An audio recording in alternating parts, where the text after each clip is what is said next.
Good morning, everybody. Welcome back to the 38th annual Portland Masters. We're down to our final 8 competitors this morning. This morning's round 8 will feature 2 winners bracket matches and 2 loser bracket matches. I'm here with my cohort, Mike Miller. Good morning, Mike. Good morning, Brian.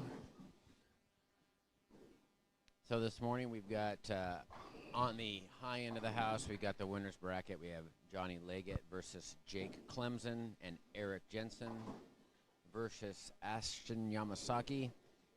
We only have one previous champion this year in that top 8. It's Eric Jensen, 2018 Masters champion at Kellogg Bowl. Knocked me out. Well, no, he didn't knock me out, but he put me in the loser's bracket. And Mike, do you remember that match? He beat Ian Willard 6-16 to 6-15. Yeah, remember he needed an 8 count. And he left a 2-5 to win. He did. I remember. That was so intense. We do have a former Masters champion in the house, though, Gary Yamasaki. I did not know it. Gary grew his hair out. 1993 champion. That's Gary right. Yamasaki. That's the year I bought the ball spinner from him. I still have it in my garage. 31-year-old ball spinner. Right, down at the low end, we've got the surviving 4 from the losers bracket. These gentlemen down here have had a long road, bowling a lot more games than the guys who are 3-0. And what we have down here on 3 and 4 is Eddie Smith facing off against Nick Devlin. And on 5 and 6, we've got Andrew Guba from Las Vegas, Nevada versus Ryan Connor from Walla Walla, Washington. These two gentlemen traveled a long ways to bowl. They did. Andrew Guba, the Ed Leakey Mini Masters champion. He's on quite the roll. I talked to Andrew yesterday afterwards, and he really has no intention of moving here. He still lives in Las Vegas, so maybe he has family up here, but he came up here to take all the money from the Northwesterners. He's a good player, great player. I do know with the junior stuff and a lot of the kids that are now adults up here, the Bud Sicards and the Tyler Coates and all those guys, I know that they're all friendly, so he probably bunks with them. And he also mentioned, I talked to him about the high roller era where it was huge in the late 80s and 90s, and he expressed to me that he wished he could have lived in that era because he has a game tailored to the shot they used to put out at the Showboat. Absolutely. Playing that fallback 6 there, he's really good at it, and also looping the whole lane. So he missed out on that. I mean, he still has the TAT and tournaments like that to bowl, but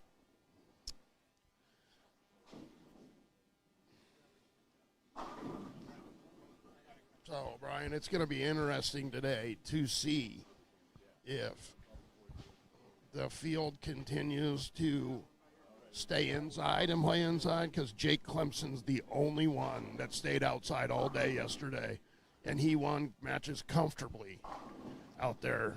So I'm interested to see that today. Yeah, and I kind of tallied some of the numbers. So Jake is he's 158 over for 9 games, 3 matches. Yeah, that's pretty good. Yeah, so he's averaging like roughly about 217 for the match play portion of the tournament.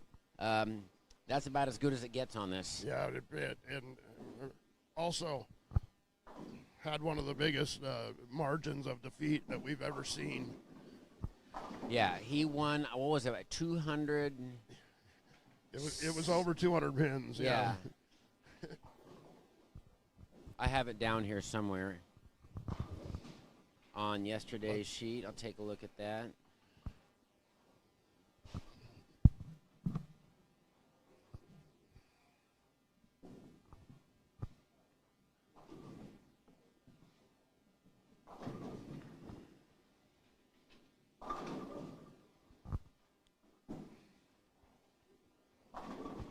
I'd like to take a moment to thank our sponsors, Gliss Employment Services and Rocky Oak, Ken.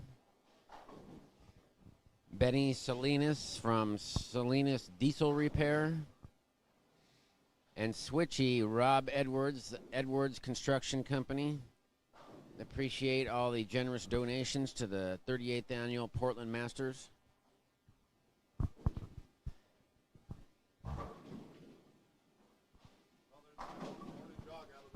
Yeah.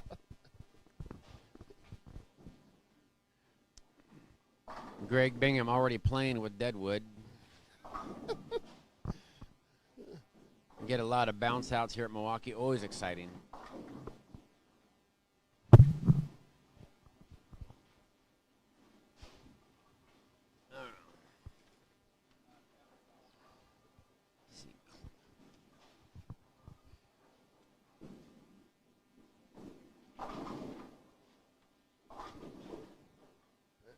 Eric Jensen already in front of the ball return. It's warm up of the first block.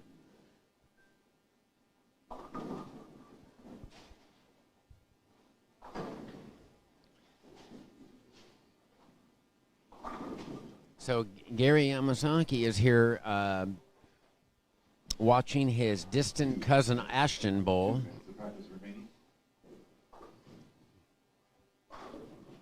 Yeah, Gary has done some work with him for quite some time. Chris Burnett, Gary, and that.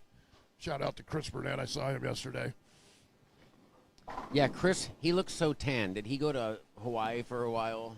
I don't know if he went to Hawaii, but he's been traveling a lot. He might just be tan. I know his father. I'm friends with his father on Facebook, and he lives way out, I believe, like in the Blue Mountains somewhere. He really likes to live way out in the country. So he got some beautiful pictures up there. And that's Norm Burnett. Yeah, it's always snowing. I see that. Yeah, he lives up around 4,000 or 5,000 feet.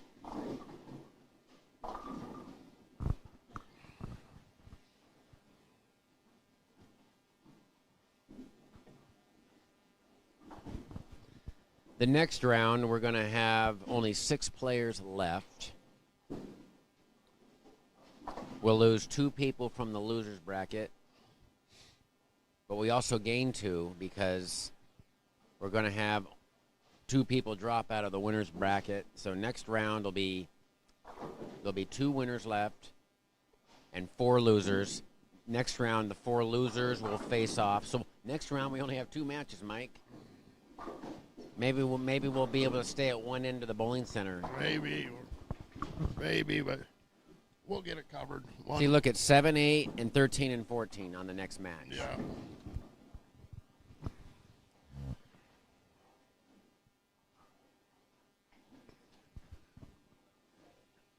Now, our highest averager in the field is Ashton Yamasaki. Ashton has put together 206 over for 9 games. Wow. That's impressive. So he's averaging 223, Mike. Yeah, that's pretty good.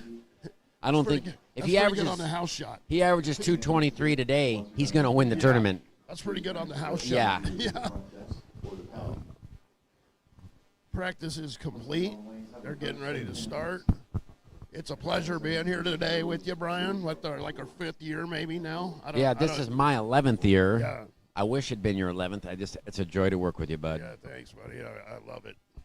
Brian does such a good job of this. So is Mike Humphreys. Also, shout out to Milwaukee Bowl once again for this amazing tournament and allowing the bowlers, still caring about the bowlers and allowing these tournaments to go on. And continuing the averages of the undefeated players, Johnny Leggett, only averaging 201 for his 3 matches, has slid through on some very difficult pairs of lanes and grind-out conditions. Yeah, that's the beauty of this tournament. It doesn't really matter what you bowl. It's just win in advance, right? So. And Eric Jensen, he averaged right around 220 for his 3 matches. So Ashton and Eric have the highest 2 averages in the tournament this weekend. Eric Jensen was my pick. Also, as you keep mentioning, Dean Richards' pick. Mm-hmm. Yeah, I mean, probably should have put some money on it. it, it's not a very bad bet to ever pick Eric Jensen in any tournament he's bowling, but Yeah, he got bowler of the year multiple times in the OBA in previous last 5 years. he's got a little good, nice little family now. So I know it's good to see him bowling again. I know he took some time off. He wasn't really bowling a lot of OBAs. Yeah, when you've got young children, it's time consuming, and we saw something similar with Dan Jackson. I mean, he was on an incredible role and had children, and he has to take a break. Help out the family. Eric starts off with a 2-pin against Ashton Yamasaki on 13-14. That match is in the lower right panel of your live feed. That's Ashton and Eric, and then in the lower left panel, I believe that is Clemson and Leggett. Who's playing on the upper two panels? The losers bracket. Nick Devlin is bowling Eddie Smith on 3 and 4, and 5 and 6 is Ryan Connor bowling Andrew Guba. I will migrate down there in just a minute, Brian, and we'll bring you the action for both ends of the bowling center. Excellent. Ashton starts off leaving the 3-6, covers it nicely. And Jake Clemson stays hot with starting with the double, playing the outside line.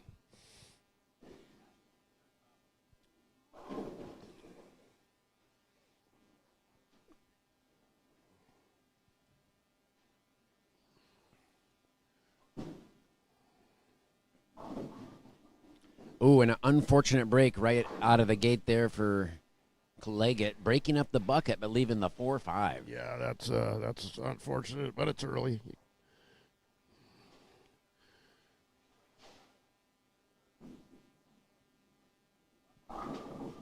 And Ashton Yamasaki with a Brooklyn.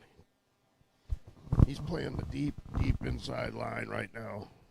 Freshly stripped back ends on the fresh oil pattern. Balls are very responsive the last 20 feet or so. Kind of lost his balance there, Johnny, just covering the 4-pin. Andrew Guba leaving the picket fence down on 6. Bowler's still getting loose down there.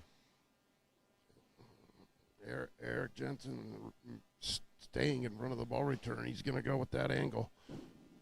5th arrow. Carrying the 10, but just leaving the 7-pin.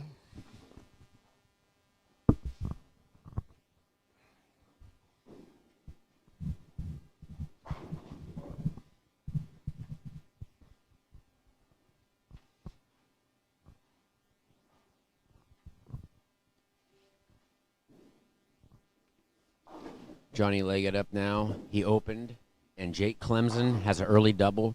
Jake has a 23-pin lead early.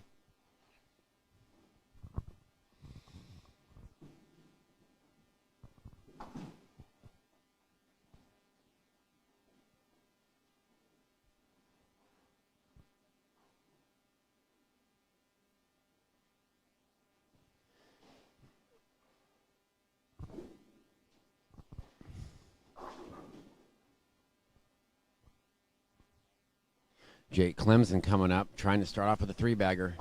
Perfect shot. Pencil's fine. And then do you have like a little piece of paper?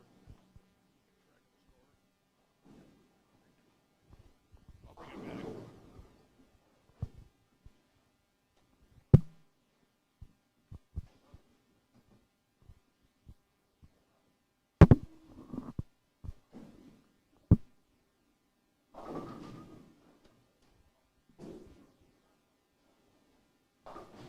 Eric coming up a little light, leaving a 2-pin. Currently, Ashton has a 2-pin lead.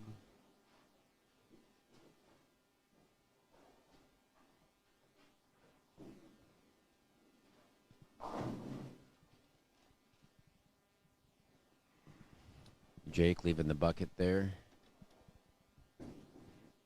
After a three-bagger to start. And the three sets that Jake bowled a 680, a 710, and a 568 for his 3 wins yesterday.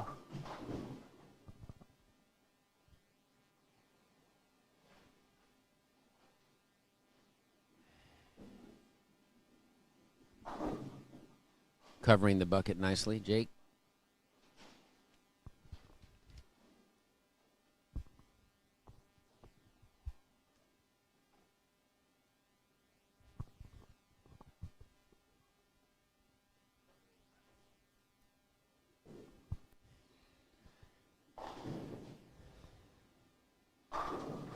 Perfect shot by Ashton Yamasaki. And as I mentioned earlier, Ashton is the high averager.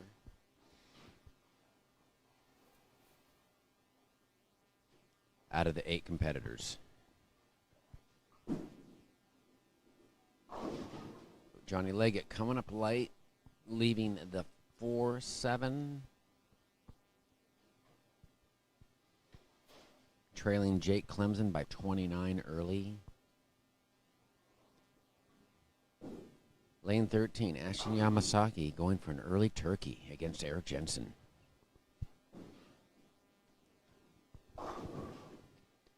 Coming up high, leaving the 3-6-9.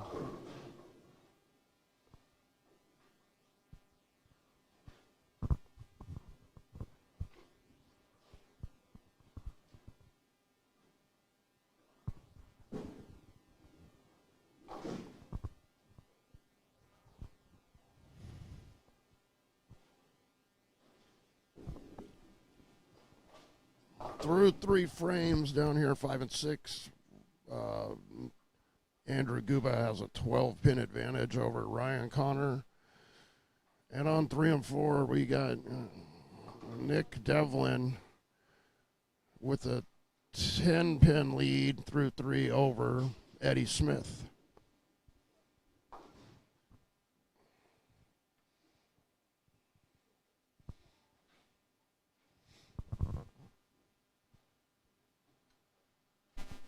Eric Jensen stepping up, 4th frame here on lane 14. He's already in front of the ball return. Crossing between 5th and 6th arrow. Oh, and a solid 8-pin. Horrible break for Eric early. Couldn't have thrown that any better.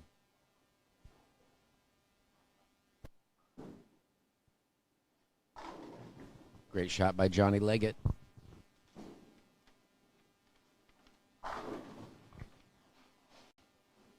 Great shot by Andrew Guba.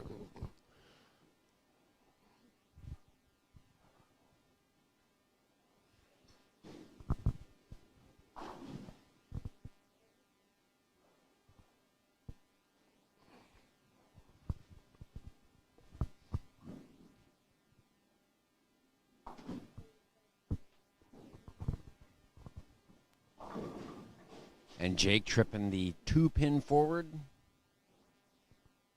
Jake up by 29 halfway through the first game over Johnny Leggett.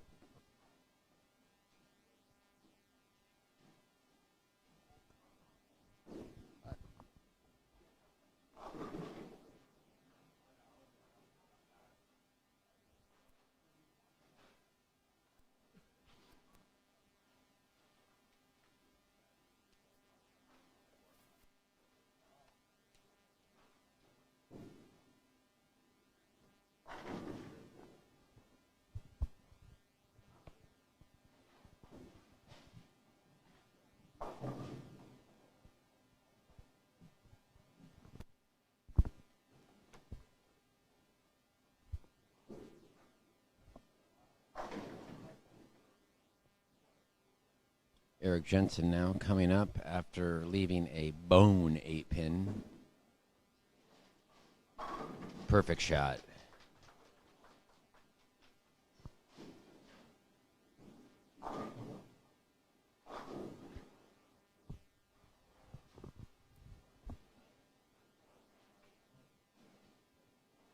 And Jake Clemson opens down on lane 9. Ashton Yamasaki up. Ashton shot 617, 677 and 712 yesterday. He got better as the day went along. Really was the only player to average well over 220. Going high, though, leaving the Doublewood 3-9 spare. Currently has an 8-pin lead over Eric Jensen through 5 frames. Johnny Leggett up on 10. Great shot, Johnny. Johnny just closed up the gap on Jake Clemson. Johnny's trailing by 7 pins. Through 5 frames, Andrew Guba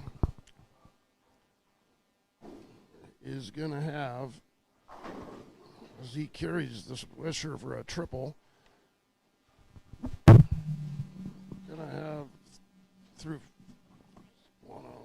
22 pin advantage over Ryan Connor on 5 and 6, and on 3 and 4, Nick Devlin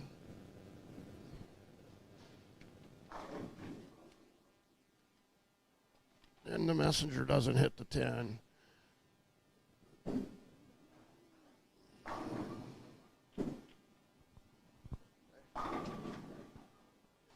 Great shot by Ashton there. Ashton's got 105 in the 5th frame. Johnny Leggett with another strike has taken the lead on Jake Clemson.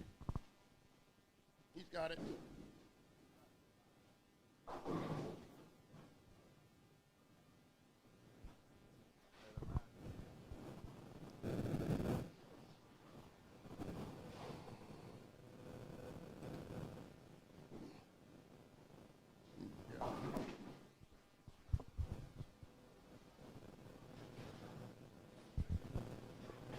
And a super washout for Jake Clemson. Got his hands full with this one. Eric Jensen's coming off 2 perfectly executed shots. Still looking for his first double. And a very unfortunate wall shot 4-pin. And early on, Eric is not getting the breaks. Jake Clemson with a perfect conversion of the PBA washout. As Mike was mentioning earlier, Jake's the only one who's playing down and in. All the other players have migrated inside. With the spare, Nick Devlin is going to have a 19-pin advantage through 5 frames.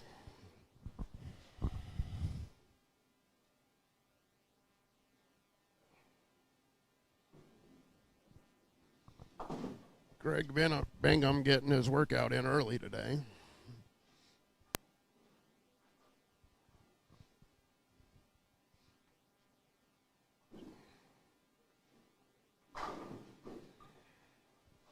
Trouble again for Jake. There's a pretty defined out of bounds outside on this flat pattern, and he just hit it again, leaving an easier spare, the 1, 2, 4.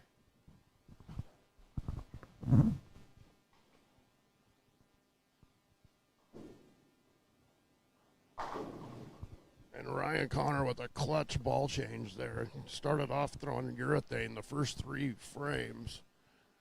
Had 34 in the 3rd. Switched to the reality and has hit the pocket 4 times in a row. And ironically, he chops off the 1, 2, 4. And Johnny Leggett, just like Andrew that, has a Guba's decent lead. lead. Eric Jensen. Pretty much even the match with the strike here in the 5th. And Eric's really throwing high-quality shots.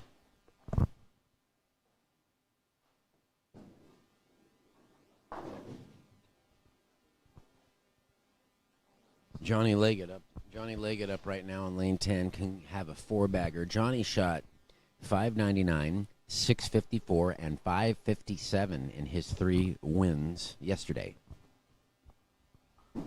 Right around 6th arrow. Fortunate just to leave the 610 creeping up a little high. Holding on to a 15-pin advantage over Jake Clemson. Ashton Yamasaki. Perfect shot. Doubles up against Jensen. Ashton has a 18-pin lead through 7 frames.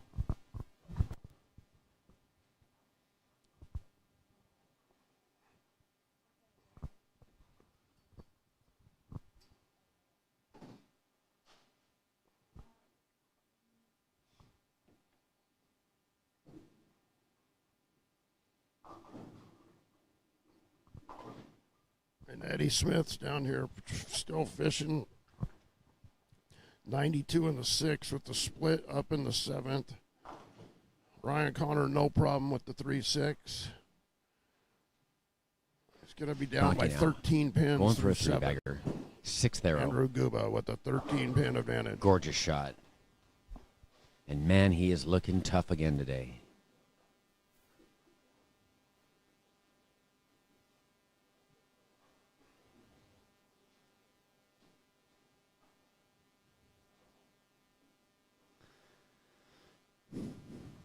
And he's got the support system of the great coach Gary Yamasaki. He's talking to him right now. And Eddie Smith wraps the 3-pin around the 7 on the 3-7-10. Great shot, horrible break.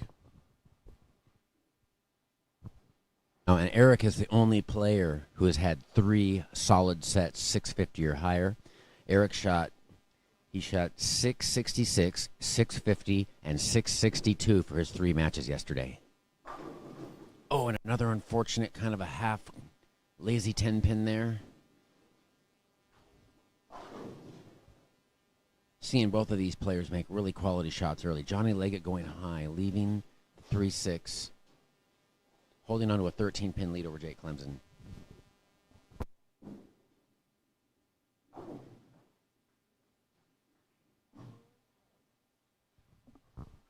Andrew Guba with the 2-8-10, 7 out. He's got 149 in the 8th. Ryan Connor has taken the lead in the match, sitting on the bench.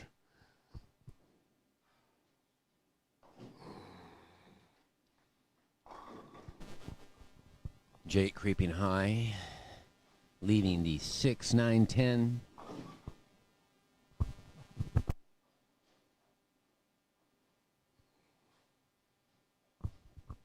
Andrew Guba can strike out for 209. Ryan Connor can strike out for 212.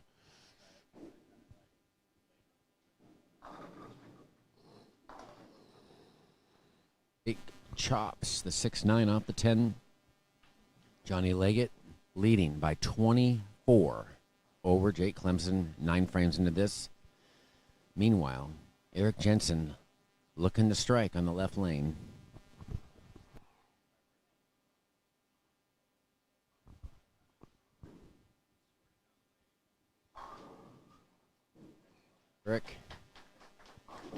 Eric has a potential 217. Ashton Yamasaki, potential 255. And now Nick Devlin with the spare here can strike out for 220. Eddie Smith struggling a little bit early here. He could strike out for 191 through 7 frames.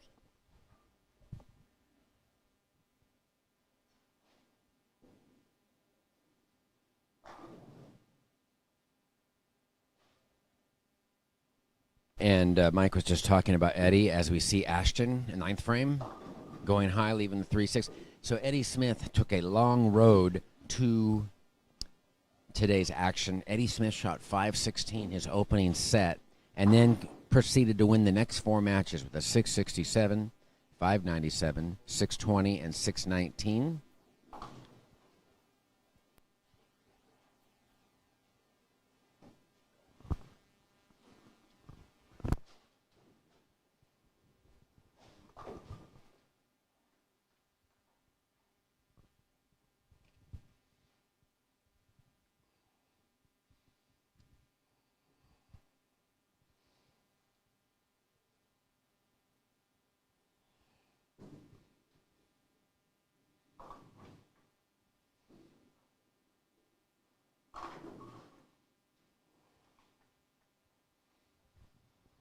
Right, Jake Clemson finishing with a 179. Ashton Yamasaki covers a 3-6. He's got a potential 233. He's up in the 10th frame. Didn't like it and left the 610.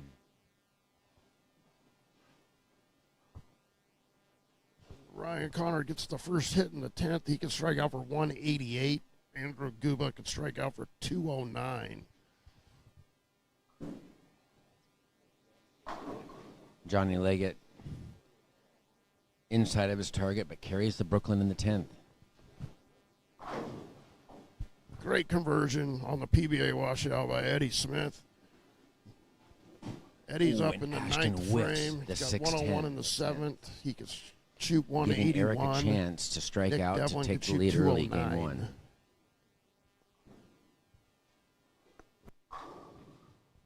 Great shot by Ryan Connor there. That puts him in the 180s with the strike here. He could shoot 188.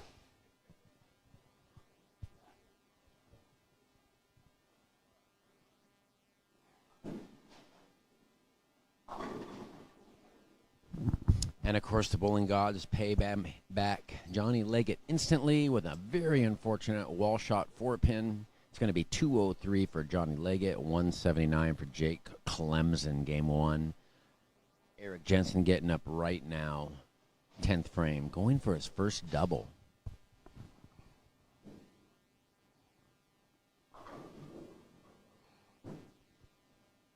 Eddie Smith with the strike in the 9th. Little high, but it carries. He can Not shoot to be. Eric 181. leaves a bucket, crumbles it forward, leaving just the 5-pin. So it's going to be a 183 clean for game in Ryan the Connor. 190s for Eric. First game.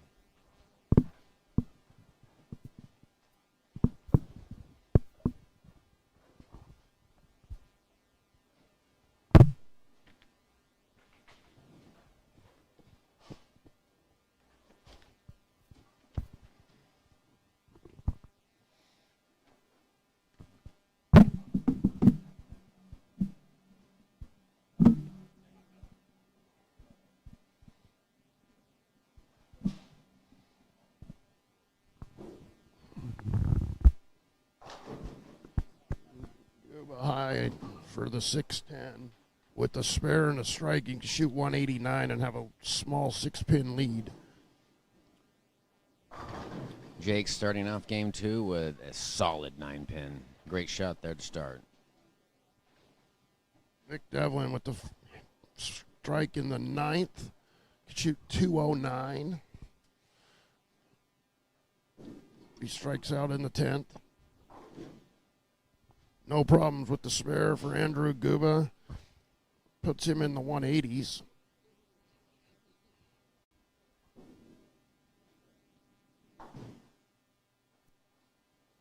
And as we're finishing up game 1, I'm noticing that the 209 shot by Ashton Yamasaki, that's the highest score shot out of all 8 players. We're continuing to see a very low scoring pace. The ever-changing lane condition, keeping bowlers on their toes with the micro adjustments. Eric has a potential 197 if he strikes in the fill shot. A strike in the 10th. 189 for Andrew Guba. And 183 carries a for Brooklyn, Ryan so it's Connor. 209 6-pin for advantage. Ashton Andrew Yamasaki, Guba. 197 for Eric Jensen. Ashton's going to take a 12-pin lane and lead into game 2.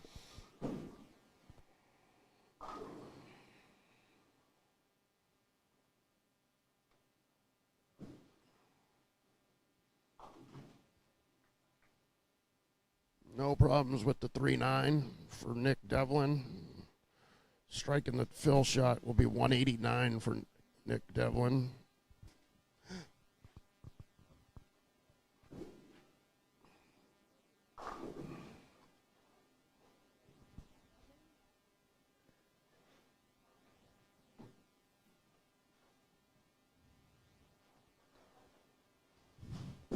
Ashton almost in the 7th arrow. Looks like he pulled that a little bit, but leaving just a 6-10 early. Johnny Leggett 187 for throwing the Nick Devlin, plastic game ball at 1. 10-pin.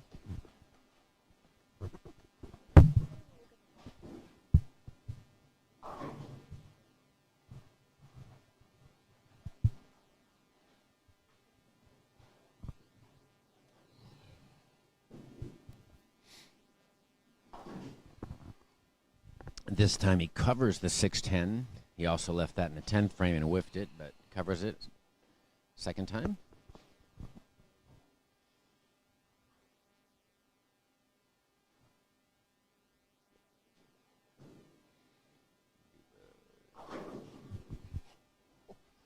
And Eddie Smith with the swish 6.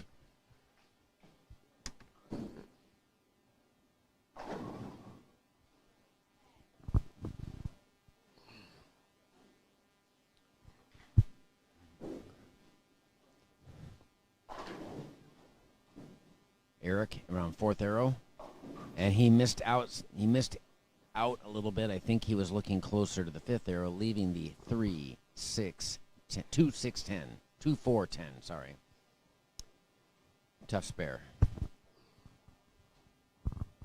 Meanwhile, Johnny Leggett leaving a 7 pin over on lane 9.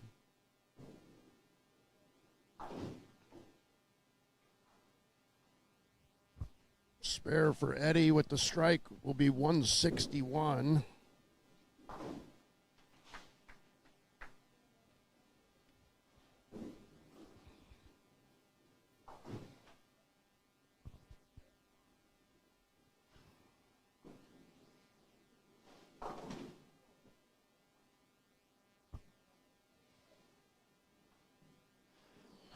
First open frame for Eric.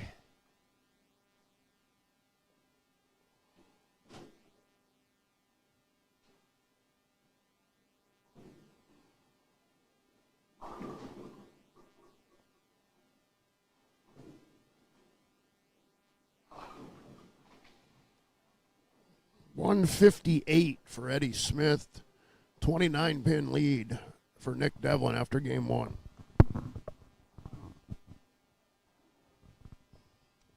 Jake leaving a 2-5. Covering it nicely. Thank you.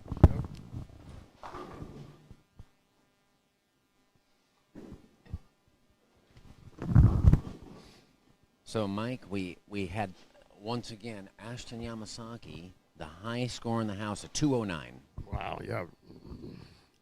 Yeah, the low end, there was no 200 games.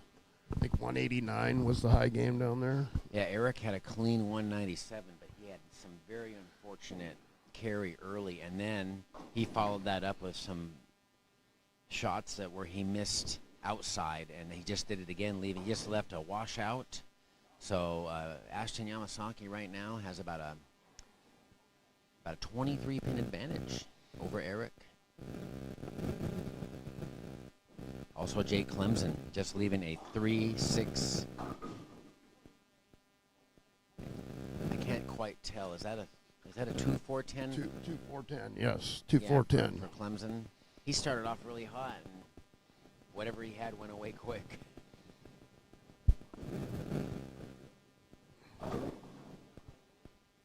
Yeah, he's still trying to play that extreme outside angle of the lane. He's the only one. He's got to throw it perfect. Nick Devlin is trying to do something similar. He's not as far right out there. And Nick has a pretty good look, too. He's thrown a very, very dull ball. We're seeing some ugly transition here down in 13 and 14 with both Eric and Ashton struggling to find the pocket. All right, did you get those? Yeah. Wait.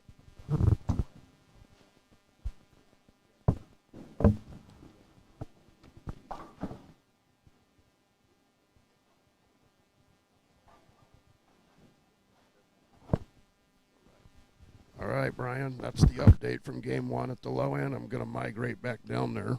All right, Mike. We got Johnny Leggett right now. Falling off balance, leaving the 3-10. Got a little quick with the footwork, but he's okay because Jake's struggling.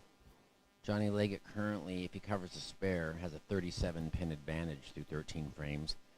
Meanwhile, Ashton Yamasaki missing the baby split. This looks like a better shot. Perfect shot. Okay, so right now, Eric Jensen trailing by 21.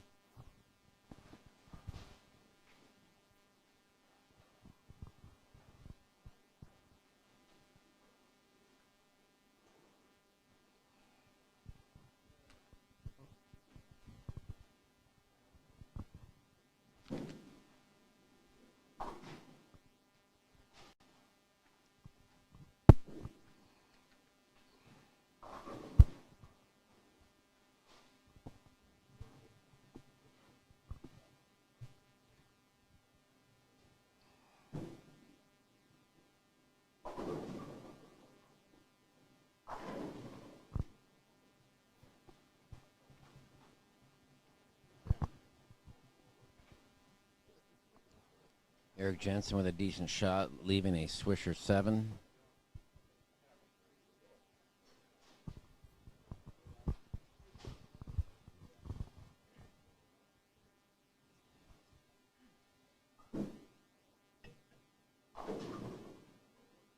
Good shot by Johnny Leggett there.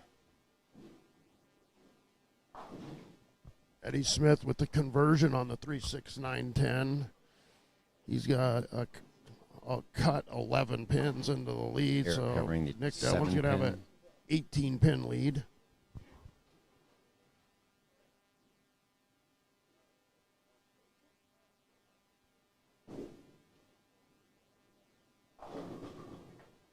And Andrew Guba with the forward roll gets 2 swishers down here, and it's Jake leaving a increases flat his 10, lead. almost leaving an 8-10 there on a decent shot, but the balls are losing energy.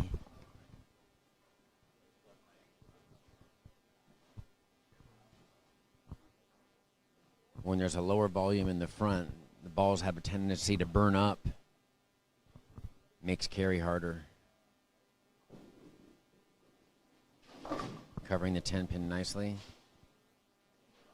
Johnny Leggett with a 26-pin lead over Jake Clemson.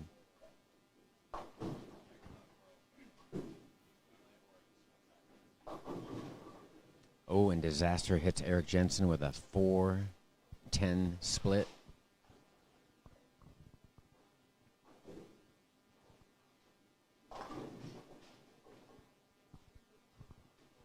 Nick Devlin high for the 3-6-9-10. Tough conversion here.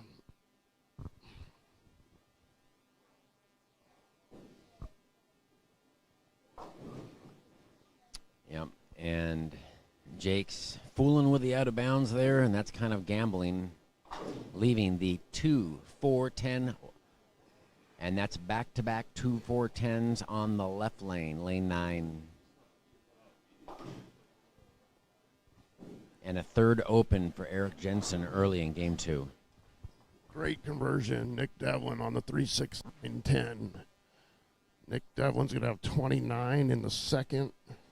Eddie Smith could strike and have 40 in the second. It will cut the lead to 18 pins. Nick Devlin ahead by 18 pins.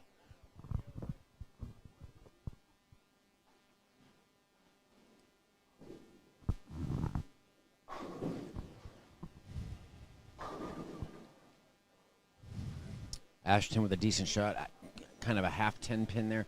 So the field average for the 4 winners bracket players is just 197 this opening game.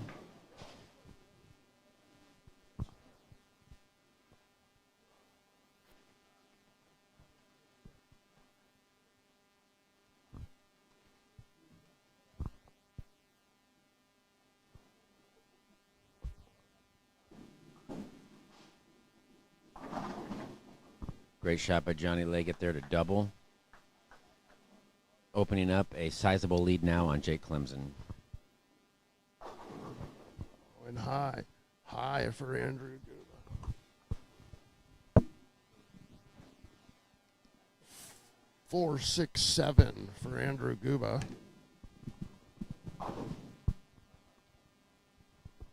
Spare for Eddie Smith. 38 in the second. He's trimmed 9 pins off the lead. It's going to be a 20-pin lead for Nick Devlin.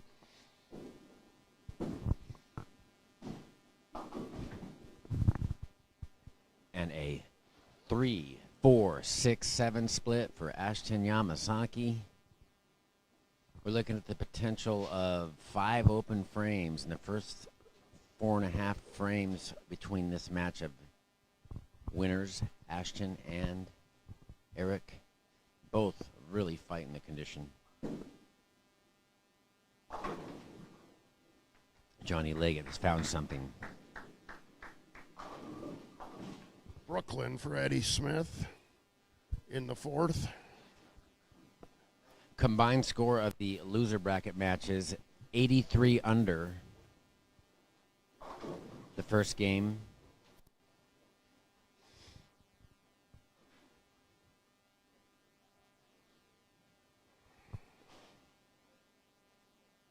That means that the field is averaging 179 on the loser bracket side and 197 on the winner bracket side after game one.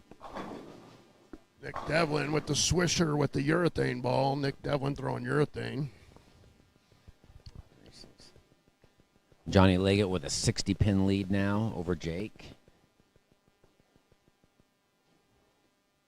Ashton Yamasaki, 70 in the fifth frame. Eric with a 45 in the fourth, up right now in the fifth frame.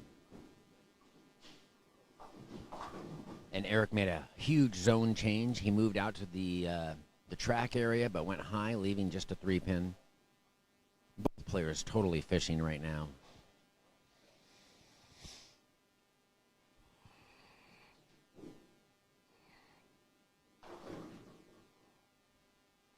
Left lane starting to give Nick Devlin a little bit of trouble. Jakey throwing a double. Again for the 3-6-10. Ashton standing up in the concourse area, trying to stay loose.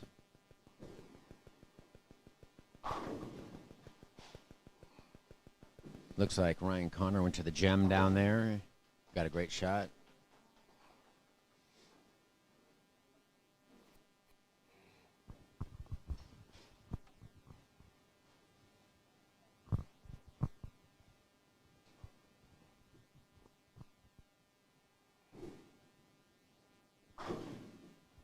Devlin, no problem with the 3-6-10.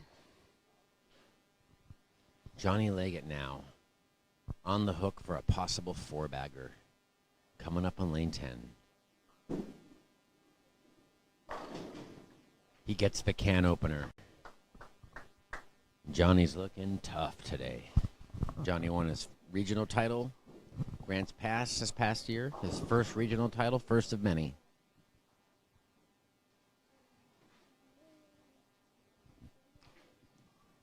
All right, Eric Jensen coming up in the sixth frames. Move back outside, inside, and carries. So we see Eric move out the first arrow on 14 for one shot, and then he will move right back inside.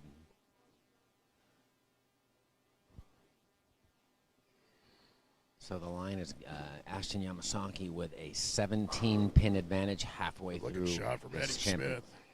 This match. All right, Ashton in front of the ball return now.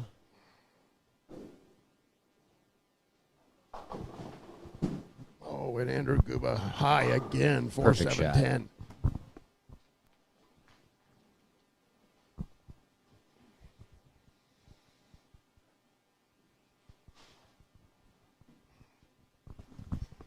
Johnny Leggett going for a nearly impossible five-bagger. Oh, and a horrible break, leaving a swishing 7-pin, almost a 7-10. Johnny's really putting some good shots out there right now. And Eddie Smith light hit and leaves the 4-10. Bad break there for Eddie Smith.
Eric's finally on the board, his first double of the match. Eric and Ashton at the Great same shot time. from Nick Devlin. And Jake continuing to struggle, trying to play the outside part of the lane. He probably needs to get out of that zone, leaving the 1-2-10 washout.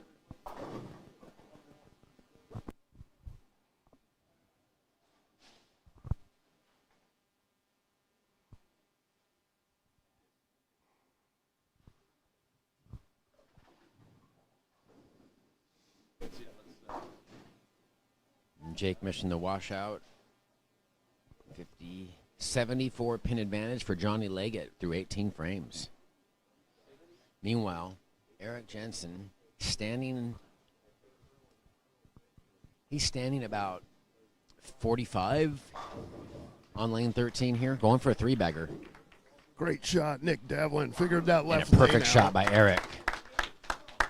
First three-bagger. Shows a little emotion there. Telling the youngster, Ashland, I'm here, buddy.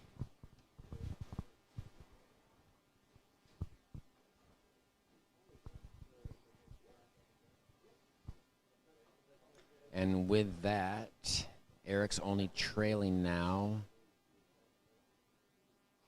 by 7 pins.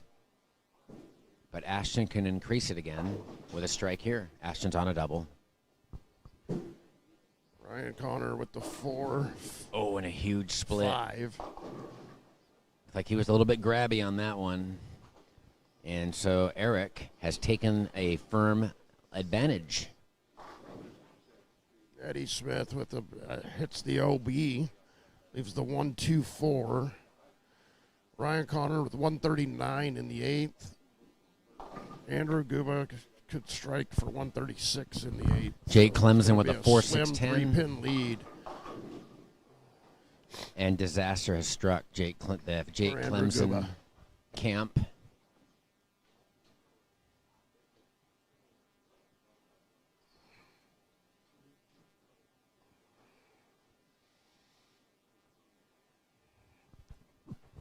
Okay, Ashton trying to regroup here.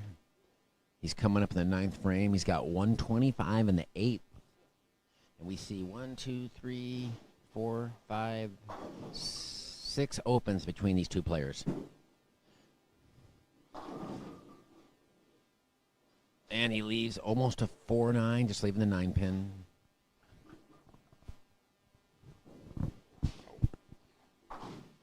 Ryan Connor misses the 310 lead. Getting the 10, only 148 in the 9th. Andrew Johnny Guba Leggett, strike 9th out for frame. 196. Fortunate just to leave the 610.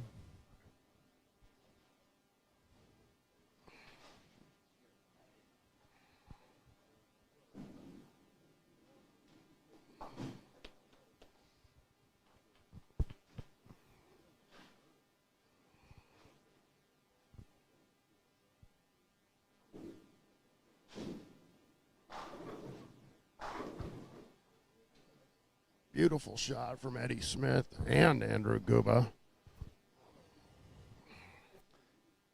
Johnny Leggett shooting at the 610 here in the 9th frame. Throwing a plastic ball. And misses it. Chopping the 10 off. But Johnny Leggett with a 72 pin advantage. Heading into the 10th frame of game 2. And Nick Devlin right through the face. He carries the Jersey squasher for a double 3-bagger. Nick can strike out. Eric in the Jensen 9th, going for a 4-bagger. We're going to see some serious emotion if he strikes here. Eddie Smith. Dead 213. perfect. Dead perfect.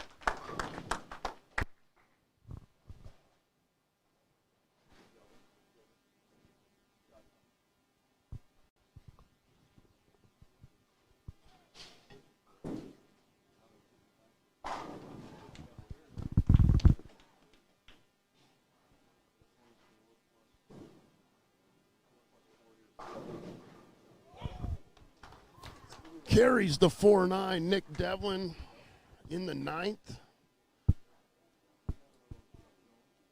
Got Eddie Smith on the ropes right now. Eddie needs to get up in the 9th and 10th and strike out for 213.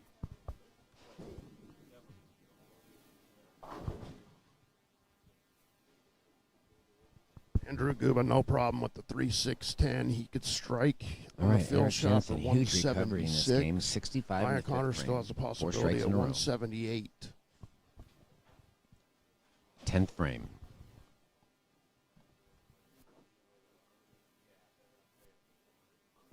Right over 6th arrow. Looks good. Okay. Very fortunate just to leave a 2 pin. I think Eric's happy with that. Beautiful, beautiful shot from Eddie Smith.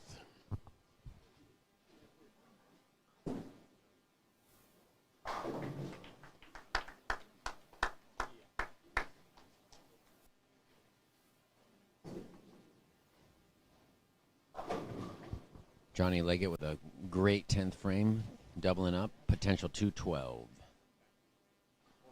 Andrew Guba with the ball change on the fill shot. 176 for Andrew Guba.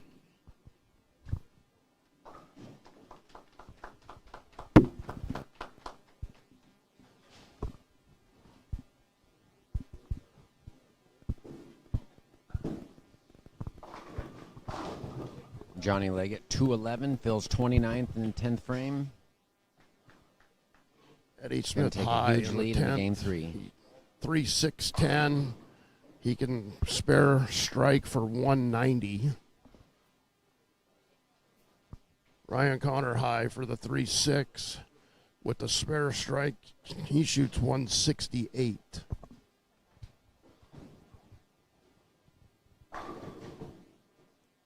Another decent shot by Jake, but the friction playing down and in, the ball doesn't retain enough energy to get consistent carry when he gets to the pocket. And the out of bounds has been wreaking havoc, that part of the lane. No problem on the spare for Eddie Smith. Eric on the fill ball. I tell you, down here on the low end, 194 for Eric, and he has taken the lead. the players went through some serious transition. 197, 194 for Eric.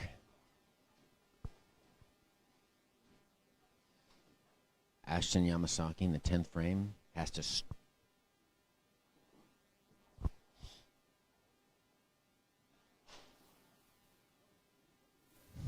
Ashton potential 175 if he takes it off the sheet.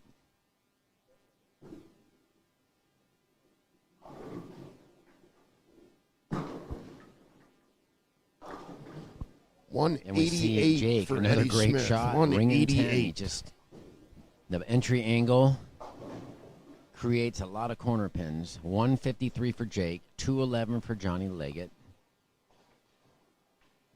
An 82 pin lead.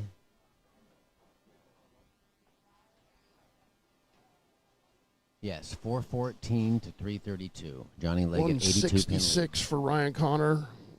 176 for Andrew Guba.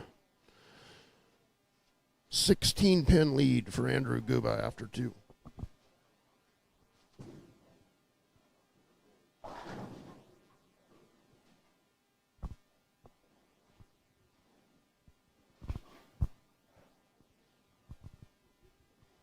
Nick Devlin high through the nose, only leaving the 6 pin.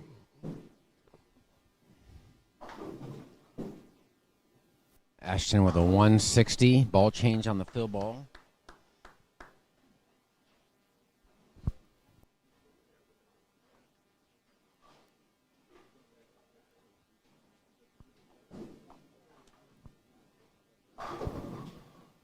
Phenomenal shot by Andrew Guba to open up the third game. We have Eric Jensen with a 391 to Ashton Yamasaki. No problems with the 6 pin 369. for Eric's Nick going to take Devlin. a 22 pin With lead the in the strike game in 3. the fill, he could shoot 218, and he'll have a commanding And we 59 pin lead. The wheels falling off quickly for Mr. Clemson, leaving a Greek church minus the 10 pin to start the match.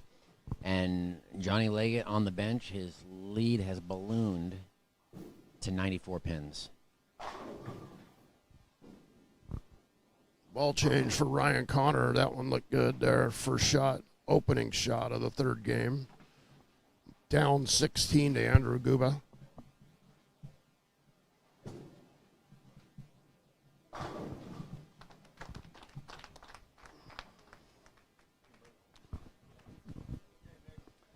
Okay, 218 so for Nick here we are, Devlin. game 218.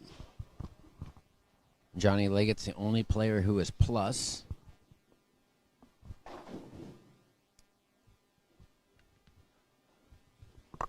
Jake Clemson through the face again.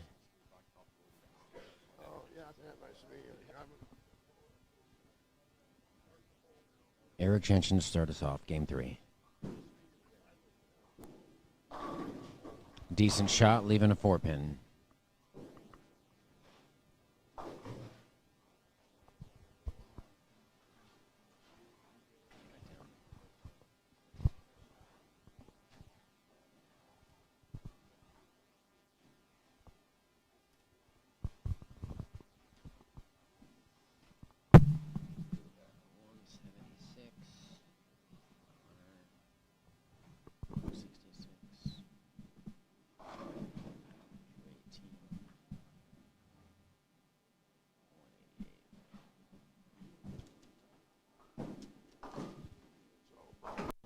From the low end, Nick Devlin is the only player out down there playing the outside part of the lane with the urethane ball, and he's really got the best look of the bunch down there.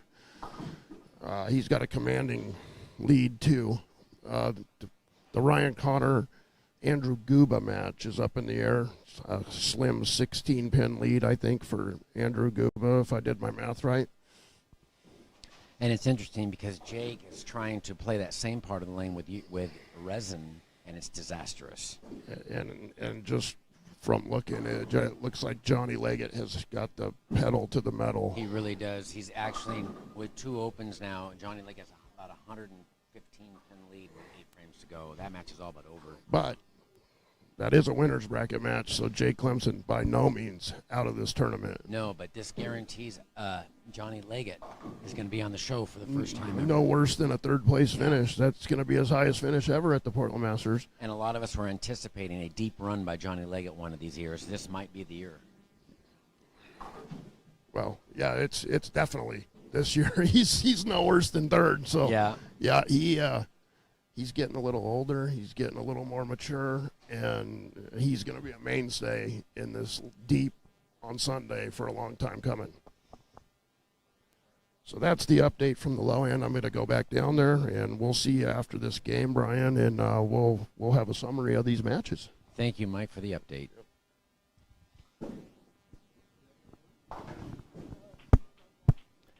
All right, so Johnny Leggett starts off with a double and a spare. 114-pin lead with 8 frames to go. He's going to send Jake to the loser's bracket, but Jake still is alive. Ashton Yamasaki with a strike. Match still somewhat up for grabs, but Eric Jensen with a 22-pin advantage.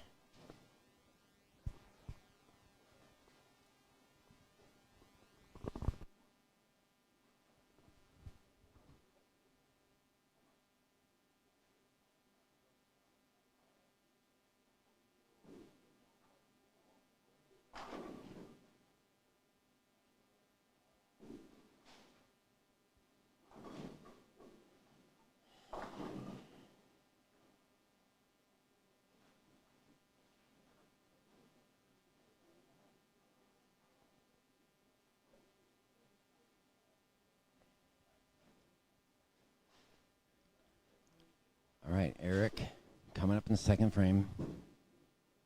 That looks good. Perfect shot.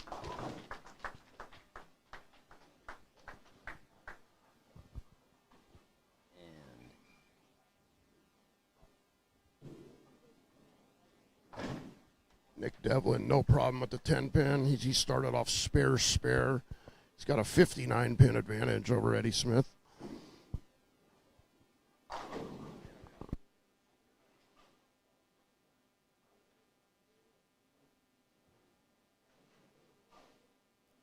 Connor striking the third, 40 in the second. He's cut 2 pins off. 14-pin Johnny advantage Leggett for Andrew Guba. He could cut it to 3-5. 4 here with the strike in the fourth. We have Andrew Guba, 365. Ryan Connor, 349. 16-pin lead. And we have Mike Devlin, 405. Eddie Smith, 346. 59-pin lead for Nick Devlin. Got it from Eddie Smith in the second. He's Eric Jensen. trimmed 1 pin off that And a lazy lead. 10-pin there. 58 pins now. Decent with the shot. strike 2 here. decent He could shots cut from it Eric to right 48. there. Much better start than last game. crosses over, carries the Brooklyn for the double. 6-pin advantage right now. Excuse me, 4-pin advantage right now for Andrew Guba.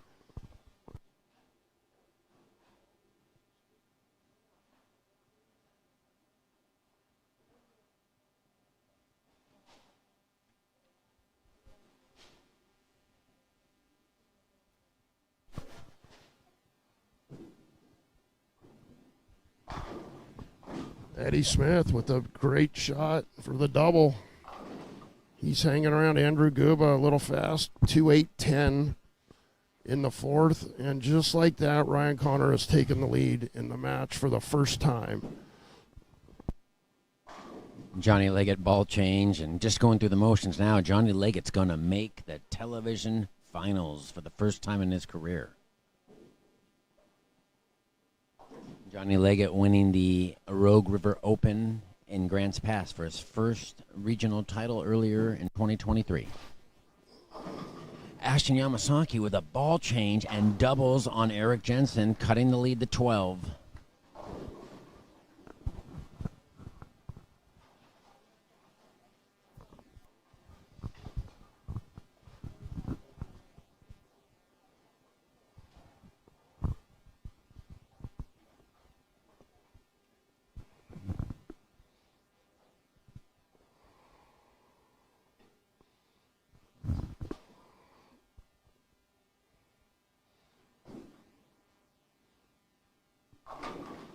Ball change for Andrew Guba. Slowed it down and hooked it on that one for the strike in the fifth. Great shot. And Ashton throws the messenger at the 10-pin. The incredible rev rate paying big off. double for And he's Nick cut the lead Devlin. to 2. In the third and the We fourth. have a dead heat, folks, between Eric and Ashton.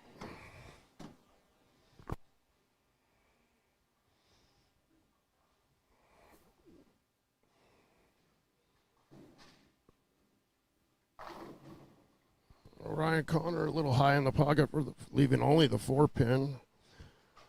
With the spare, Ryan's going to have 89 in the fourth, the spare up in the fifth. He's going to have a 20-pin advantage through 5 frames of the third game.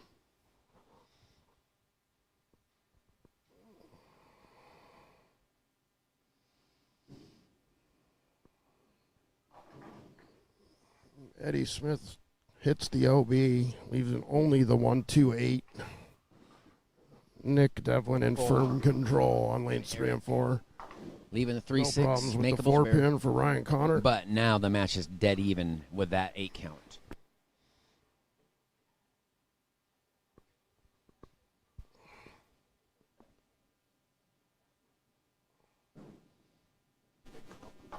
Johnny Leggett covering the 10-pin, 7-pin nicely.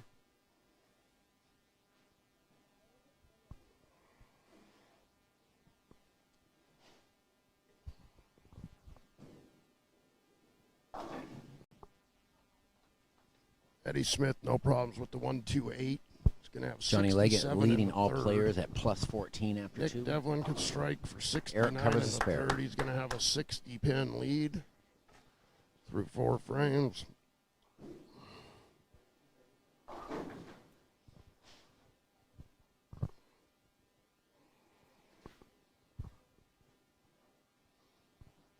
Ryan Connor a little high for the 3-6-10.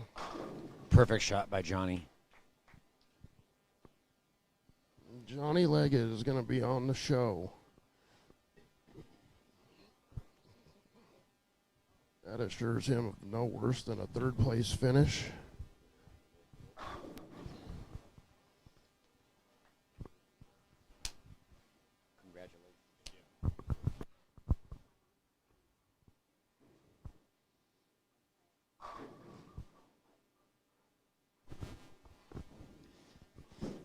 Important shot. Eric, it's inside again. It holds. Oh, and a ring and oh, it goes. Oh, Eric's had a multitude of corner pins and that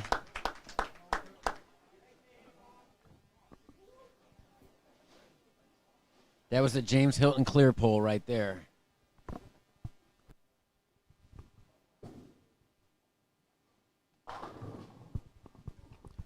Ringing 10 for Nick Devlin. Finding it now that he's out of the match. All right. Huge shot here. Potential four-bagger for Oh, and Mr. Andrew Yamasaki. Guba crosses over and carries the Brooklyn for a double. Oh, and almost tripping the 4-9. Eric maintains a 1-pin advantage. He's got a little bit of room, though, with that ball change. He's got about Andrew one board of Guba tug, with which the is about slim all you can get on this 3-pin lane condition. advantage.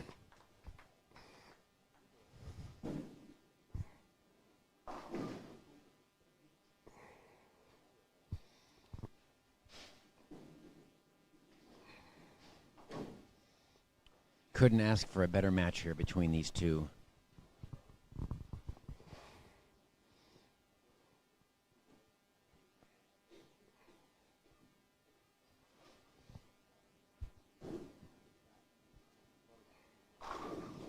And a beautiful, beautiful shot from Andrew Guba.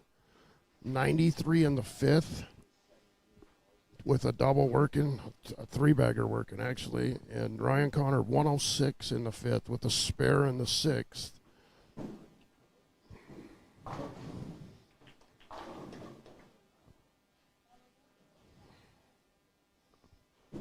Ashton right over 6th arrow. It's inside. Leaving just 3-6. Eric with a 3-pin lead. Great shot from Ryan Connor, a little high for the 4-pin.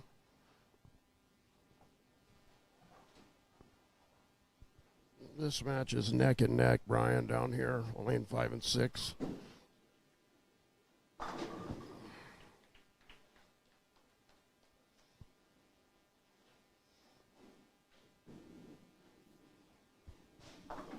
Covers it nicely with a plastic ball.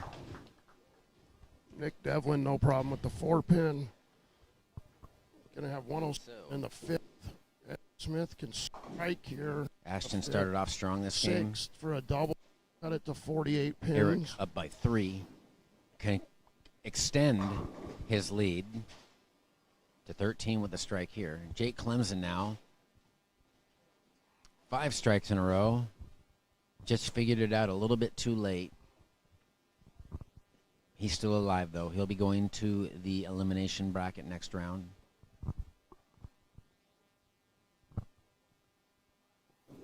All right, Eric Jensen on lane 14. And Eddie, it just squirted on him again on that right lane. It looks 2, good. 4, 6, 10 Yes. for Eddie Smith.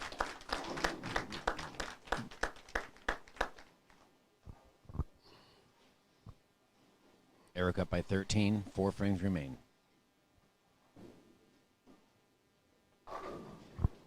Ryan Connor a little high, the 6, 9, 10.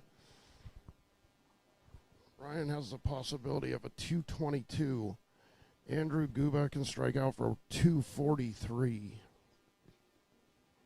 And Eric trying to become the first person to win the Masters at both bowling centers. Kellogg, he won at Kellogg in 2018, 6 years ago, defeating Ian Willard, who's standing right here watching.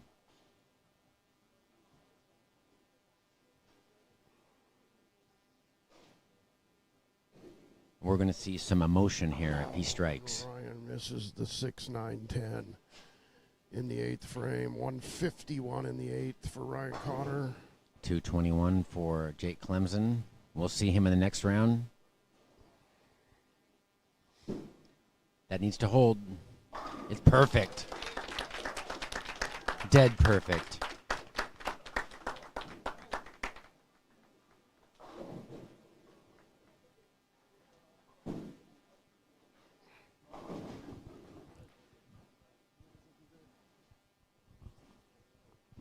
When it matters most, Eric made the best shot possible.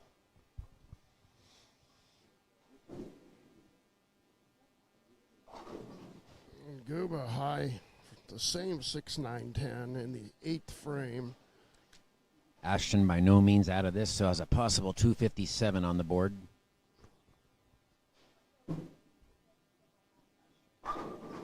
Great shot there.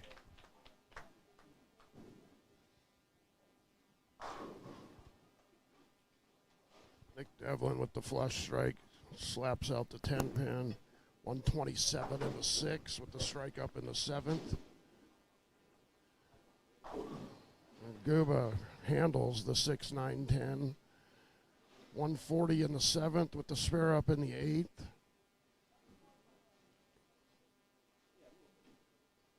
Andrew Guba has a 25 pin advantage with 2 frames to go.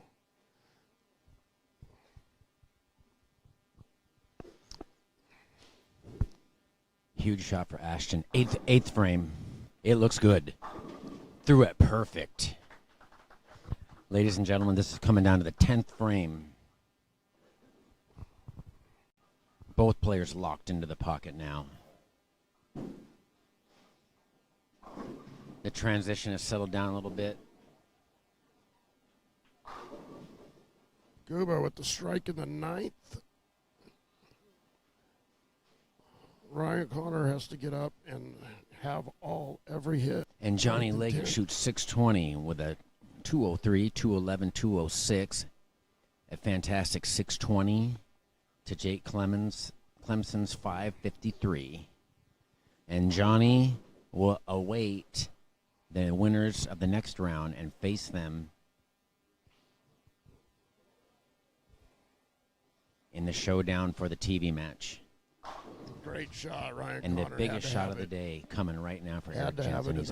He's on a 3-bagger. He can strike out for 1-8 or 211. 211 for Ryan Connor. It looks like the lane transition has settled down a little bit. Both players dialed in.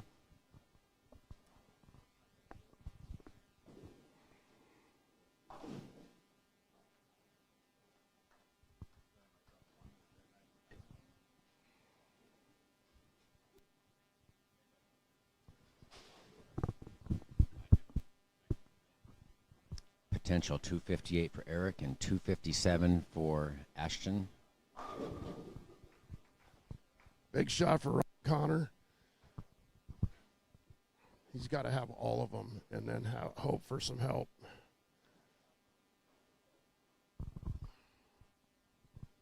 This hit in the 10th for Ryan Connor will make Andrew Guba have to mark and get count.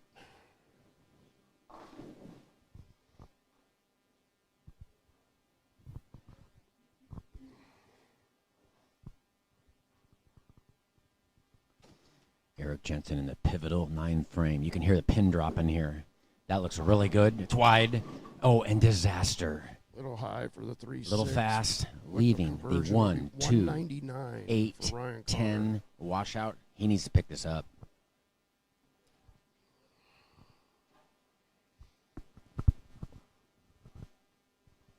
Andrew Guba is just going to have to get good count on the first shot to move on. So Ashton's going to finish first, and he has the opportunity to shut out Eric before he bowls the 10th frame in the event he strikes out.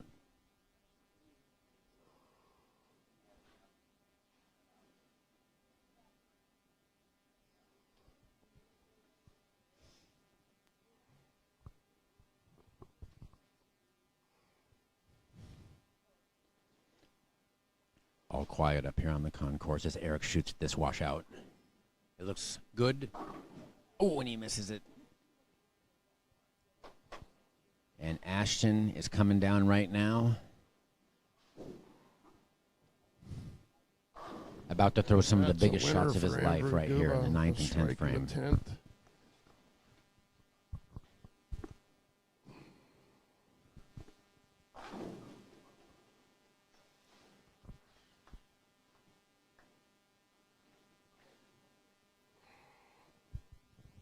Ashton winning his first OBA earlier this year. He is in the running for Player of the Year in the OBA. 9th frame right here to take the lead. And that looks good. Oh, it goes high.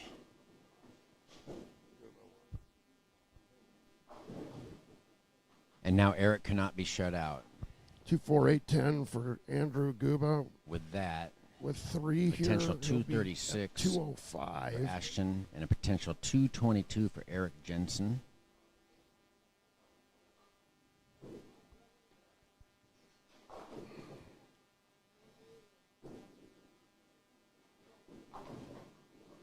205 for Andrew Guba.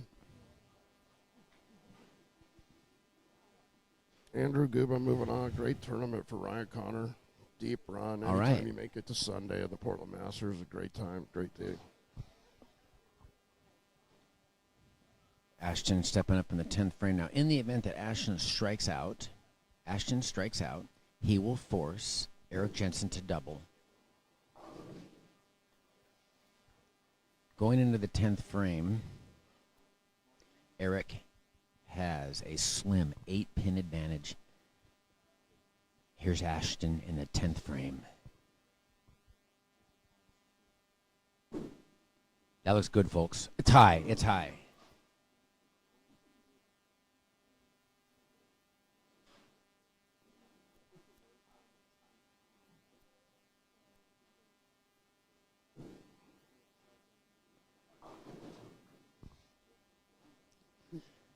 A must-spare situation for Ashton here. And he misses it. Oh, he threw it in the gutter. And Eric Jensen is going to be on the show for the 2024 Portland Masters. It's been 6 years since Eric hasn't been on the show since he won back in 2018. Trying to become the first player to win at both bowling centers, Milwaukee and Kellogg.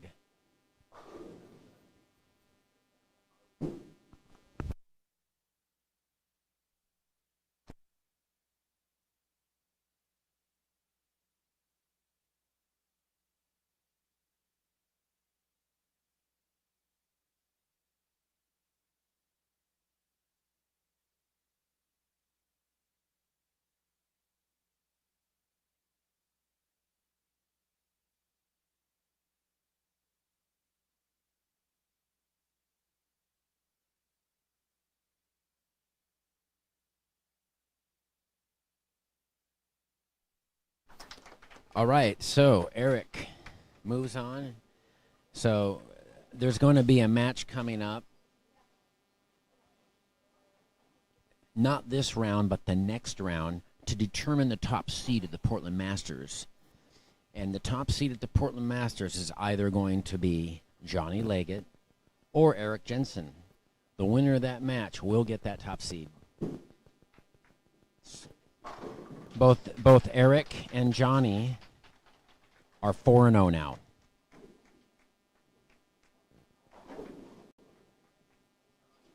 Eddie Smith strikes out for 199. Great tournament for Eddie.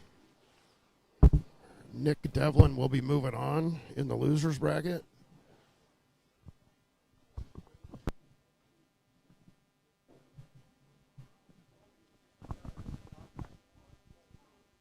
So the final score is Eric Jensen 613, Ashton Yamasaki 591.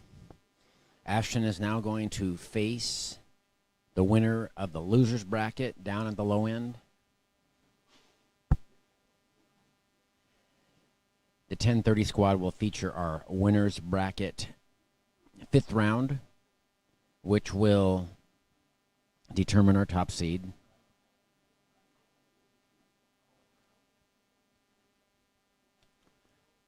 Who are our winners down there, Mike? You have on 3 and 4, Nick Devlin moving on. He by far bowled the best set of it, all the guys down there. He defeated Eddie Smith and Andrew Guba, the Edley Masters. Andrew Guba winner, moving on, defeating Ryan Connor in a close match down there. How about up here, Brian? Well, you know, Ashton took the lead late in the match, and he ended up grabbing his 9th and 10th frame shot, went through the face, left the 3-6-10 in the 10th, and threw it in the channel. And cost him the match? Cost him the match. Eric was actually trailing briefly, like in the 8th frame, and Ashton he grabbed it a little bit. Spares are important, people. But I mean, Eric bowled a near perfect match. He, shoots 197, 194, 210. Yeah, I heard the commotion down there on the low end. So now we're going to have a Battle of Milwaukee Bowl for the top seed of the Masters on the show. That's right. Milwaukee Bowl natives under the wing of the Houston family. These are very, very talented players who have been mentored by some of the best in the industry. And we're going to see their talent on display here shortly. But we're going to wait, like I said, till the next round. I believe that the winners get to have a break now.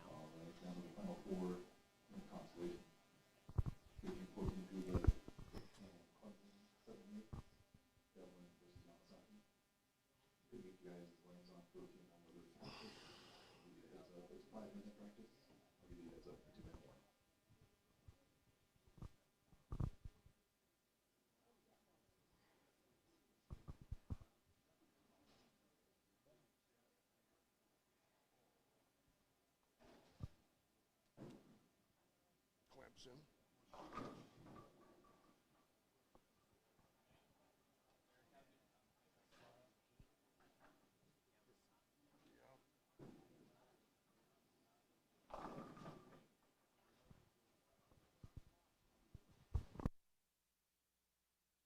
The final four of the losers bracket now.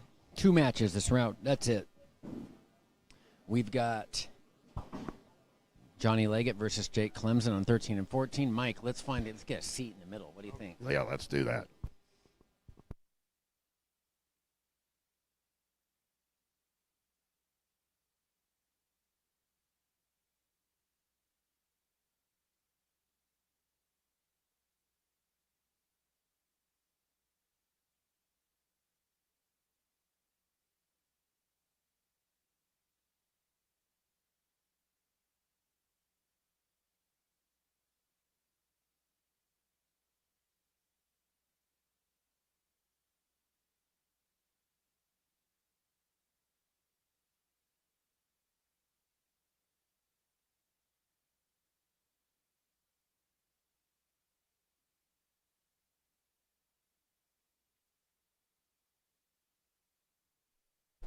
Lots of people wearing jackets. Do you think it's cooler than the past years, Mike? I've been wearing my jacket this whole tournament. Oh, it's way cooler. You think so? It was snowing on the way here yesterday. Yeah. Yeah, and I looked at my pictures from last year. I was wearing a short sleeve shirt in here. Yeah.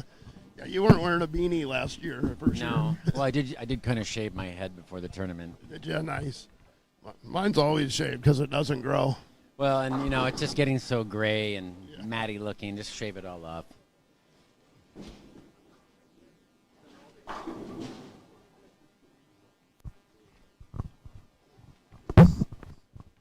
So the interesting thing is we have 6 players left. Is that correct? 6 players left?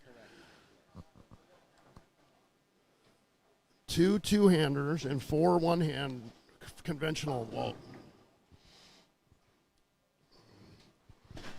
Now, it'll be interesting to see what Guba does because we had 2 players, both Eric and Ashton played the middle part of the inside part of the lane, and Guba is going to be playing a part of the lane that has a little carry down. Will Guba be able to create any hold? Because that looked like an awfully good shot right there. Yeah, with his ball roll, Brian, I think he makes the hold. He rolls it so end over end, like you were talking about yesterday. He would have been great at the high roller. Yes. And I'm already seeing Jake here opening shot of warm up the gut, and the ball it just doesn't read on the back end. Well, and nobody, like you said, nobody bowled out there on that first match. So you can see Jake's ball. It just when it hits the pocket, it's losing energy. But Jake is so good at throwing repeating shots that he's got away with that all day yesterday. So Jake did bowl a good game the last game of the third game. So we'll see if he carries that over to this match.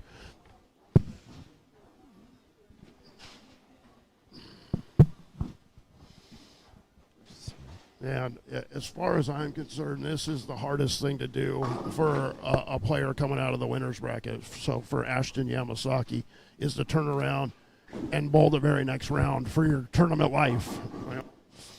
Yeah, and it looked like he was going to have a good finish. Oh yeah, the swing of emotions. You got to manage that. But you were talking about yesterday with Ashton. So he doesn't get too up or too down. So that might serve him well after that last match.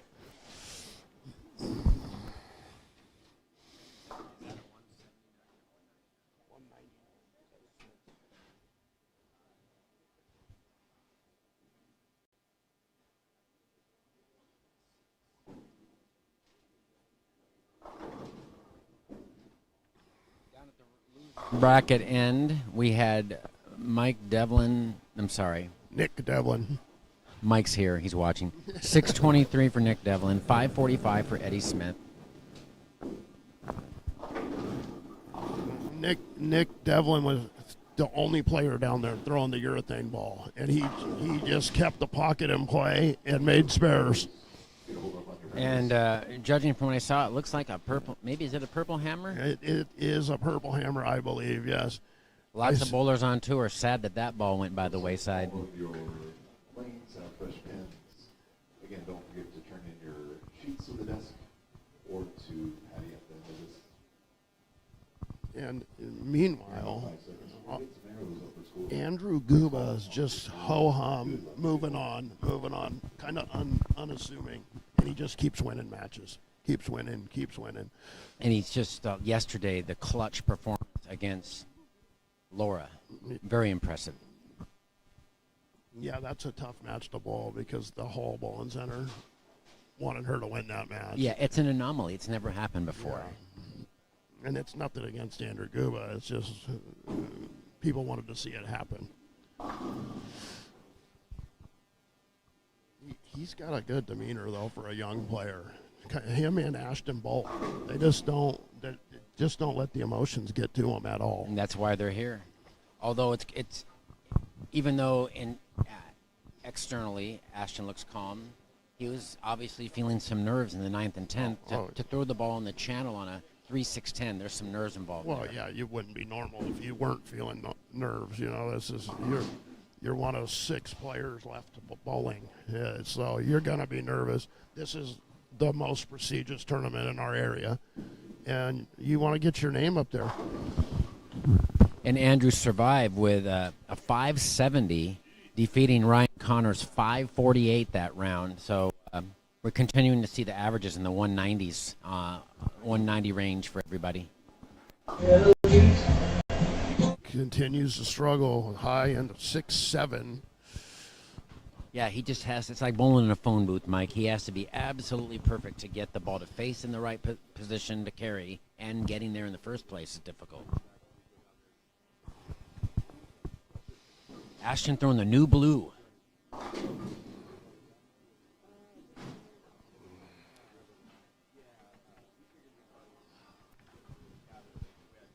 Jake with the 8 out in the first frame. Nothing hurt, though, opening in the first frame. A lot of frames left. The advantage of a 3-game match. I know one year, Mike, I had a 110-pin lead against Lee Mabe, and then I shot back-to-back 168s, and he beat me. Lee Muffin? Yeah. You had a 110-pin lead, and he beat you. Those were back when we had the 4-game matches. Oh, that makes sense. Yeah. Yeah. So Yeah. I probably got too fired up and then made some bad shots. And Jake, back-to-back disastrous leaves here, and impossible 2-8-10. Yeah, it's going to be interesting to see if he stays with the game plan, because right now is not looking like it did yesterday for Jake. No, and a nice half 10-pin there. Devlin really keeping the ball in play well with the urethane. Yeah, he was just. I think he's said, "I'm gonna leave stuff I can make and see what happens."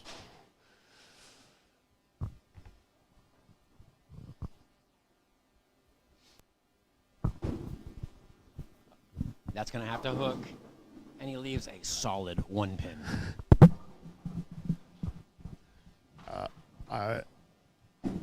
That could have been much worse. I will guarantee that he's happy with that leave right there. That was No, and could have very, very easily been a washout. It almost went in the channel. All right, Devlin Yamasaki nodded after 2 frames. Guba already on the board with a 22-pin lead.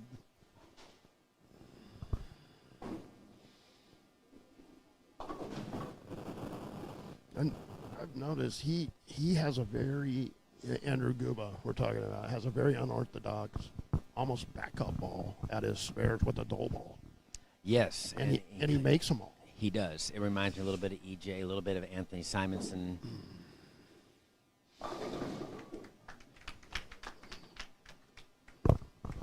If Nick Devlin's look doesn't go away, he's gonna have a say in the end of this tournament because he's got the pocket.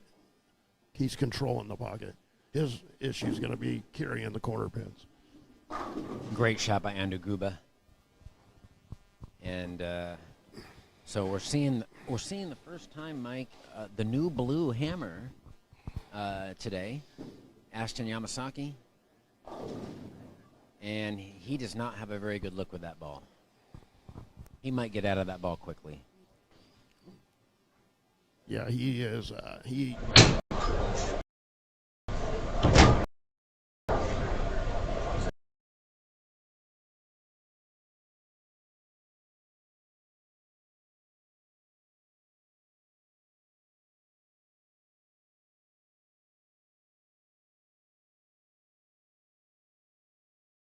He gets a half 10 pin.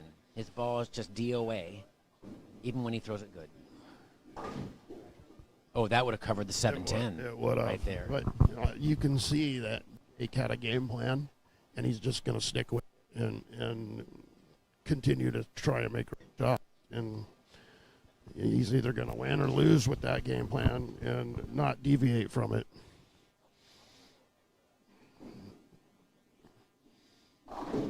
Ashton Runaway Brooklyn. See, he tried to do what I just said. He tried to get more direct through the heads with that shot, and he pulled it a little bit, and it hooked instantly. Great shot by Jake. Yeah. Just piping it. Yeah. It's too bad we don't have the speedometer, the speed radar. Also, the all the numbers. I would be interested to see how the accuracy is, because he's by far having to be the most accurate player playing that line. For sure. And I'm trying to remember, what's the name of the system again that they use on the show? For The Cats, is it yeah, Cat? and I heard that someone in Oregon invented that. Oh, that was the the Silver Creek. Zwickers, yeah. Right, Silver Creek Lanes, right? Yes. Well, I forgot the name of Clutch Bowling. Yes. Clutch Bowling. Yes. And you know what? Every time you see a guy on show. Congratulations, brother. Great bowling, man. Safe trip, bro. Ryan Connor, Bidniska. He's got a long drive to Walla Walla. Yeah. He's going to go pick up some sweet onions. Sweet onions. The $19 sweet onion Burgerville cheeseburger. Right, because the employees are getting $20 an hour. Yes. Great shot there by Devlin. Nick is going to make things hard on Ashton. I haven't called him Gary yet. I probably will before the day's over. Guba. Gary is in the crowd today, as we mentioned. The Yes. 1993 champion, Gary Yamasaki. Yes, he has the flowing gray hair. I didn't know that was him from behind. And you were right. He was out of that blue ball. Yep. It just wasn't shaping at all. And I think that piece that he has now is good. He just can't grab it too much at the bottom. Now, Ashton, is he on staff? Yeah, he's a Brands of Brunswick hammer guy. Another merger, huh? Yeah, they merged with all of those companies. Yeah, Roto and Storm. Roto, Storm, 900 Global is all under the Storm brand. And then you have Motive is on their own. And then you have Ebonite, Track, Hammer, Brunswick, and Deviate and Radical are the Brands of Brunswick. A runaway Brooklyn for Ashton, Yeah, keeping it close. He is not very enthused with this ball reaction, though. You could tell. Jake gets the Jersey squasher through the face. And, He's like, well, I might as well take that since I leave a 10-pin every time I throw it good, pretty much. Half of his shots have been 10-pins that were good last match. but he could step up here and cut the lead to 10 pins with the strike in the 6th frame. Right. Nick Devlin up with the purple hammer on lane 8. Yeah. Wow. He is making phenomenal shots right now. He's going to have a lot to say at seems- who wins this tournament. Seems like his game has elevated to the next level the last few years. He is, and Nick. Jake tripping the 4-9. Jake cuts the lead to 10 pins. Nick Devlin is a Mick McMahon disciple. He's worked with Mick McMahon for a long time. And we've seen some of the other Hall of Fame players come from that camp. Blaine Weninger to name one. Yeah. Mick has turned the reins over to Chris Burnett. Shout out to Chris Burnett, my good buddy, who's doing. And he carries the Brooklyn. It's. He says, if you're going to get one, Ashton, I'm going to get one. That's right. Here goes Andrew Guba, 6th frame. And does not trip the 4. Decent shot, though. But like I was saying, Mick has turned the reins over to Chris Burnett, and Chris is working with a lot of the top-notch bowlers in our area now and doing a phenomenal job. Glad to see the success that Chris Burnett has had. He's a bowling lifer, and he's just doing good work for the people around here. And he's always been a very positive person to talk to. Phenomenal. Yes. I've Great shot by Ashton, tripping the 4-9.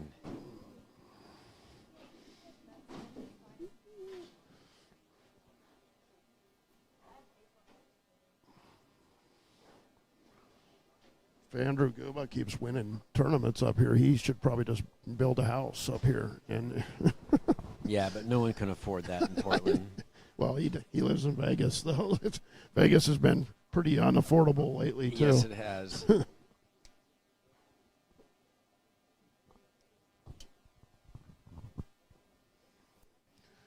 I considered moving Vegas in the 90s. I didn't, but I like that climate. I lived there for 6 months, did nothing but bowling in the like 97, maybe 98. Ooh, Ashton, solid 9.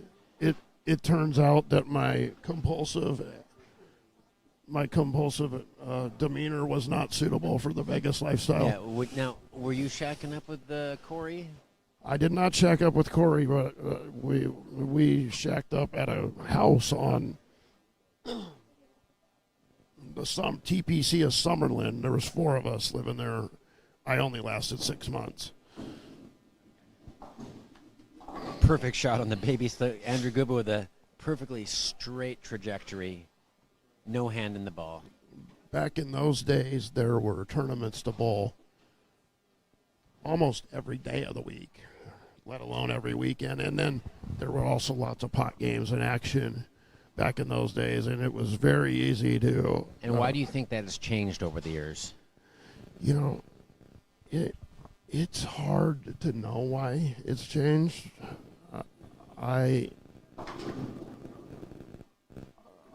If I had to guess one thing, I just think that the bowlers that's too easy for people to find out who beat who and the pride thing. So nobody wants to go and bowl pot games and get throttled, and then it's on social media and it's all necessary. If I had to guess.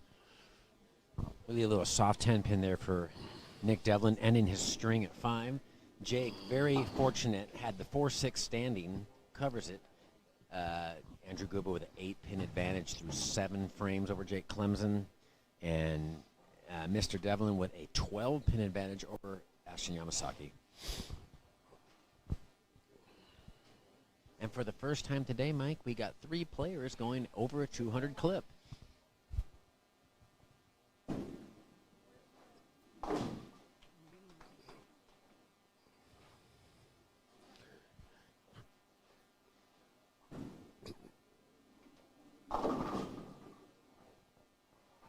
little soft 10 for Jake. Jake's making good shots now, though, so.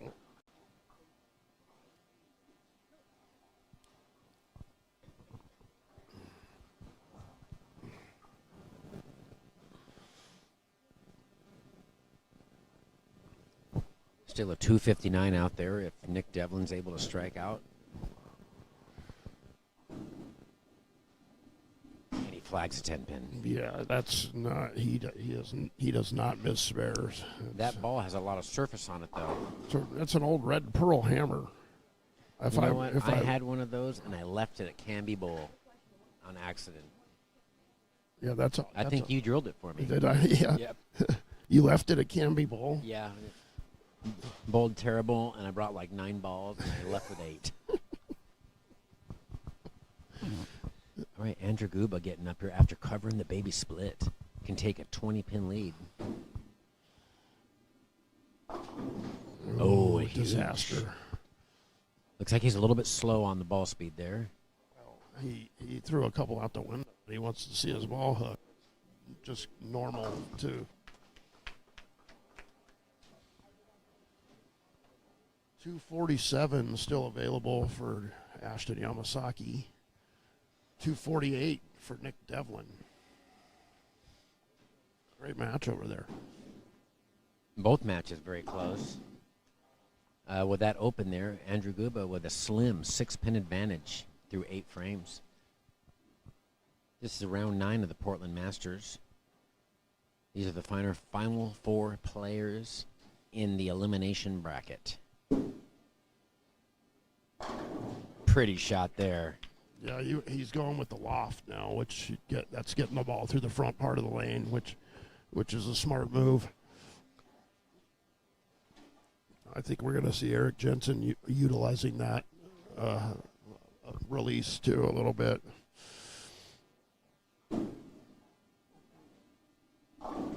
He didn't really like that one. He didn't, but he got away with it on and open. That's a makeable spare.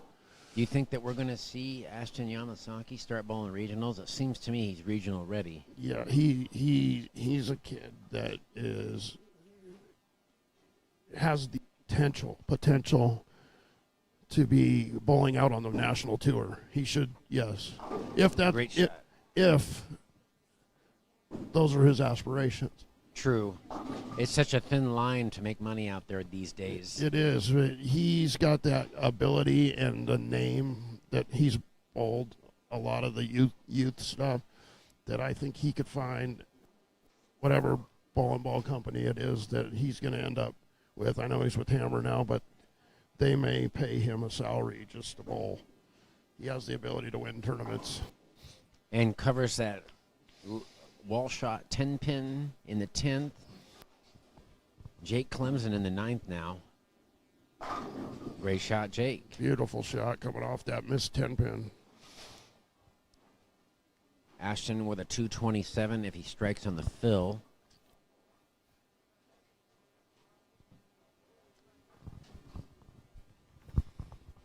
So let's see. We're going to be bowling on, Mike, we're going to be bowling on 1 and 2 next game. Oh, really? Yeah. Good place for that, for Ashton leaving. And next round is both winners and losers? Yes. Piping it. Great shot for Jake. Great shot for Jake Clemson. And that's got to be up there around 19 miles an hour, Mike. That was pretty fast. I mean, it wasn't as fast as, say, Eugene McCune. McCune's son. Kevin McCune. Kevin McCune throwing at 23 miles an hour. His dad, Eugene, threw it hard, too. Yes. Yeah. Munster, Indiana. The Rocket. Yeah. Right? The Rocket, yeah. That strike Jake into the 190s. This one will put him into the 200s. That looks good again. He's Great shot, great Jake. shots, Jake Clemson. Devlin love tap on the 10. That puts him in the 2-0s with any good count here for Jake Clemson and assures him of a slim lead going into the second game.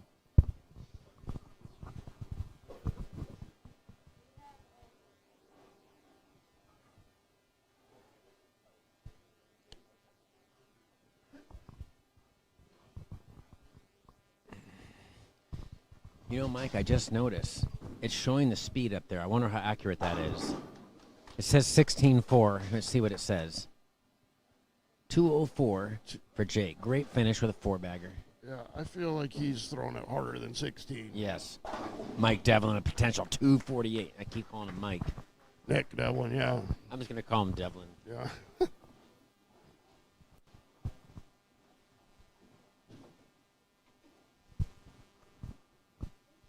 224 for Ashton Yamasaki. That would normally be a winning game. Yeah. But as you mentioned earlier, going to the urethane, that was a great play Yeah. from Mr. Devlin. And we leave a half 10 pin for Andrew Guba. His only has a potential 189. We're going to see his end over end roll here at the spare. 247 for Nick Devlin. 23 pin advantage after game one.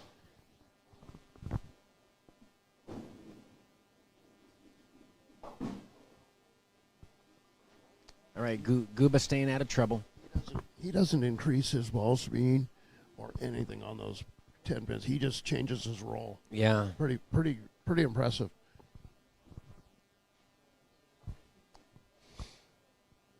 And now he's going to do a little experimentation here, throwing a new piece here on the fill ball, seeing if he can get a different look. Mm.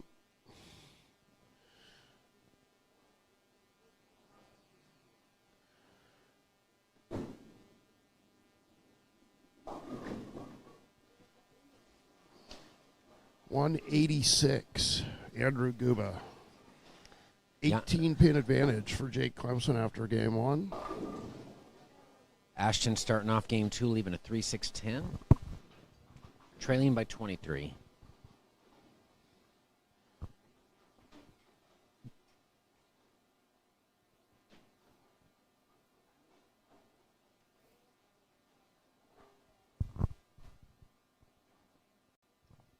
The spectators are starting to file in.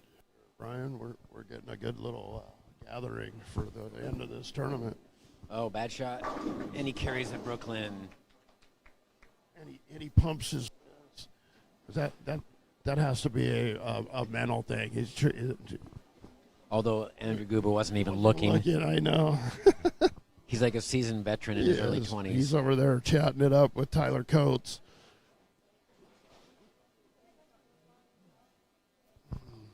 All right, so Ashton spares it up. Let's see if Nick can continue this incredible heater he's on with the Purple Hammer. Boy, Wow. He's gonna be tough, Brian. He's gonna have a lot to say with who wins this tournament. If he doesn't go through any transition. Or nerves, one or the other. Andrew going back to that ball. Yeah. So he decided what he felt, what he threw on the fill wasn't a good shape. He threw that one perfect.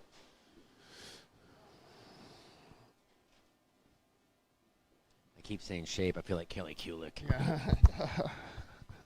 I got to stop that. Oh, and Nick, a little chink in the armor, leaving the 4-7-10 split. He liked that shot too. You could tell.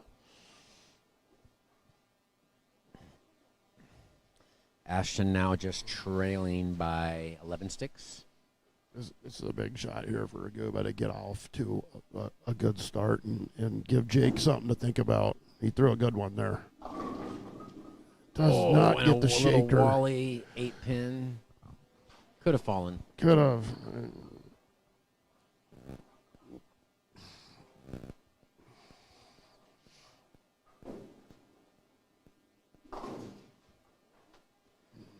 All right, Nick just going for count there.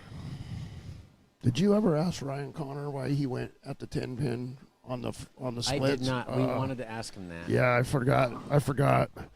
I would be interested to know. Me too. Maybe I'll send him a little text here. Yeah. Yeah, because we saw him do it a couple times. Yeah. And one of the times he kind of needed to spare. Yeah, big time. Maybe he didn't want traffic in that part of the lane. I wonder if it has something to do with that. Yeah, I'm interested to see. Oh, that was a bad shot there. Oh my goodness. And Ashton grabbed that at the bottom, and it just took off. All right, Jake, coming off of Brooklyn. Better shot, leaving a 4.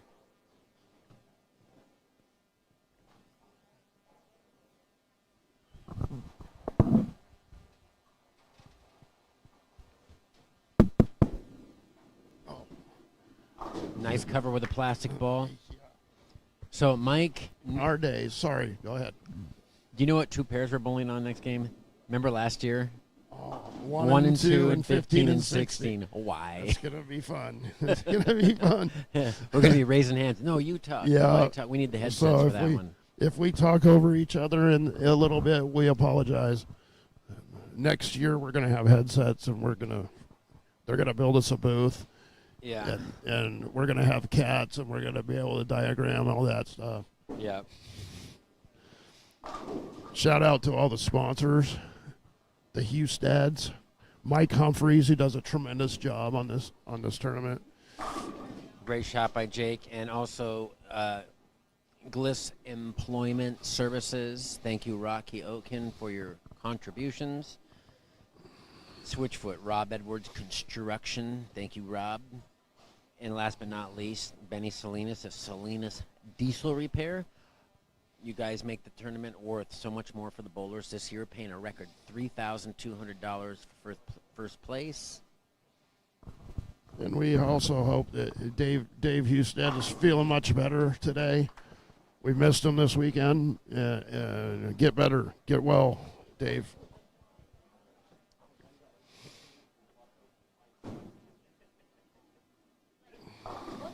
Looks like he set that short a little bit.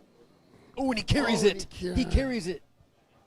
Eh, That was honesty. That was so close. I know. I couldn't tell.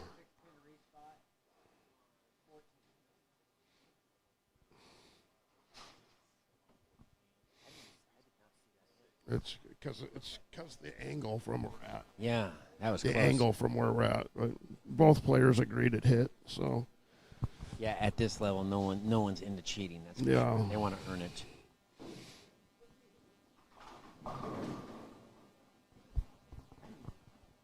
And like you said, Mike, is there some transition going on for Nick? yeah, that's It's what starting to creep high on him a little that's bit. what I was wondering about with that ball. But he can handle the 4-pin and little minute adjustments with the urethane ball. Whereas you see. Oh, and he flags I mean, the. Ooh, he know what? It was interesting. He did not throw it straight. He put his hand on that spare. He did. He's been throwing almost a backup ball. Yeah, that was very odd. He turned that one. Yes. You know, Mike, this next round made me remember what happened last year when Mike Hansen, you were calling his match on 1 and 2, and he was way behind, and he went to that high road, Yes. and that changed the complexion of his tournament It immediately. Did. It did, and he never looked back.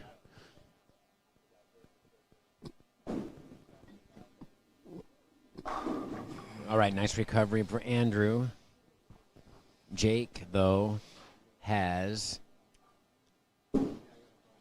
30-pin lead.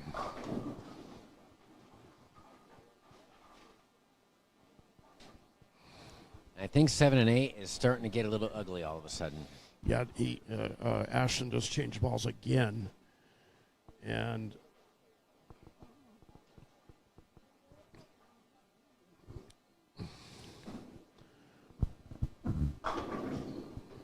Jake with the half 10, but Jake's making great shots right now. So I was looking for Gary down there. he's sitting right on the other side of the desk in the second row. Oh, there he is, yeah. Maybe, Ashton needs to go up there and get some pointers. Yeah, right now, Ashton, it looks like is fighting, trusting the ball to the right a little bit. Jake with another good shot. He's going to cover this 10-pin. No problems, yep.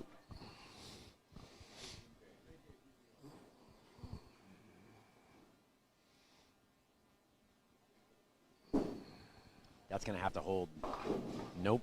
So after this round, we're only going to have 4 players remaining. Is that correct? Yes.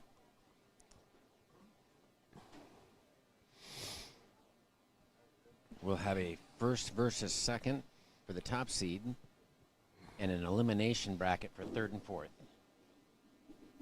Perfect shot by Beautiful Jake. shot by Jake. And like Corey Houston said, he said,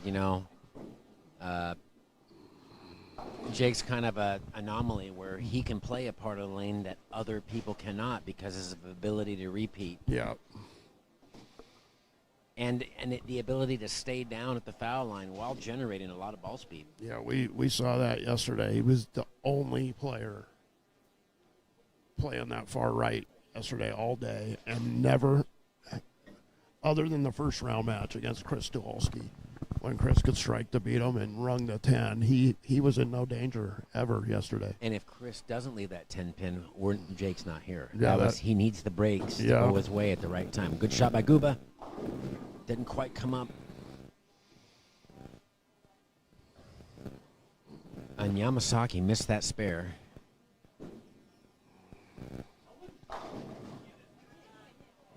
Nick, good shot there. Kind of a lazy 10 pin. He'll take that. Yeah, he's in position right now where he just can control the pocket. He's going to have a pretty good lead through halfway through the second game. So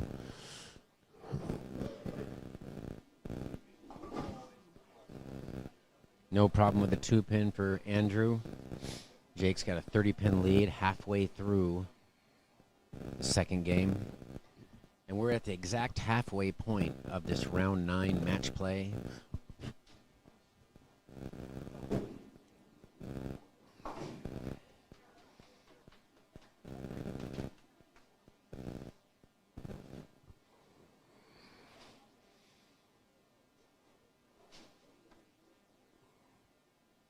And Andrew Guba uses the whole approach. His a whole heel is off the back. And he carries the 2-8. Yes, and who else do we know that did that? Marshall Holman. Marshall Holman. And myself, when I was younger, I would hang my feet up. Yeah, I did too. Now I use less than half the approach.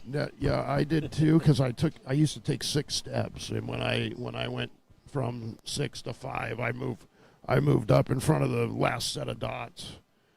Less chance for injury. Yeah, yeah. And he made the adjustment on that lane, and then it didn't get to the pocket. Yep.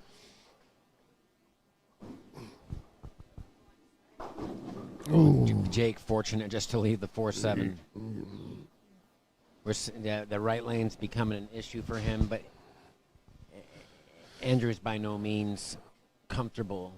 No, he just went light, left the 2-pin, and then carried the 2-pin. So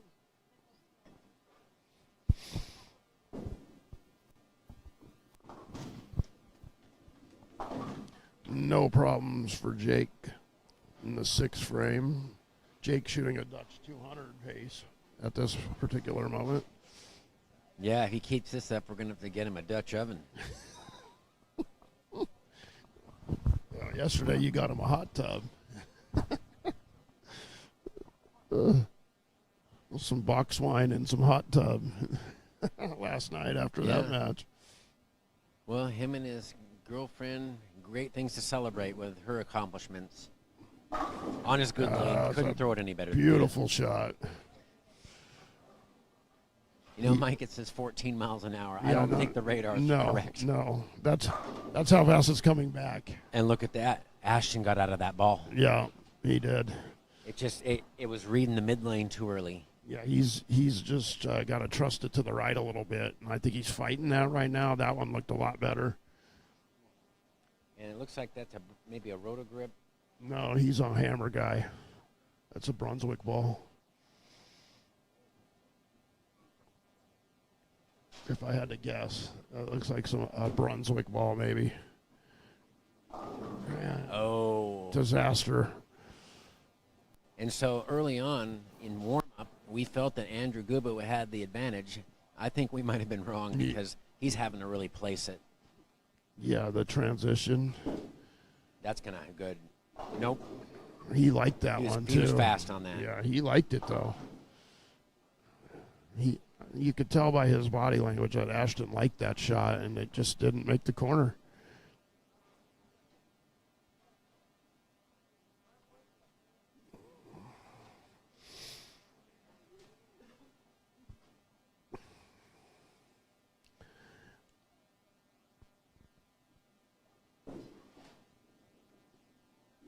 Covers it nicely. The 3, 5, 2, 5, 8. Andrew Guba, 24, down by 42. That looks better. Yeah, he kept that tighter that time, which was what's the And right Mike, spot. let's talk about the bowlers, both hitting the left lane and both struggling on the right lane. Yeah, it looks like there's a little hang down lane for Andrew Guba on that lane. And yesterday, that went through that yesterday, where the right lane, I think a couple of the players struggled getting the ball to tip on that right lane. Oh, and now a apparent good shot by Nick, and keeping Ashton close. Oh, and a horrible break by Jake. Could not have thrown that better. He's throwing good shots down there. A swishing 7-pin. How unfortunate. That would have put a stranglehold on this match. Guba still has life. And fortunately for Andrew Guba, Guba gets to bowl the 10th frame on the good lane this game and the last game. Okay, 4-9 conversion. Oh, and he gets makes it. Wow. Good concentration by Jake there as the crowd goes nuts as Nick Devlin makes the 4-9, and he just nails it. And that's why he is bowler of the year 2 of the last 3 years. And he has a chance this year, doesn't he? Oh, yeah. Yeah. Yeah, well, you know, you could also throw Bud Sicard into that hat with back-to-back OBAs and also Mr. Yamasaki. Yes. With still quite a few tournaments remaining, though, right? I don't see Nick Devlin bowling OBAs too much, though. No, he lives in Arizona. He On the good lane, boom. Yeah, he's wired on that lane. Yeah, Nick is a resident of Arizona now, so I believe He's down there. He's bowling against Jason Williams. that he just comes up to bowl this tournament without knowing, but that's what I think.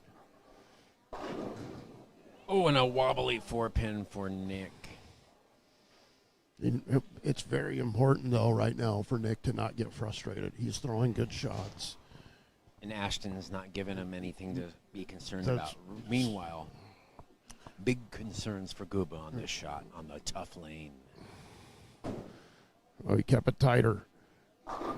Oh, that was a great shot. That was his best shot of the match. Neither player getting rewarded on that lane for good Wow. shots. You know, Jake has thrown a couple really good shots on that lane as well, and none of them have struck.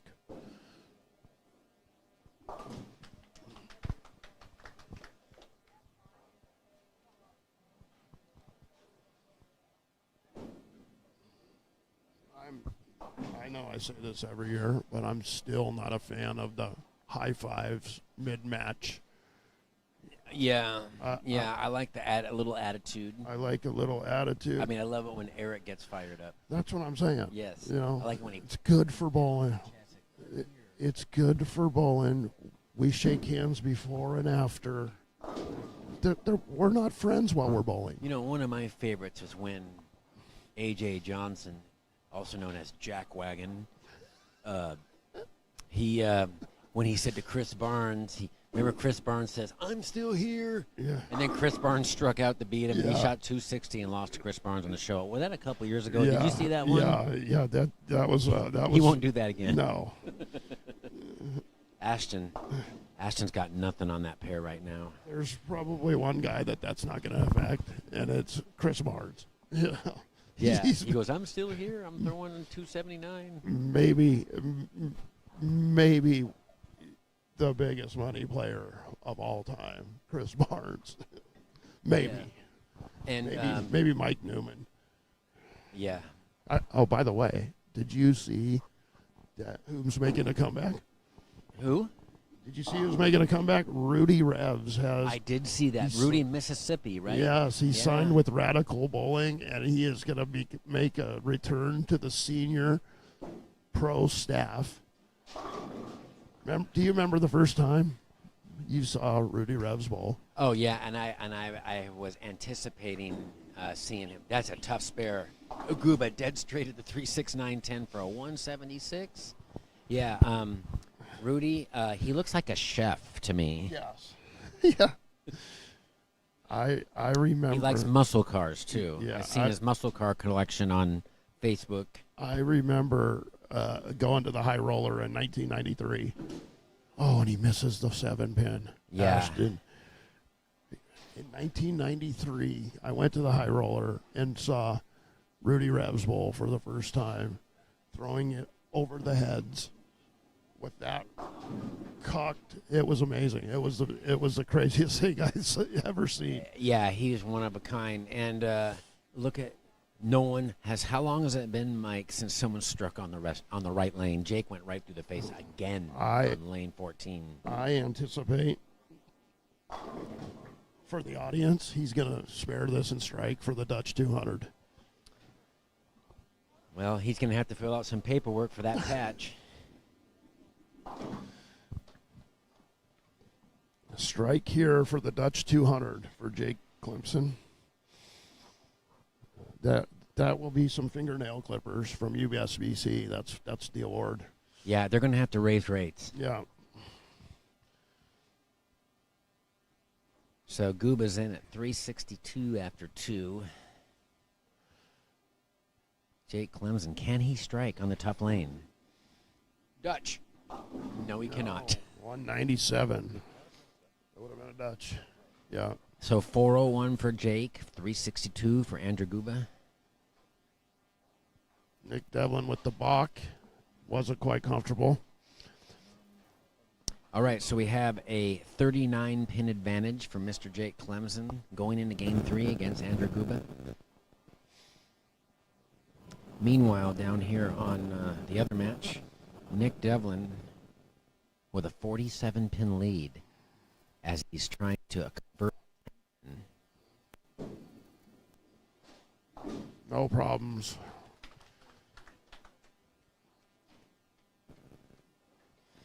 Some of the other notable players down there, Tyler Cortez Shank in the Phoenix area, another great player. Yeah, there's also Jacob Buttriff. Yes. Who lives there now.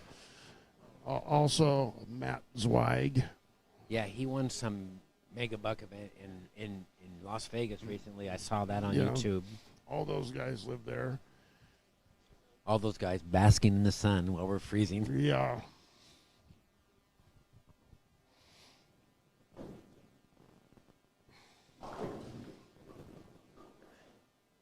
Right, out of trouble there with just a 2-pin for Nick.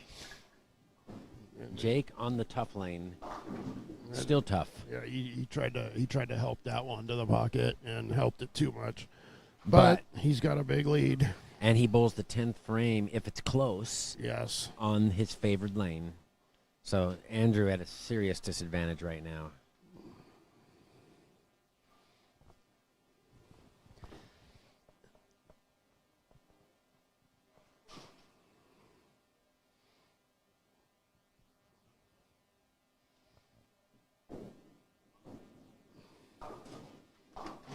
Covers the double wood, the 3-9.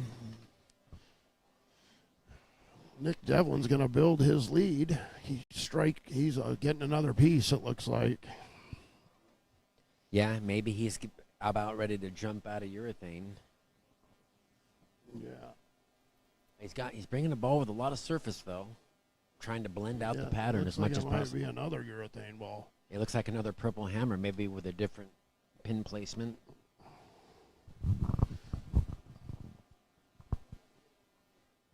Good move to experiment there on the count ball. On the good lane. He's And got Jake that- can just pipe it on 13. He's got a little bit of room. Yeah.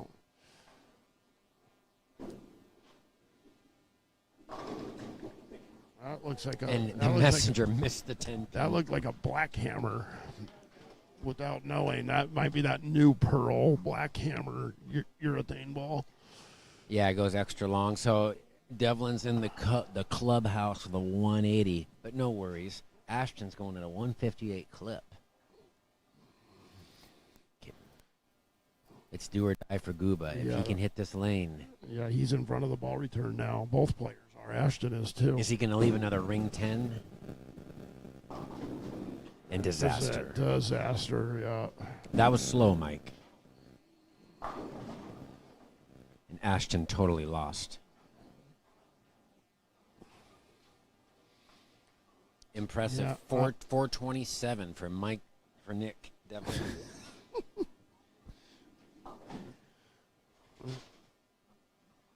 You're having the same problems as I have with Dave Dimoff. I keep calling him Jack. Yeah, Dave's good at woodworking. He builds some cool stuff. I know. He recently gave me a Portland pinball. The 1-2. Oh, he chops the 127 and a 147 disaster struck Ashton Yamasaki. Dave Dimoff gave me a Portland pinball T-shirt at League recently. I've known Dave since I was maybe 12 years old. Nice. He does do. Doesn't he do woodwork trophies for a tournament? I thought I saw. Yeah, that could be. Thank goodness for Facebook. We can keep up on all this stuff. Yeah. Okay, so it's 427 for Nick Devlin, 371 for Ashton Yamasaki. Nick has taken a 56-pin lead, and Andrew misses the 4-pin.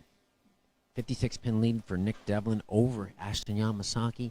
These matches are no longer close. Now with back-to-back opens with Andrew Guba. So, I got a message this morning from Lori Hazelwood. She actually finished 6th in the Portland Masters in 2011. Wow, you know what? I'm sorry, Lori, that I did not remember that. I remember 2011. I needed a mark in the 10th to make the cut, and I needed a double. I needed a mark to cash and a double to make the finals. Left a pocket 7-9 in the 10th for nothing. Really? Yeah, the cut was plus 18. I ended up minus 18. So, 44th place. That was the year that Lori went deep. So shout out. we stand corrected, Lori. Yeah, you are the actually- queen of the Portland I Masters. actually asked about that yesterday, about her in particular, Yeah. without knowing. And So we'll give Laura Cowling the second best finish ever at the Portland Masters. Lori Hazelwood, who I won a Northwest Senior Tour title with Lori Hazelwood in the 40, 50, 60 with her and Hugh Miller at Kellogg Bowl. Yeah, Hugh says that Kellogg's one of his favorite houses. Yeah, he only averaged about 262. Yeah, he hasn't bowled this year. I think he bowled last year and missed the cut. Hugh has been going through hip surgeries. Yes, and you know what? Hugh is well into his 60s. He's going skiing every weekend. He's phenomenal shape. Unbelievable. I mean, Mike, if I could die and be reincarnated, I'd like to be Hugh Miller. I bowled the team challenges with him, and he would. When we went to the National at Reno, he would wake up at like 6 a.m. and go jogging. The work ethic is just something Yeah. that we don't even fathom.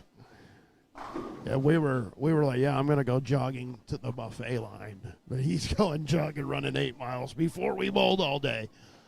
Yeah, definitely a candidate to live well into his 90s, that's for sure. And finally, Andrew Guba gets a strike on the tough lane. Unfortunately, it follows 2 opens. Ashton Yamasaki continuing to struggle. Nick Devlin starting with a strike. If he starts off with a double, it's going to be hard for Ashton to recover. Must-strike situation for Andrew Guba.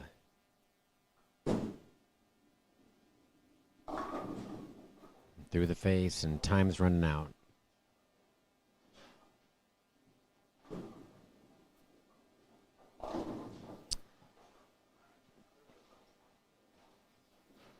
Nick currently up by 67, 8 frames remaining, and Jake up by 62. Mike, it's looking pretty likely we're going to have a Clemson versus Devlin on 1 and 2. Very likely, and Jake Clemson on a Dutch 200 pace again. Although he might shoot 220 now that he has the 10th frame on the good lane. Yes, you're right. Yeah. I think he'll be happy just to shoot right around 200. I don't think Andrew doesn't seem to be figuring anything out at this time on this pair.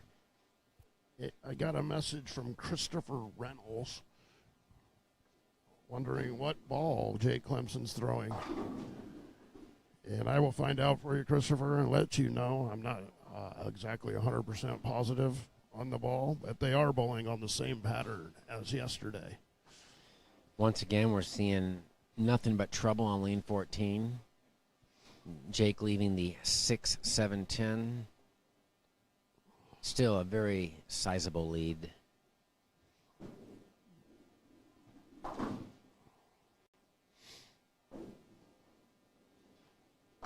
Nick, now you think that's a black hammer? That was a good choice. I think that was a purple hammer, maybe. It's a hammer. It's a urethane hammer. Here, it's going to come back. Let's see. Oh, yeah. It's purple or, yeah. It's a darker purple. Yeah, it might be the black one. I'm not sure. It's a urethane hammer. Good choice. Wow. He cannot miss that lane. That's the right lane is giving the players fits.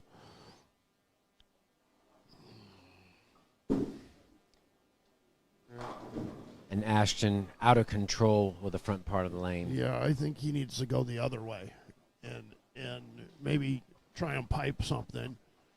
But easy for me to say, I'm not bowling. The bowlers that are bowling well are Nick and Jake this set, and they're both playing fairly direct. Straighter is greater. And that's out the window. And Guba waving the white flag, Mike. I think that it was a good run for him, though, winning the Ed K Masters and going very deep in the main tournament. A force to be reckoned with every time he comes up here. Yes, finishing in the 5-6 spot is nothing to shake your head at.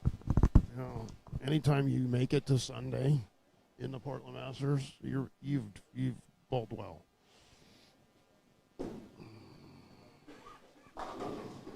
And a pocket 710 for Ashton.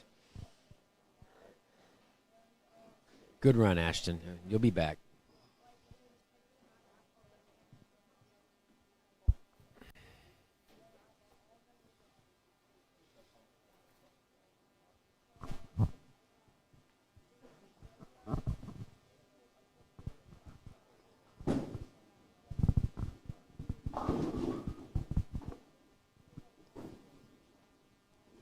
Okay, so somewhat of an anticlimactic. Round. Yeah, this. Not much to say here. It's Clemson versus Devlin, and our two undefeateds, Eric Jensen and Johnny Leggett. And I will guarantee one thing for the next round. It will be loud in here with Nick Devlin bowling on one end and Johnny and Eric bowling each other on the other end. I can't wait. The crowd is going to get loud in here. Jake on the tough lane, still not able to strike.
Great shot, Jake Clemson in the 8th frame.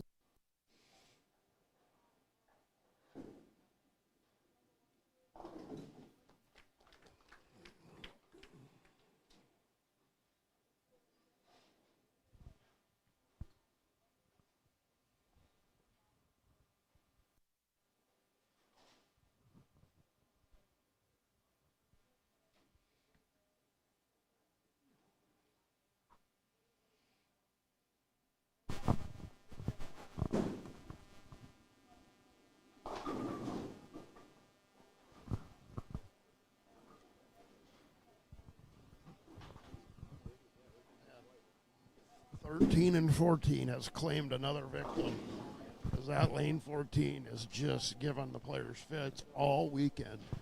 Yeah, and we're down to 3 fresh pairs, and we're sitting behind the championship pair here on 11 and 12, which will be used in the 11th round. We're coming up on round 10 of the Portland Masters.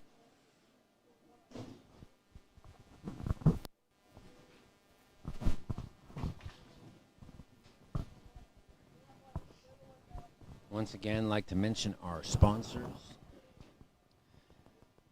Edwards Construction, Rob Edwards, thank you very much. Gliss Employment Services, Rocky Oatkin, thank you, Rocky.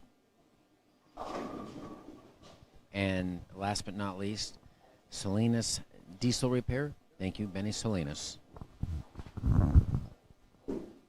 And also Mike Humphreys for all the work he's doing on this tournament, bringing the action to us. Thank you, Mike, and also the Houston family as well. Yeah, everybody, and Greg for stepping in as Dave's under the weather and doing a phenomenal job. And shout out to my dear friend Bill Oken, who suffered a somewhat of a concussion falling on the ice. Get well soon, Bill. Jake, first good strike and how long on that lane? Jake strikes on the right lane. Unbelievable. He bowled great this match. Call the Vanport Bowling News. Yeah, call Dave Roberts. Call Dave Roberts. We got a double. Call Howard and Ethel Sitter. Actually, Howard and Ethel Sitter, you were like in diapers when they were doing it. Yeah, I remember the Oregon Bowler. Yeah. In fact, Debbie Dean keeps putting out tidbits of all the old papers she has. It was pretty cool. Debbie Dean in Dallas.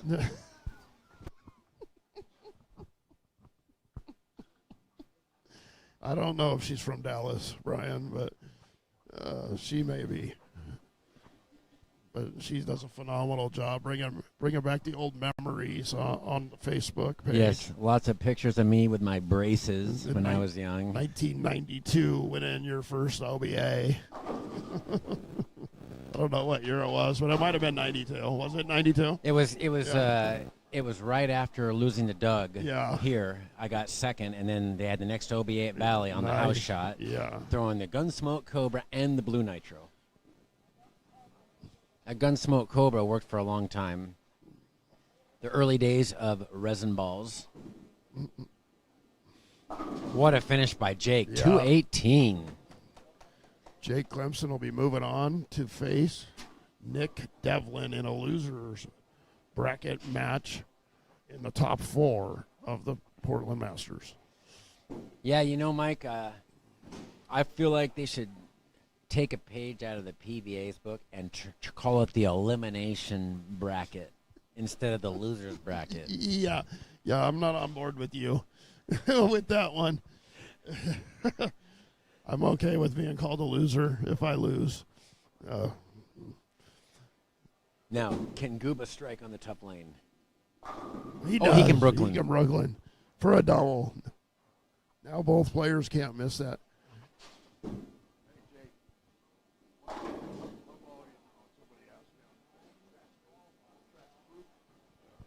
Thank you. Jake Clemson's throwing the Trek Proof ball. That's for you, Christopher Reynolds, for wondering. It's been impossible all weekend. He thought you were going to get Dutch 200. I said, no way. He just struck flush. Another pocket hit for Andrew Guba. Great showing for Andrew Guba, coming off the Mini Masters title. Impressive bowler to watch and somewhat unorthodox style. He will be a mainstay in the finals for years to come.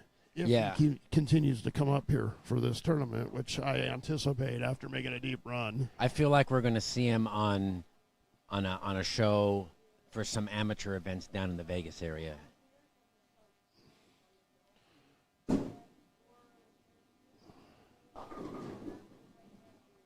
$193.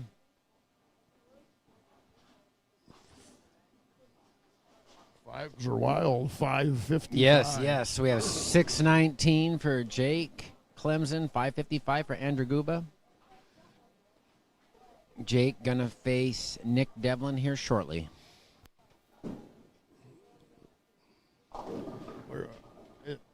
Which pair? They're going to be on 1 and 2. Yeah, the losers bracket on 1 and 2, the winners bracket. Last year we saw Zach Stone face off against Blaine on 15 and 16, and Zach he came out of the gate with like 7 in a row, and it was hard for Blaine to recover off that. And really, no one saw Mike Hansen coming. He just, when he made that ball change, and I was down he there. had a look that no one else had. Like you mentioned, I was down there calling that match, and it was like the light bulb went off when he saw that ball reaction, and then he never looked back. And never missed a spare. No. In fact, he posted last night, I don't know if you caught that on Facebook, about going 2 and out. Make your spares, kids, is what he said, because he missed a few spares yesterday. As we were talking about with the spare ball issue.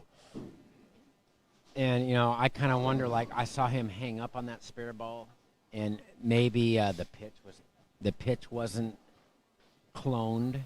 Maybe didn't perfectly clone the rubber ball that he had for so long. You know how it is as a bowler. You get comfortable with what you're comfortable with, and when you got to deviate from that, which now it's easier to clone balls because you just have to switch thumbs. Yeah, how do you feel about the finger? They came out with some interchangeable finger inserts as well, didn't they? I believe so. I'm not a fan of the interchangeable finger inserts. I am a fan of the thumb because they all feel the same, as long as you get the pitch drilled in them right. So that's probably the most important thing. The thumb hole's the most important thing for me. Nick Devlin trying some different balls and different angles.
Corey with a nice golf clap for the 158 game.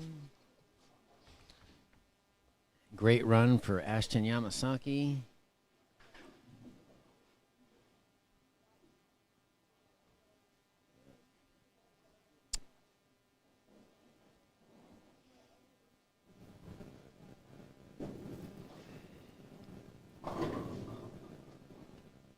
And round 9 has completed at the Portland Masters.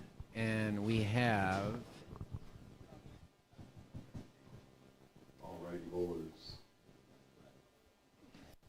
Going on to the next match. Down on lanes 1 and 2, Constellation, we have Clemson on lane 1, Devlin on lane 2. Still in the winners bracket up top, we have Johnny Leggett, lane 15, and Eric Jensen, lane 16. Please report for your lanes. We'll be starting practice here in just a moment. Final there, Mike. 6:10 for Nick Devlin and a 5:29 for Ashton Yamasaki. Jake Clemson, 6:19. Andrew Guba, 5:55.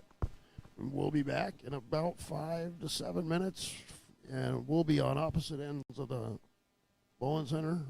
I'll be on the low end doing the consolation bracket, and you'll be on the high end doing the winners bracket. And will we see a repeat of last year where someone comes from the lower bracket and beats the top seed twice? That was so exciting last year. I can't wait. And the crowd in here is going to be going crazy with 3 somewhat locals bowling. Devlin came from here, doesn't live here anymore, but got a lot of family and friends. And then we got the 2 Milwaukee boys bowling each other in the winners bracket. Yeah, and going back in history a little bit, 2022, the top seed won, Tyler Cruz. 2020, Adrian Anderson, top seed, beats the timeless Tim Myers. And then I believe, We're going to get your lanes on for 5 minutes of practice. I don't recall, Ian Willard was the top seed. and was Jensen beat Willard the year before Jensen by was 1. definitely the top seed. So we had a 4-year stretch where the top seed won. Halverson, he was not the top no, seed. he Hugh beat Miller, he beat Miller Hugh twice. twice. Yeah, I remember that. So we had 4 years where the top Yeah. seed won, and then a year off. Kurt Bogner was top seed in 2014. Halverson was 17 was the first year we did it together. I Yes. remember that. With Hugh Miller 7-10 to lose, remember? And I remember in 2014, I just remember that Kurt Bogner, I'd never seen Kurt Bogner play 7th arrow. Oh, yeah. And so he was playing 7th arrow at Kellogg on the burn. And then he came in on Sunday playing right up 7 board and shot 710. Yeah, he was somewhat similar to what Jay Clemson's doing. Yes. But that's why Bogner had a success down at the Megabucks tournaments, too, because he could play that 7th arrow. But remember 2017, our first year, Hugh Miller, 7-10 to lose that tournament. And then Scott Halverson went to get a bag of dicks. Yeah, and I remember Scott was refusing to eat. We kept offering him snacks. He's like, no, I'm waiting for dicks. Waiting for dicks. And we even had a Pietro's pizza that year, and he didn't want any. Yeah, I had the Winco chips for him. Yeah. And then remember the next day, he had to rub it in our face. He did. He tags us while he's at Dick's eating a great hamburger and fries. With a greasy bag of dicks. Shout out to Halverson. I don't believe he bowled. I think we talked about this yesterday. I don't believe he bowled this year. Well, it's a lot of resources when you got to travel a couple hundred miles, 2 weekends in a row, and Well, he usually goes deep in this tournament. It's a good investment for him. yeah. And who knows? He might have had a local event that he was bowling that weekend up in Seattle, Tacoma. I'm going to go get situated down behind 1 and 2 before there's nowhere to sit. All right, Ryan, Mike. I'll check in here after a while. All right, Mike.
Match 10 of the Portland Masters. We're going to start off with Johnny Leggett on lane 15.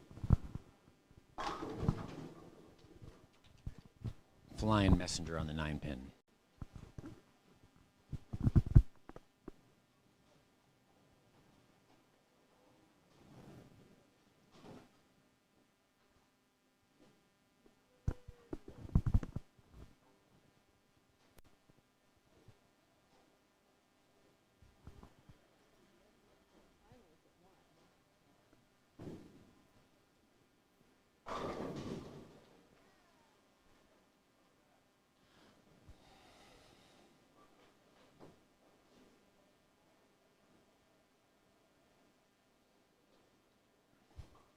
Eric Jensen on lane 16.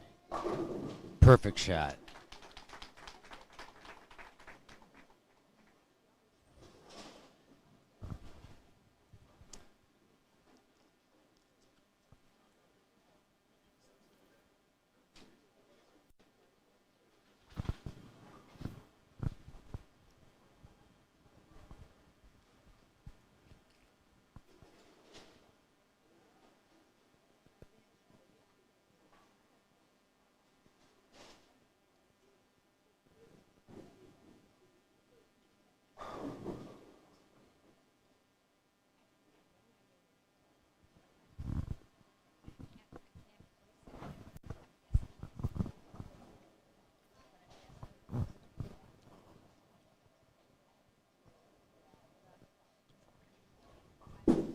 Eric crossing right over fourth arrow. Sends it wide, leaving the 2, 8, 10.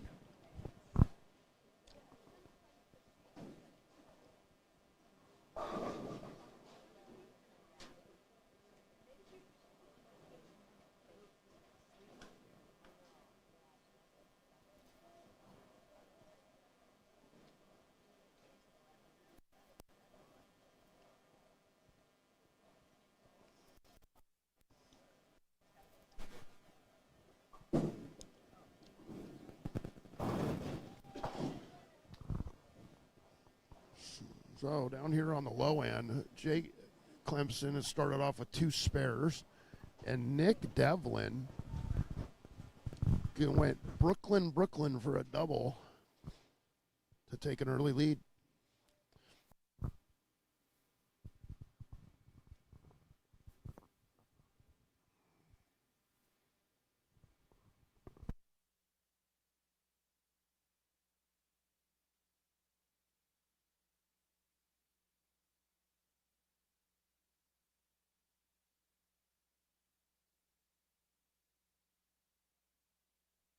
Good shot by Jake there in the third. 39 in the second with the strike up in the third. Nick Devlin getting up in the third frame, working on a double.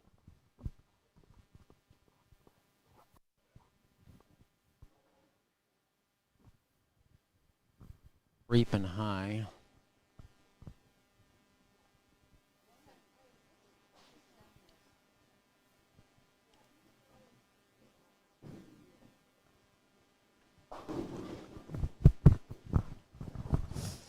Through the nose, carries the squasher Johnny Leggett shooting for at the the 610. triple.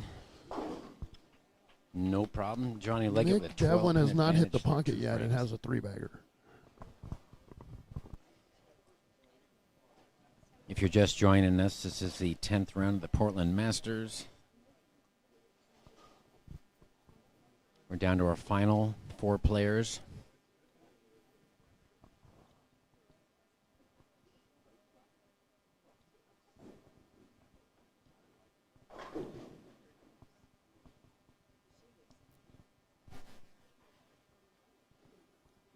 Not as fortunate that time for Nick as he's high for the 310. He's going to have a 19-pin advantage with the spare here in the fourth. Jake Clemson working on a strike. Could cut it to 9.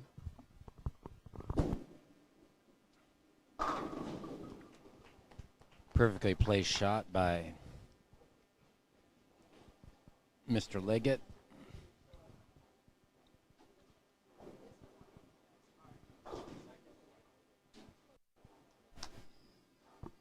And he does not convert the 310. 86 in the fourth for Nick. Jake can get up here in the fourth and fifth and take the lead.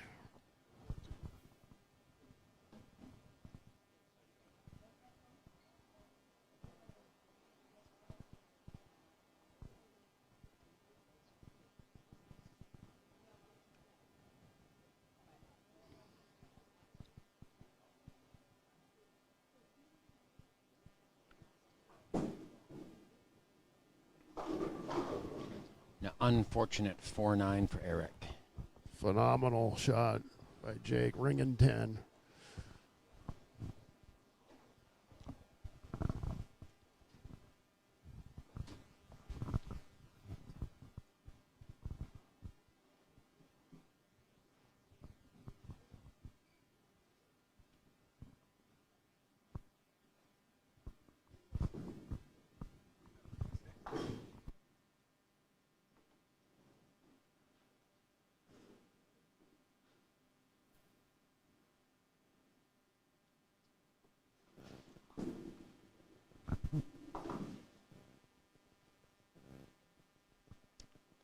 Covering just the 4-pin. Johnny Leggett's opened up here with a 23-pin advantage.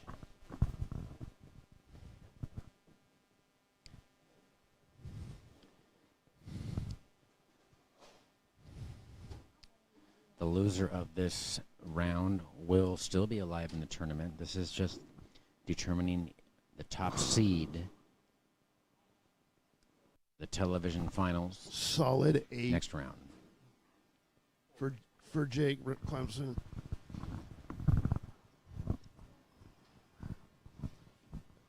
With the spare here, Jake is going to be 8 pins behind through 4.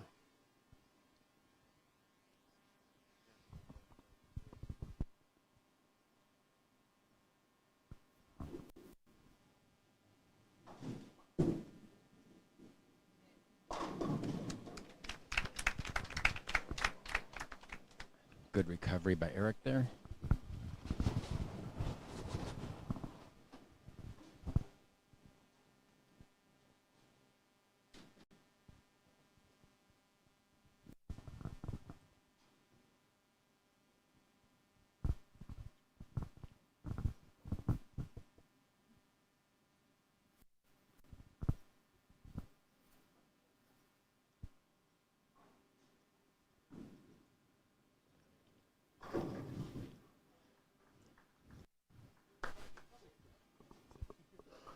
Johnny Leggett Another point Brooklyn fifth for Nick Devlin. arrow His third grabs it a of little the bit, match, already leads through the 5 3, frames. 6, 7, 10 split. Jake Clemson's hammer in the pocket and can't get a double.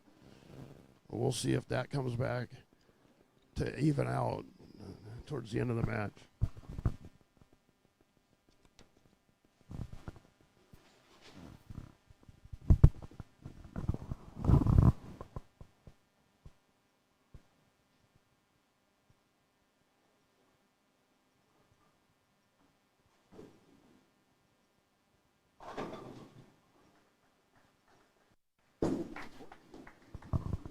Another one.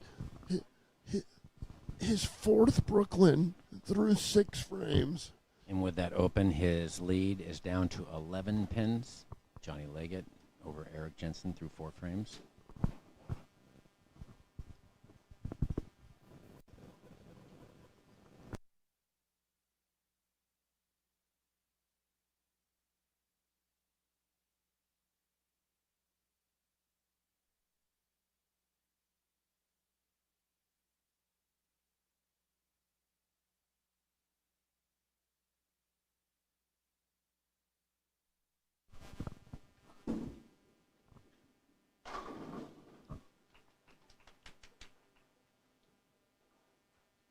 And it looks like Mr. Leggett, and he's liking lane 15 better than 16. If you're watching the live feed right now, in the upper left-hand corner, you're seeing our losers bracket match, Jake Clemson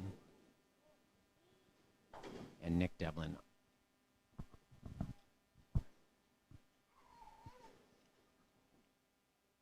And then in the lower right-hand corner, the lower right-hand quarter of your screen. This is the winner's bracket determining the top seed for the Portland Masters right now. Eric Jensen up in the 5th frame with a strike up, trailing by 11. Can cut it to 1.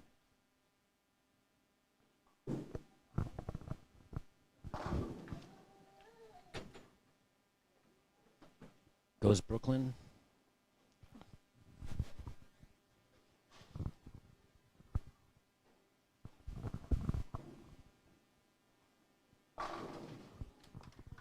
Great shot from Jake Clemson in the 7th frame. He's got 117 in the 6th, the strike up in the 7th.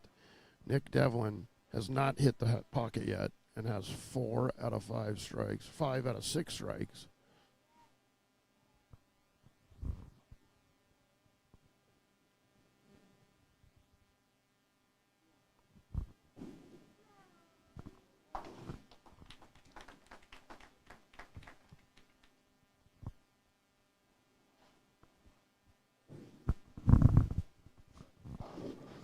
Eric covers a 6-pin, trailing by 11.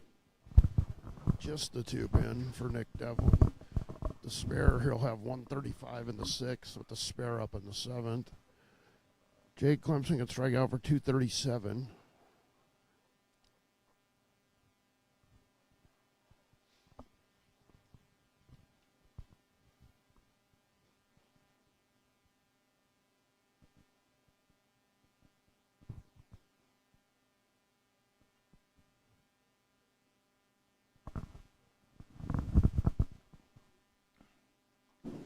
Eric on the good lane.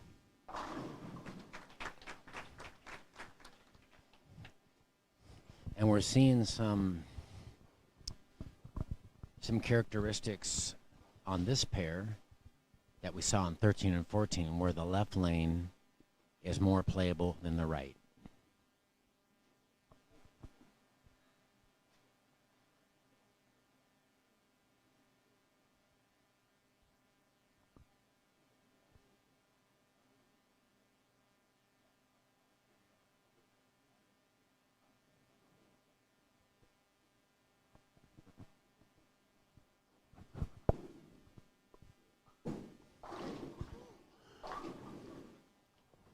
Brooklyn number 5 for Nick Devlin. Johnny didn't like that one, but just left through a the 8 3 frames. pin going through the Jake face, is going to lose his mind. maintaining an 11-pin lead. Neither player has captured a double yet.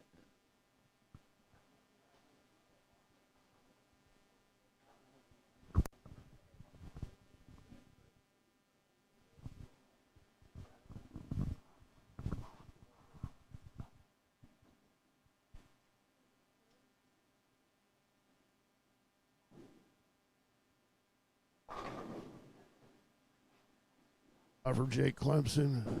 Uh-oh. Easter, yeah.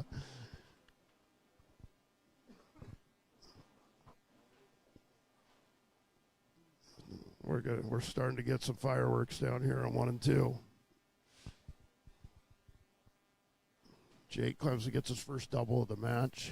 He could still strike out for 237. Nick Devlin could strike out for 245. 245, yeah, 245. All right, Johnny Leggett coming off the approach, having some problems with his grip. Reset.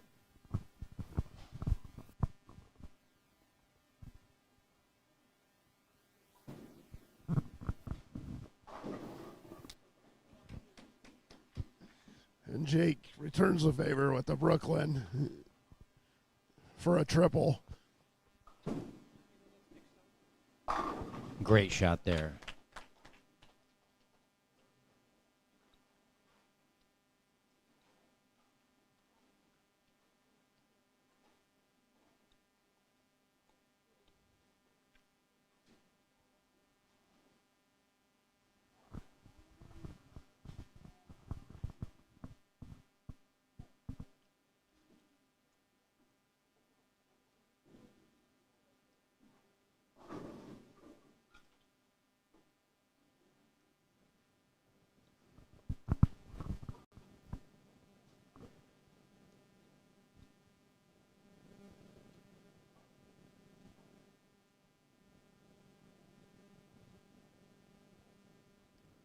Okay, no one has struck yet on 16. Eric delivers.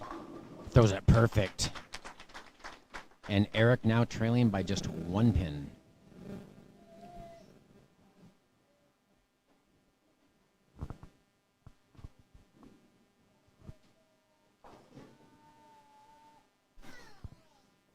Nick with the cover on the 2-5.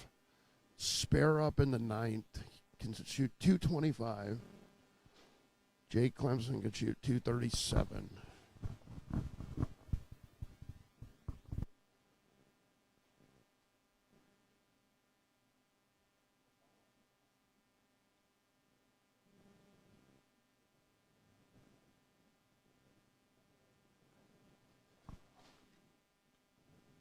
All right, Eric setting up to take the lead here. He's bowling on the good lane.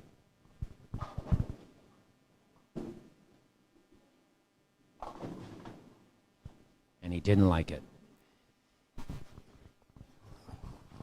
Nick crossing over again, only leaving the 5 pin. 2-4-8 combination. Eric trailing by 4 pins. 8th frame, first game. Round 10, Portland Masters.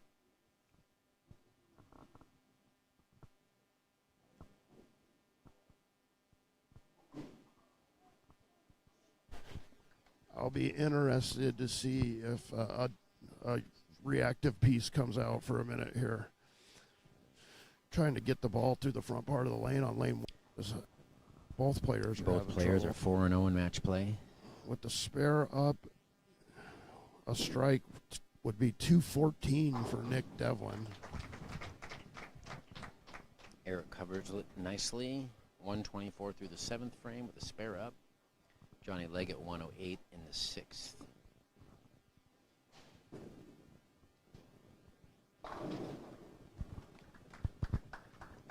.214 Nick Devlin.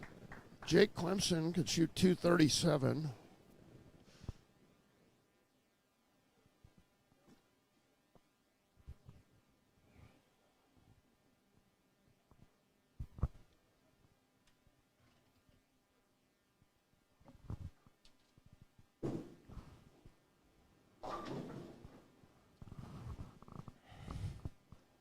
And on the more challenging lane, Johnny Leggett coming up high, leaving the 9-10. Beautiful shot for Jake Clemson. Baby split. That puts him in the 220s.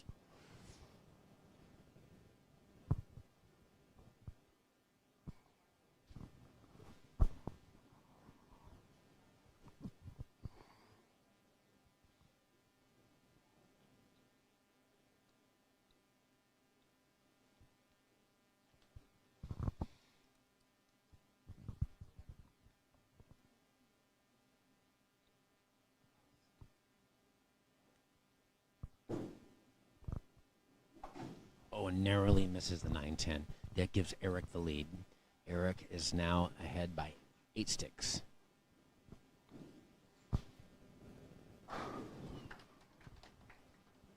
Jake has switched balls coming from that last match to down here, and he's really throwing some good shots right now. That strike puts him in the 230. He's going to have a 20 plus pin advantage with the strike here, 23 to be exact.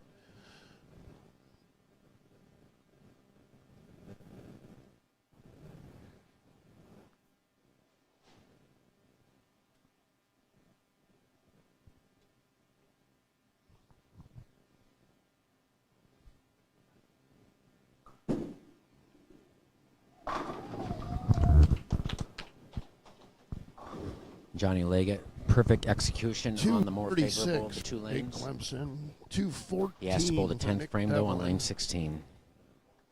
Eric, on the other hand, coming up on the 9th.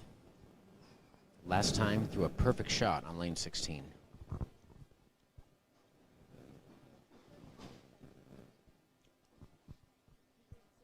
So, Brian, I got a little update from the low end.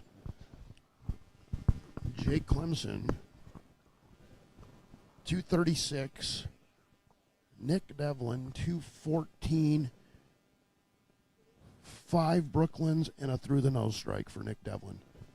Yeah, Greg came down and notified me there was 4 Brooklyns in a row. Yeah, it was the lane one is hooking as soon as it hits the lane.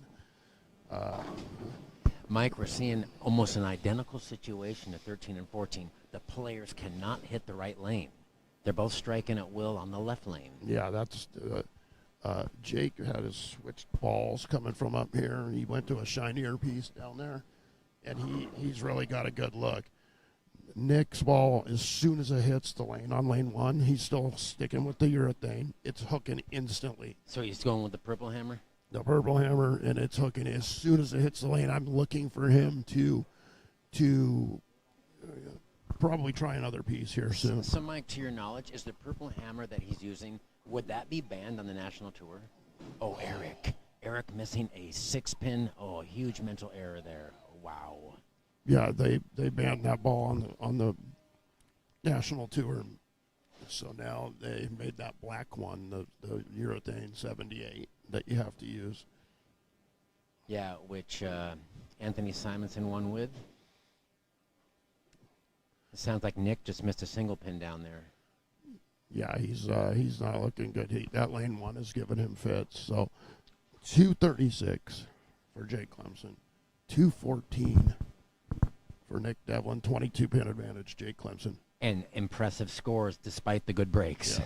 And I'll be back with an update after game 2. Thanks so much, buddy. And we got Eric here. Eric with a mental error just now in the 9th, missing a 6-pin. He's up in the 10th. He has a potential 182. And that needs to hold. And another errant shot, leaving just a 3-pin.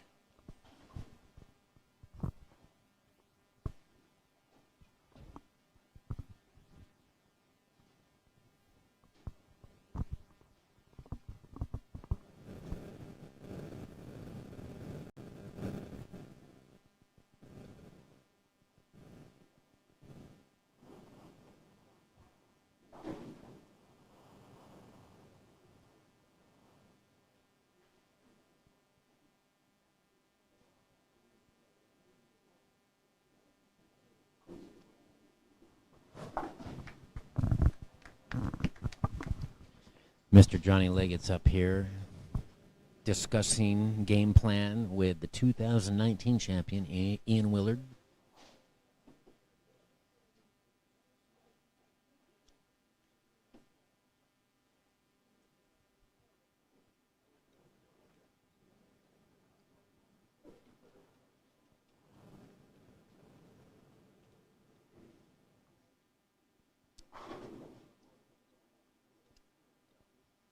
Jake Clemson with a nice shot there.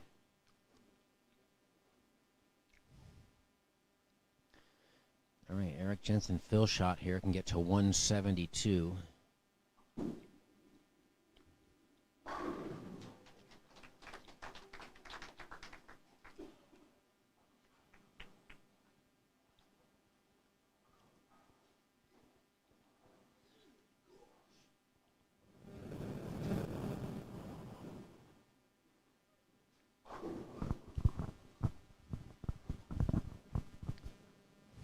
It's All unbelievable. right, so down Johnny Leggett.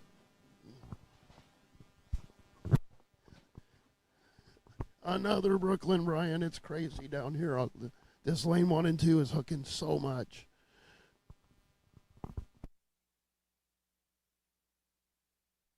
And leaves a very difficult 3, 6, 9, 10.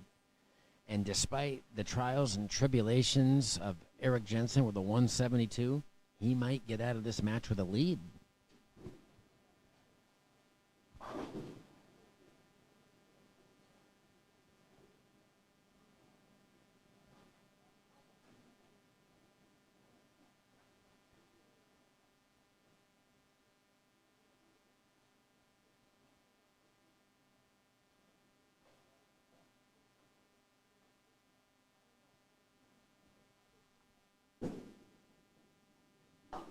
Ooh, and he covers it with plastic. Great shot. So Johnny, potential 176 if he strikes on the fill shot.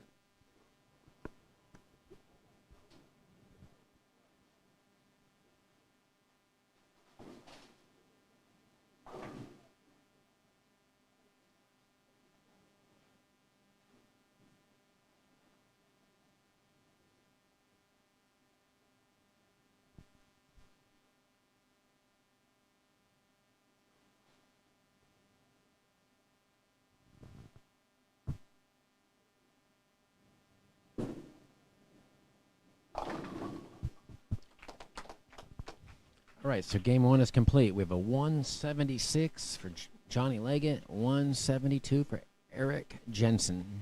Johnny will take a 4-pin lead into game two. Jake is throwing great shots right now. That's a double up.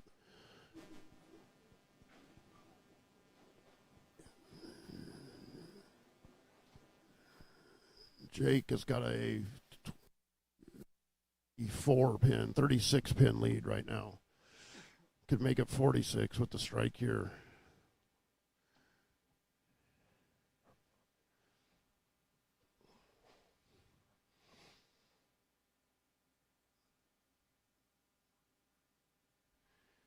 Excuse me, he can make it 55 with the strike right here in the fourth frame.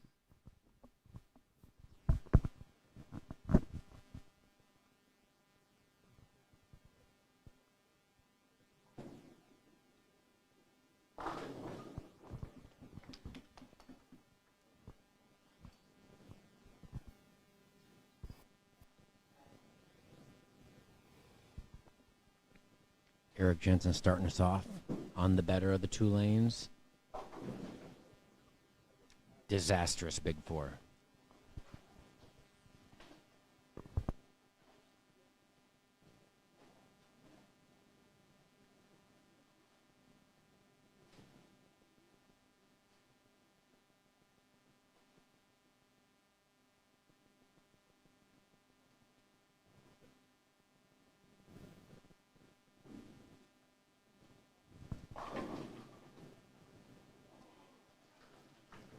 What a huge messenger for Nick Devlin for a strike in the fourth.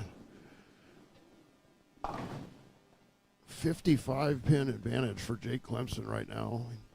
And now Nick with cut that it to split 45 with the strike here. 16-pin in the advantage fifth. for Johnny Leggett starting off game two.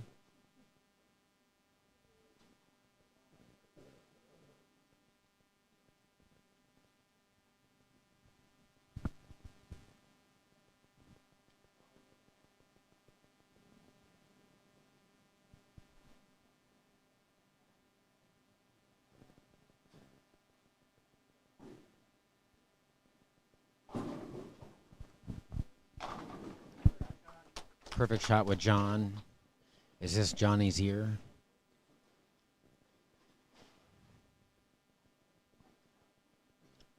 Johnny was by far the lowest average out of the four remaining winners bracket contenders. He's bowled on some of the toughest conditions this tournament has to offer, some of the lower scoring pairs, and he's surviving.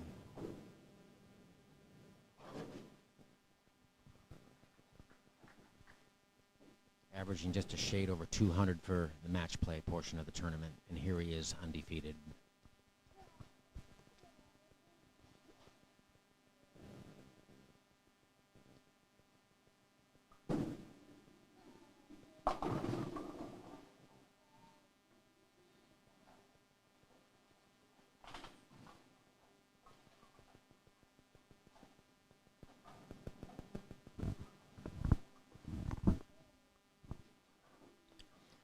Johnny coming up high, fortunate just to leave the 7-pin.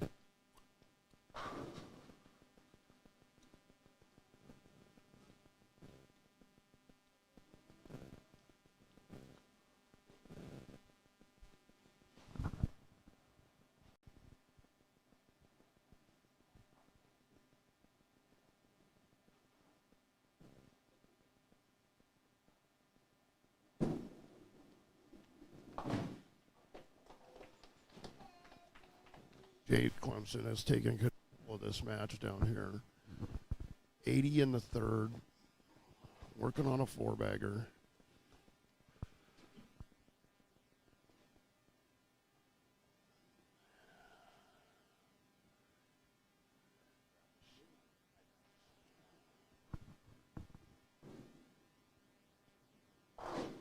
And Jake Clary's at Brooklyn. All right, let's see if Eric can regroup here. Started off with a big four, bowling on the tougher of the two lanes here.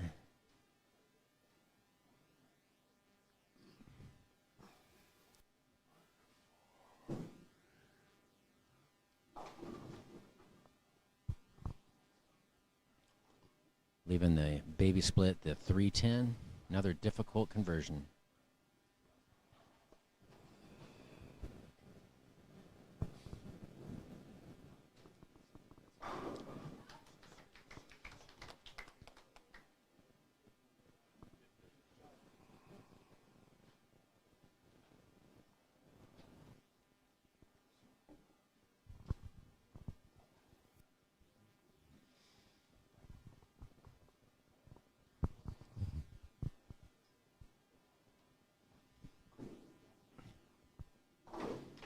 Eric covers it nicely. Johnny Leggett over here getting some great advice from Ian Willard on how to play this challenging condition.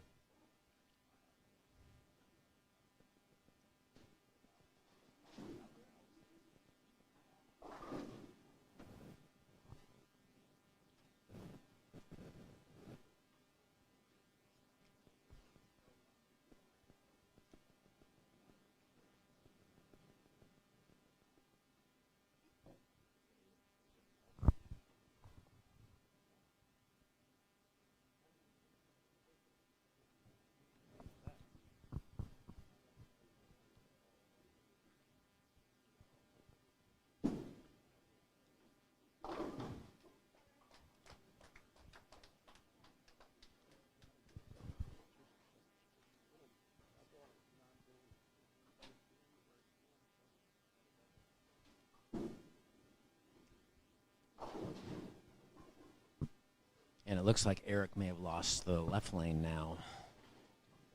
It's a head scratcher for sure.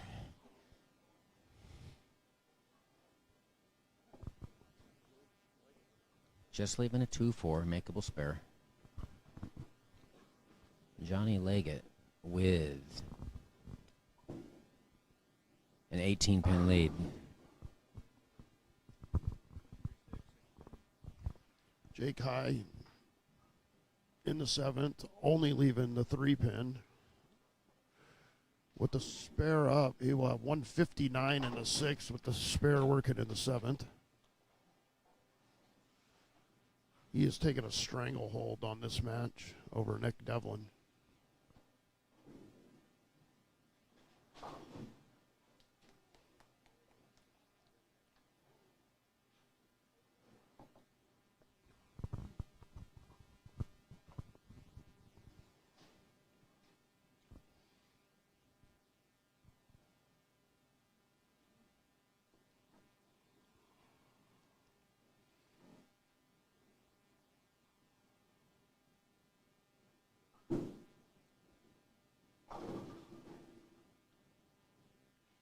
All right, Johnny just coming up with a 2-pin there on the light hit. Maybe just a touch fast.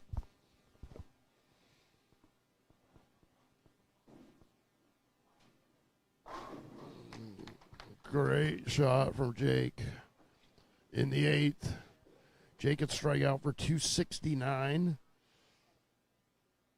Nick Devlin has a spare in the 7th, can strike out for 207.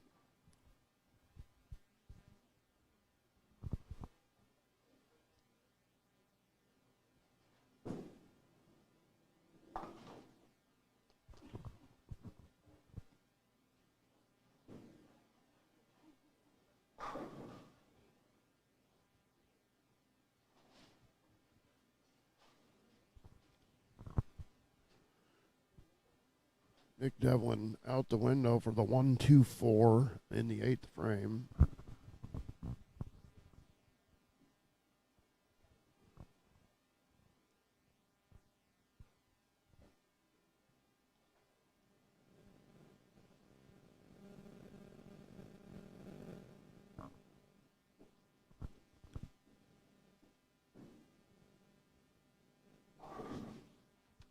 Spare for Nick Devlin.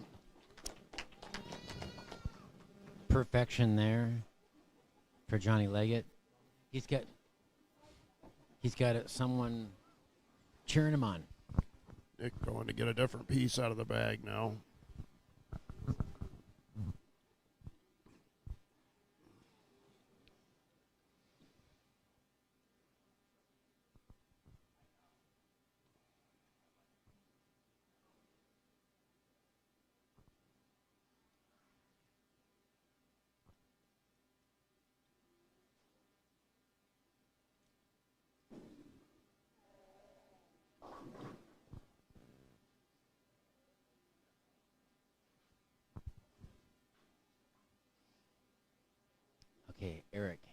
still hasn't hit the pocket this game.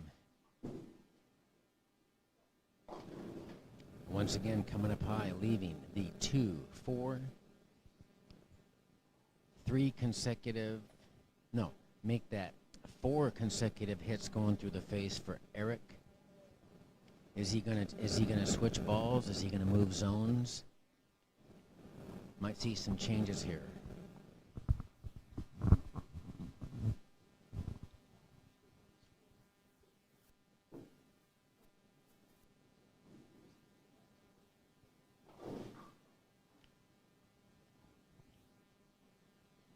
Open in the ninth for Nick Devlin, 136 in the ninth. Jake Clemson could strike out in the ninth and 10th for 269. And Eric misses 3-6. And with that, Johnny Leggett's lead balloons.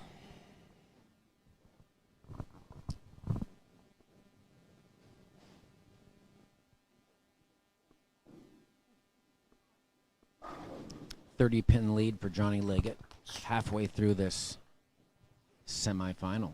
Jake strikes in the ninth, scouting the 9-pin. He can shoot 269.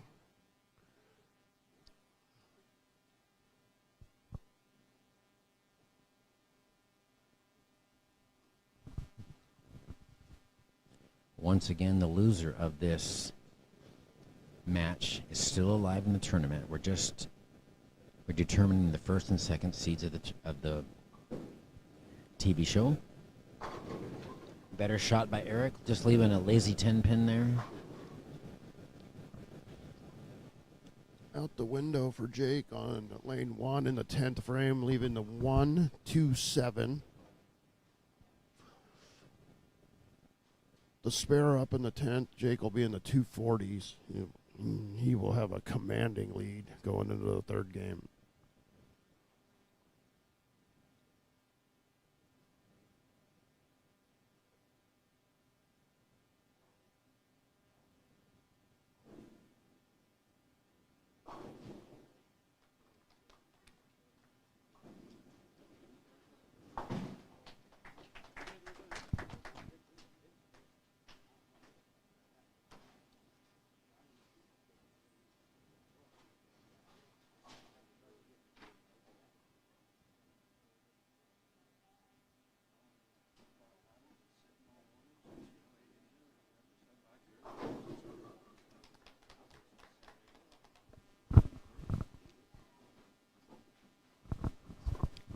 All right, Johnny Leggett here with a potential. No one has had a double yet. We're 1.5 games into this final, have not seen a double.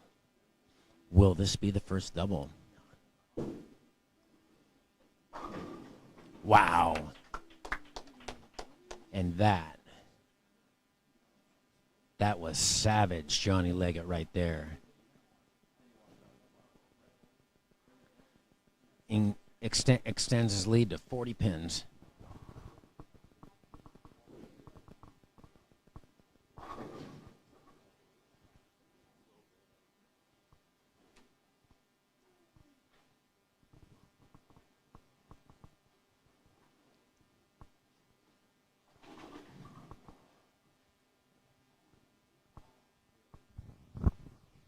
One, 2, 4 in the 10th frame for Nick Devlin with the spare and a strike. He'd be a 156.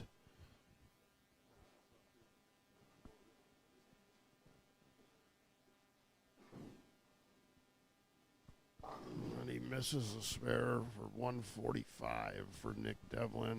101 pin. To extend his lead to 50. Lead dispensed and he just 123 horrible pin break. Deficit Dead for Nick flush, Devlin. Jake 9 Clemson pin. up Too much by drive. 123.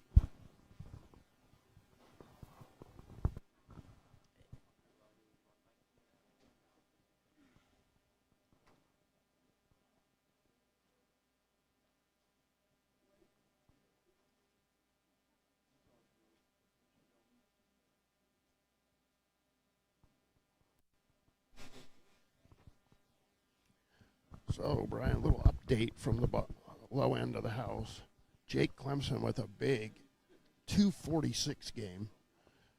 Nick Devlin with the 145. Wow. So I'm going to hang down here with you. Yeah. To and watch the we've end of this seen match. Eric has lost both lanes. Johnny Leggett, he's dialed now on lane 16. Just threw an incredible bird dog at the 10 pin. Mike, we went 15 frames without any player throwing a double until the last shot by Johnny Leggett. Wow. And he just left a solid 9 pin.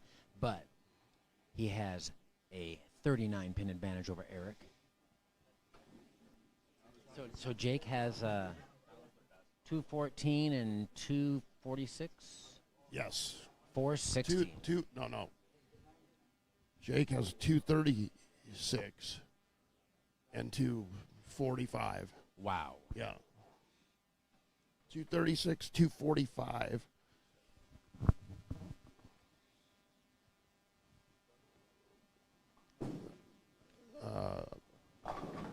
Nick Devlin has 214 and 145. Nice 100-pin victory that game. Yeah. Eric's first strike in the pocket on lane 16, I believe, just now. So that gives us, 359 for Mr. Devlin and a massive 481, 122-pin lead. Oh, that match is probably over then, huh? Yeah, that's why I'm going to hang down with you. Absolutely. I'll wander down and check the scores here in a bit. But we have an exciting match down here on 15 and 16. So the loser of this Jensen-Leggett match is going to meet Jake Clemson. It looks like Jake is secured into our 3rd seed. I'm sorry, 3rd or 4th. No, 3rd seed. That's right. Yeah, no worse than 3rd. Yep. Eric on the good lane. That's in.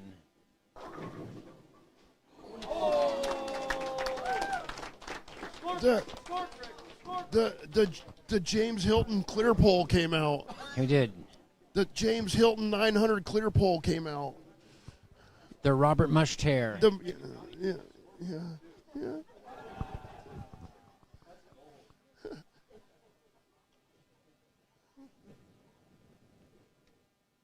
Eric pointing to his premature baldness on that one.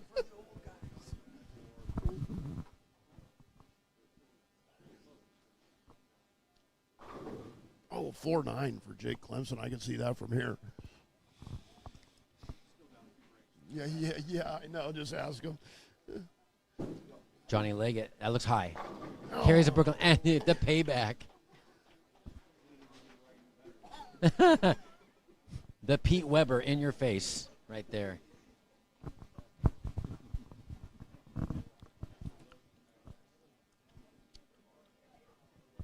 That was a 4-7-9.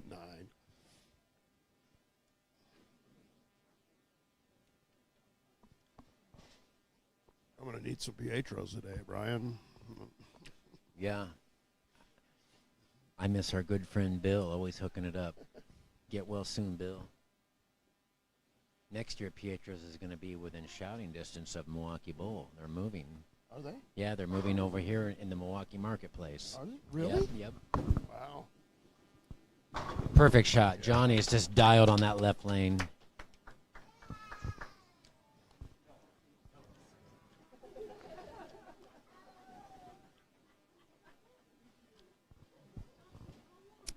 And John just has his youngest fan in bowling right here. I think that's Eric's kid.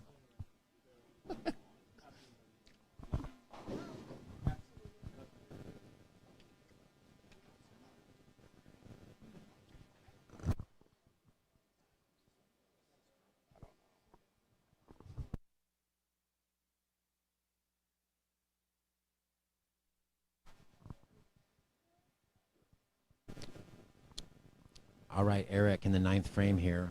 Kind of a must-strike situation, so the lead doesn't get away from him. Is this game 2? This is game 2, yep. That looks good. Yes.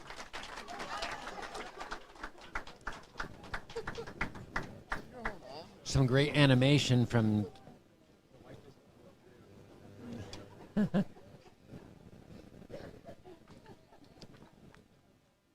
She's like, I married him.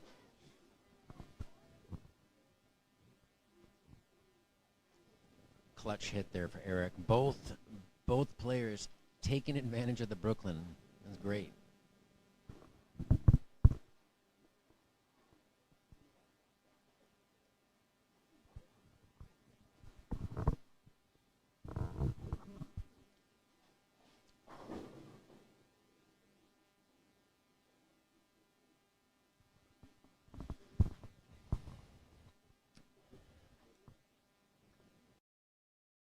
All right, Eric last time, very fortunate. Beaker, carry. Standing on lane 14.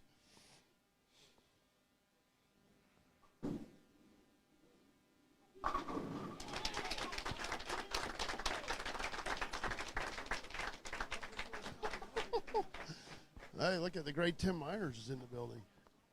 Tim probably just jogged 10 miles here. Eating granola. Eating granola for sure. There he is. There he is, the great Tim Myers in the building. The superhuman has arrived. Yeah. Tim making about 6 TV shows over the years, one twice. Just got done with a 2-hour sauna and workout, I'm sure.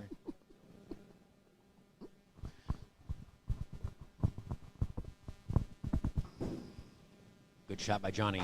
Wow. Oh, wow. Leggett's throwing some shots, man.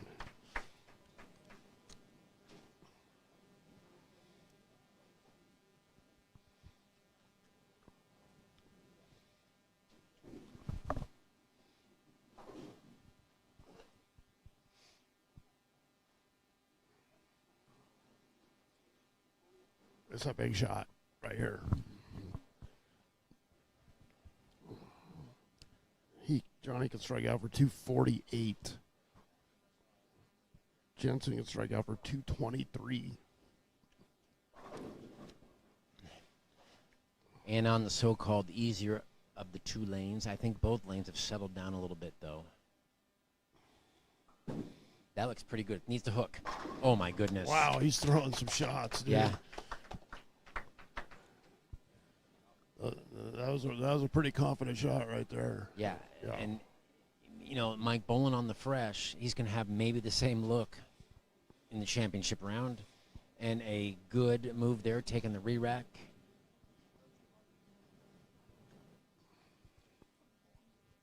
And he's not going to grab it.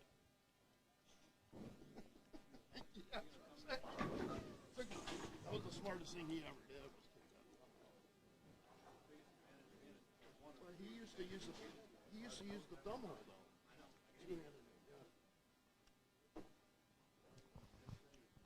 Yeah.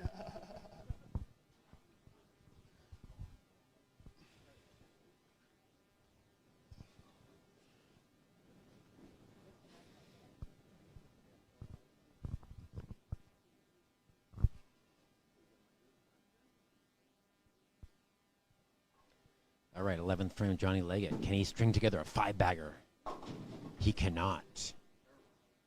But better there than the first one in the 10th. So Yeah, 233, totally acceptable. yeah. But that gives Eric Jensen life, though. It can keep him within a mark or so. Yeah. Eric can strike out for 223. Johnny with 3 pins here with the count will be 233. And he gets the 3 pins.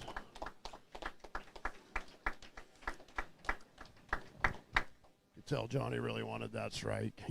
So we got 233 for Johnny Leggett, posting a 409 after 2.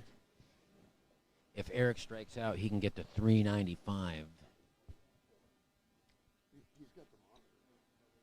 Okay. He's better than all of us. I'm just kidding.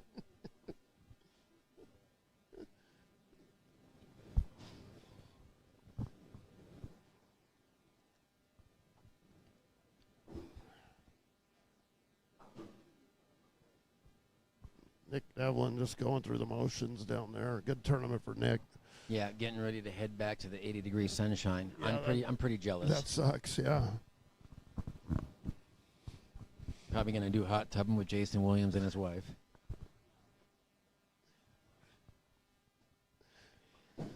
Eric in the 10th frame. Dead flush. Beautiful shot. And I feel like, Mike, with these two players in the same zone, they've been able to calm down the mid portion of the lane a little bit. Yeah.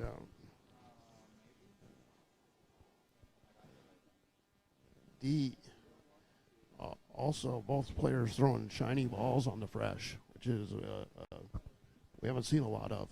Yeah. Any idea what Eric's throwing right now? Probably a game breaker, I would imagine. Looks like a game breaker.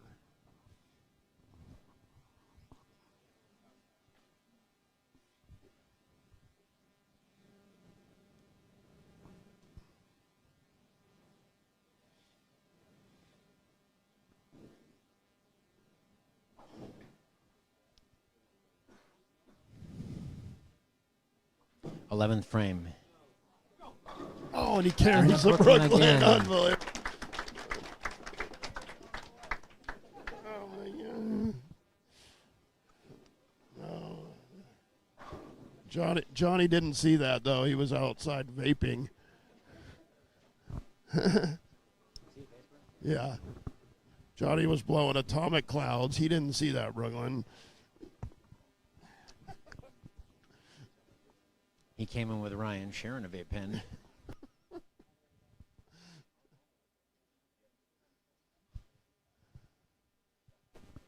All right, so Eric can finish 223. Like I said, 395 his max. Both players came up a substantial amount in score. I'm going to go do a little check on the low-end match, and I'll be right back. All right.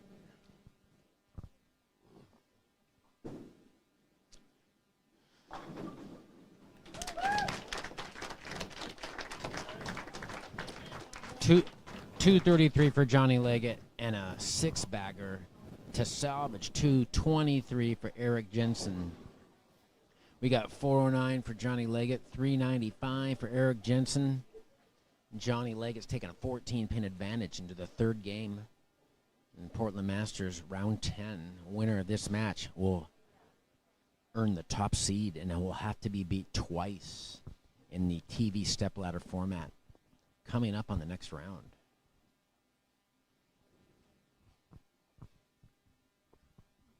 The scores have evaporated from down there. Jake Clemson has 80 in the sixth. Nick Devlin has 96 in the sixth. So it's academic now. Yeah, it's And Johnny starts off with a bone 9-pin. Perfect shot. Does Johnny have a little bit of a lead? Is that correct? 14 pins. Eric threw his last 6 for 223. That was huge.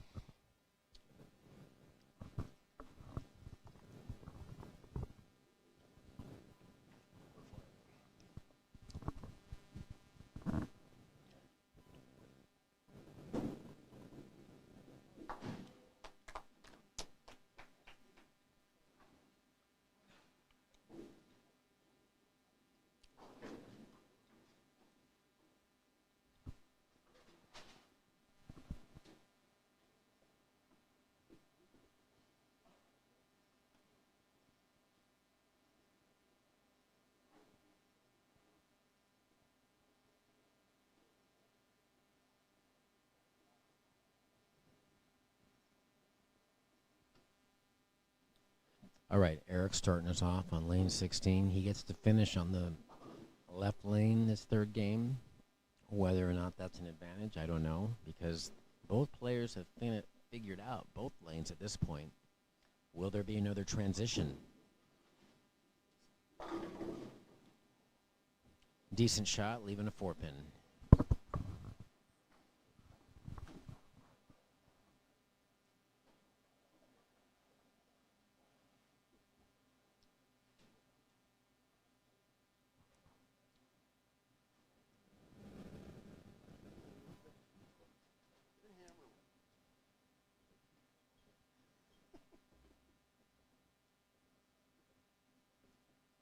Zach sliding into your DM.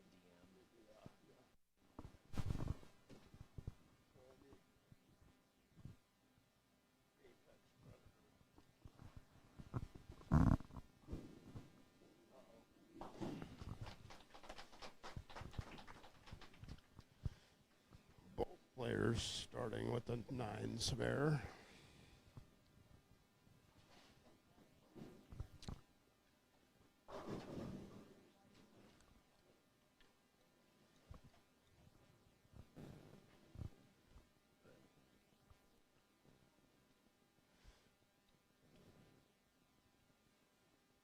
Nick Devlin's going to finish 4th. Is that correct? Yes. Great finish for Nick. Jake Clemson in the top 3. Jake's had a couple years where he struggled match play and got over that hump finally. He stuck with a game plan this weekend where he was just going to play the right side of that lane and Sticking to his A game, that's and it for worked. sure. It worked for him this year. All right, Eric. Right over 6th arrow. Great shot.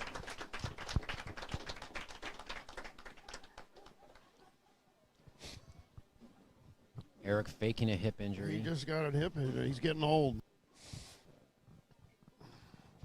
It reminds me of Kyle Troop breaking his thumb on the high five last week. Yeah. Speaking of which, do we know who won today? I think it's on right now, FS1. Is it?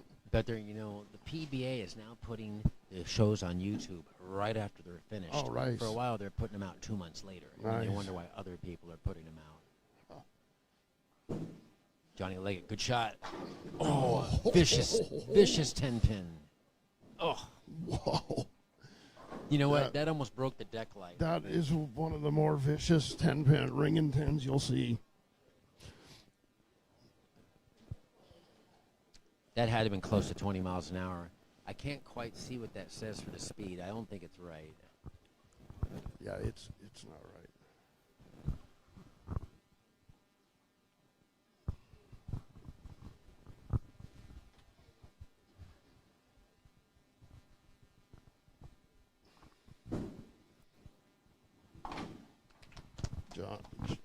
Johnny's spare game has been much better today than it was yesterday. He struggled at the spares yesterday. Yeah, John with a 13-pin lead. This is exciting, coming right down to the end. The last thing you want are blowouts in these late matches because there's only a match or two going. If they're both blowouts, not much to talk about.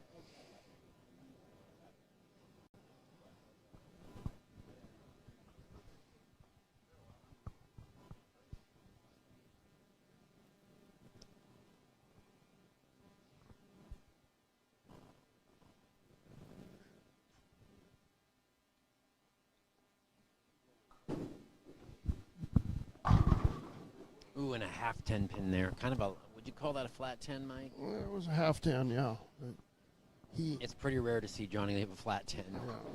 He's got to continue to just keep his head, not get frustrated because he's making good shots.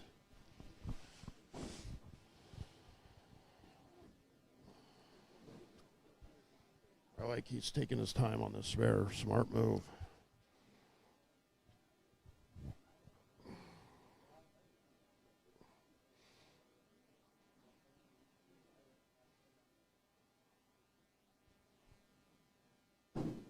Perfect shot. Now, Eric Jensen can get up in the next two and take the lead in the match, I believe. Yeah, we're going to see some reaction out of Eric that's going to be entertaining, I have a feeling, if he strikes.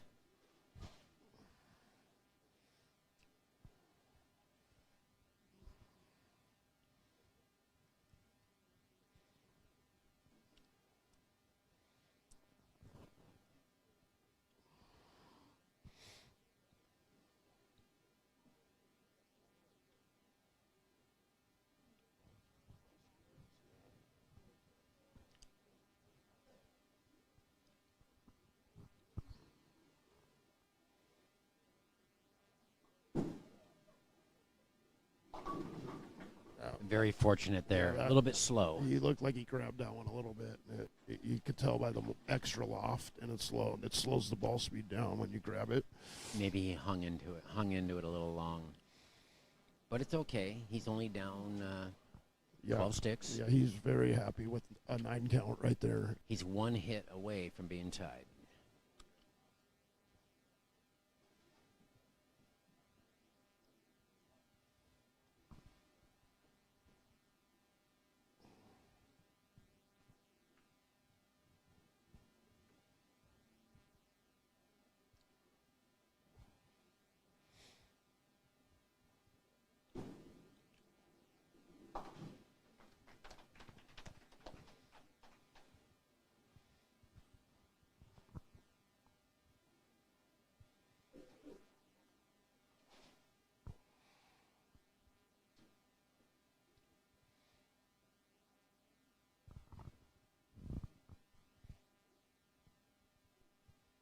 There's Mr. Diesel Repair himself, Benny Salinas.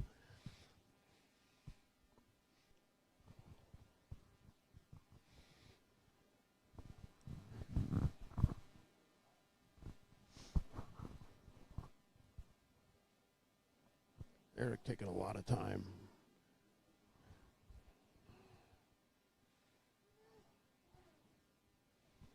Could be a strategic move with icing Johnny a little bit.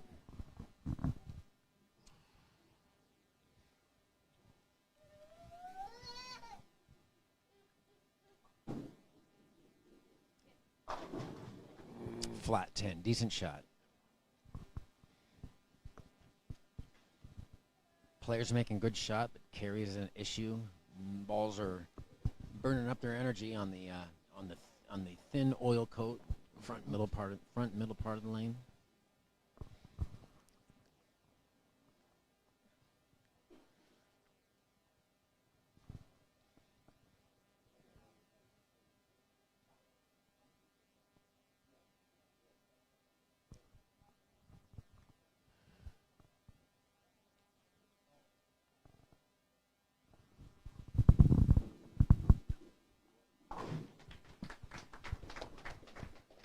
No problem with the 10 pin for Eric Jensen. Interesting, Mike, how they both ended with strings of strikes, and here we are, 1 out of 7 shots are strikes. The transition continues. Yeah, Johnny's pounding the pocket, so I look for him to keep making good shots here. Yeah, hopefully no pocket 7-10s.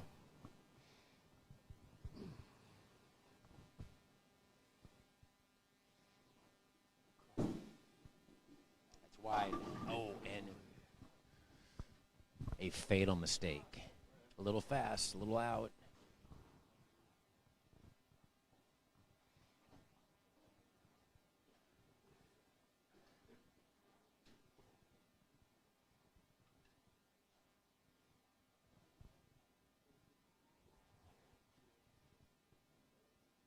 The PBA washout, very makeable though, Brian. He can make this.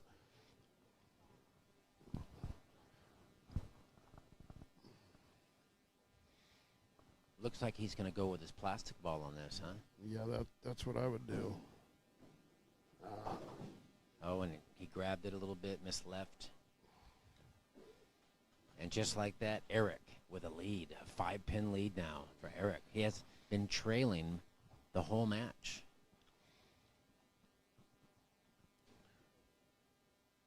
No, I'm sorry. No, that's right, 5-pin lead. Yeah. Yep. Johnny has to regroup here and realize there's half a game left to bowl. So I like that he's taking his time. Smart move.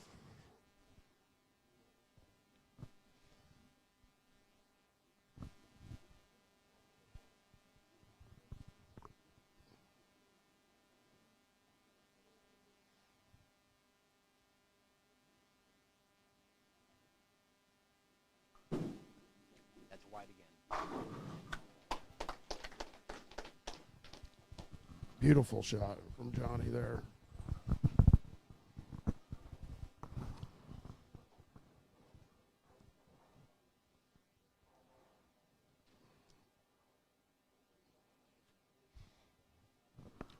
It's not just up. Look at this row. Every person's wearing a coat in the bowling alley. Yeah, it's cold outside. You know, yeah. I figured out what it is, Mike. What's It's that? that 17% increase in natural gas rates. Yeah, That's why everybody's wearing jackets. yeah.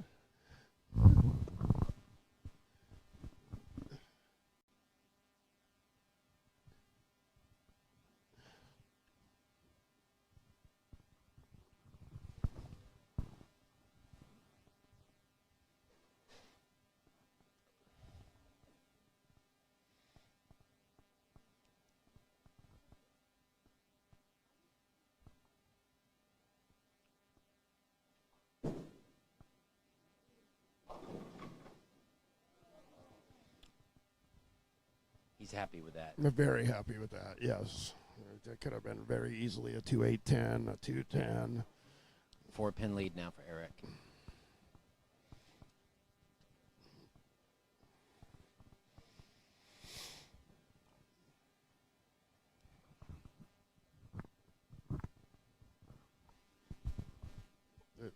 This match is slowed down to a snail's pace down here. Very important shots here.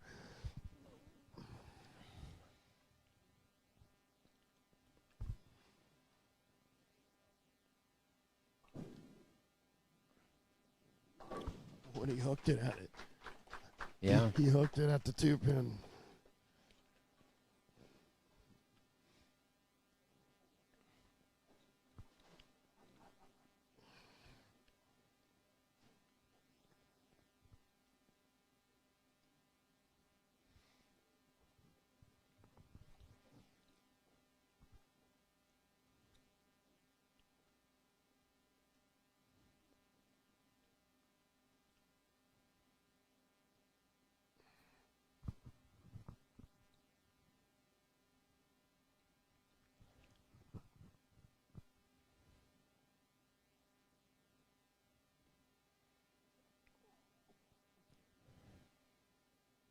You can hear a pin drop. The baby has ran over to the billiards area temporarily.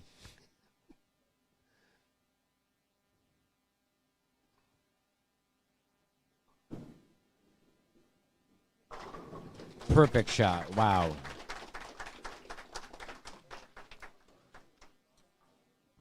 Oh, and a little fist bump there. Yeah, they Johnny? both bowl out of here, so there's going to be a lot of respect shown. I wouldn't do it, but that's just me. We're not friends until after the match.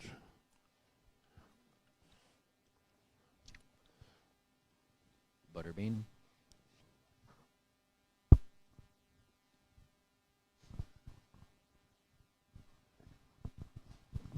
And Johnny can take the lead back with the strike here. Oh, again. Another vicious ring. Wow. Yeah.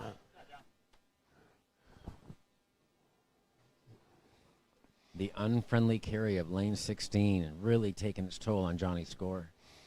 Nothing he can do about it, really. No, he's just got to make the spare and keep throwing good shots.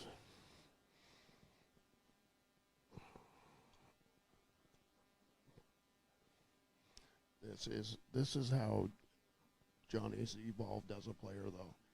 A couple years ago, he would have got right up there, grabbed the spare ball, and went up there and been frustrated. He took his time.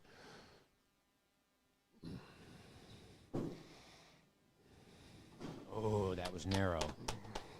But like you said, patience. Yes, he's matured greatly the last 3 years. Does he seek out any coaching from any of the local coaches? I'm not 100% on that.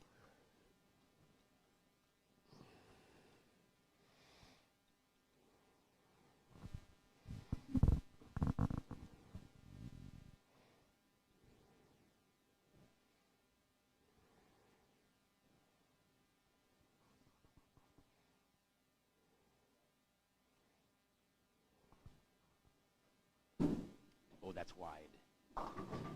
Disaster. Another PBA washout.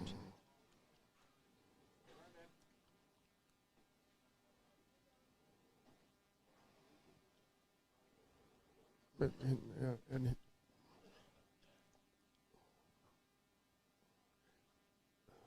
here's the other thing. The loser of this match is not out of the tournament. Yeah, and we've seen this before. Yeah. The regrouping. And we know from watching the PBA tour that the top seed's not always a good thing. It wasn't last year.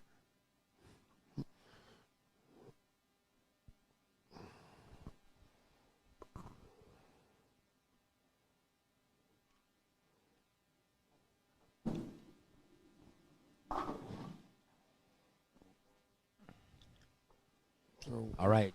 And so Johnny has left the PBA washout now twice on the last 4 frames.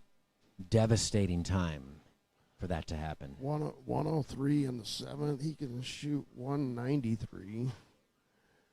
I mean, he gets another 5 count. What's he got?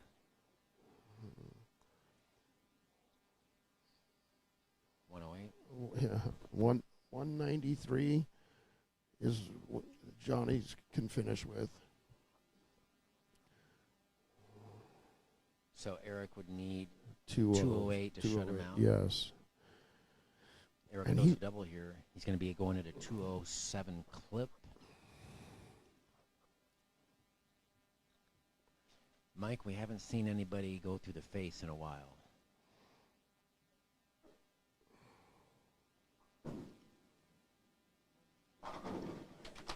Wow.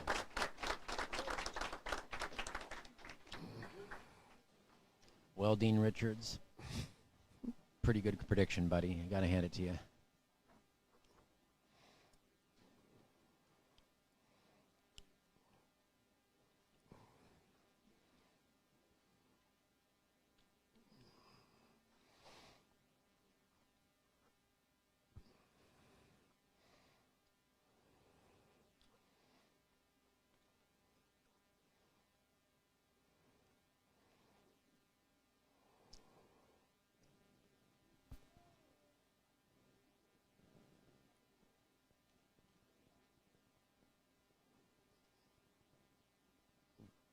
Eric's really taking a lot of time right now.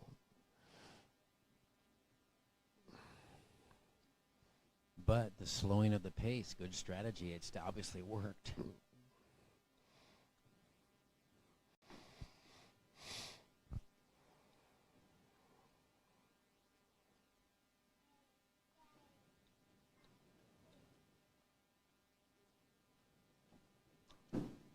That's left. Yep. Oh my goodness. It's meant to be, Mike. It's just meant to be for Eric. Unbelievable.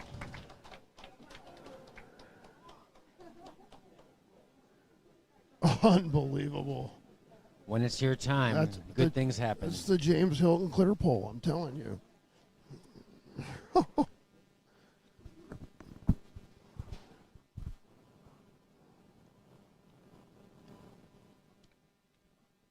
It's the Nick Lossley clear pull. Yeah.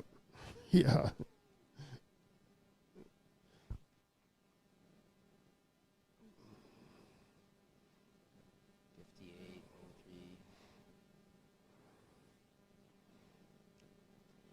Time's running out for Johnny. Couple really solid, unfortunate 10 pins on this lane for him. Yeah. Yeah. So, that was a great shot from Johnny. So, Johnny can strike out, though, and make Eric show up. Yes. Yeah. Two of Eric's best shots of the match, though, those last two.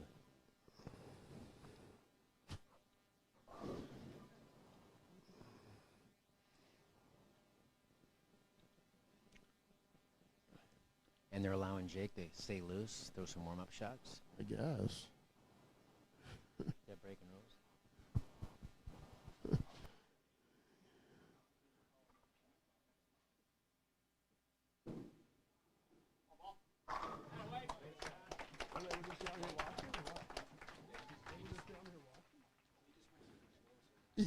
Yeah, that's smart, man. He did. No. He waited so he could warm up. That's smart.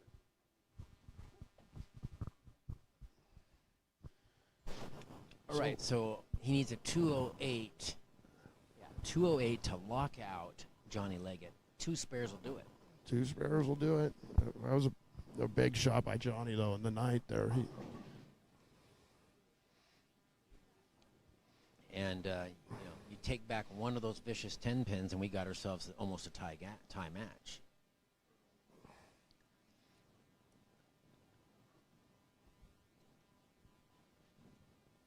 I wonder why he knows he gets 5 minutes to warm up, right? Yeah.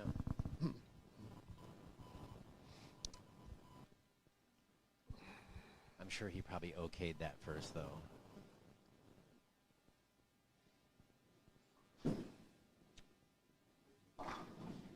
Oh, and he just balls across the nose.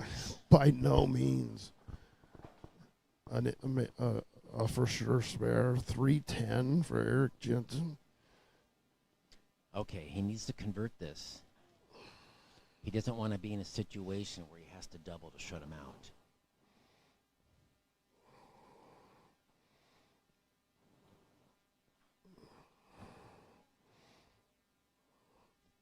Baby split for Eric, the 310.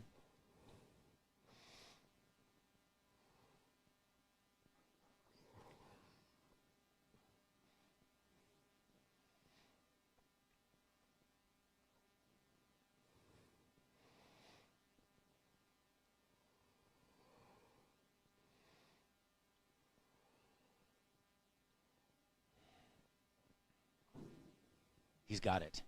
What a spare. So Okay, he any need- mark, and he's in as top seed.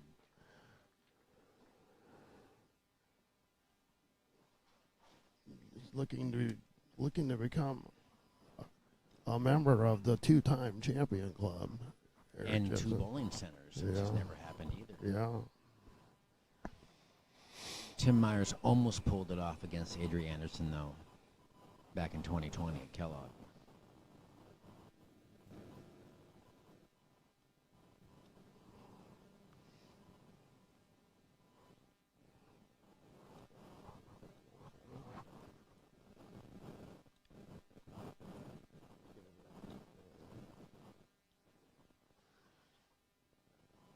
All right. 10th frame for the shutout.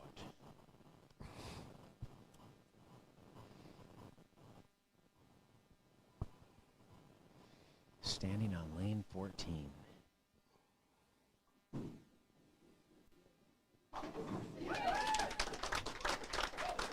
And there you have it, folks. Top seed of the Portland Masters will be Eric Jensen, going for a second Masters win. But Johnny Leggett not out of this tournament. Not by any means. John had some horrible carry there early in the game.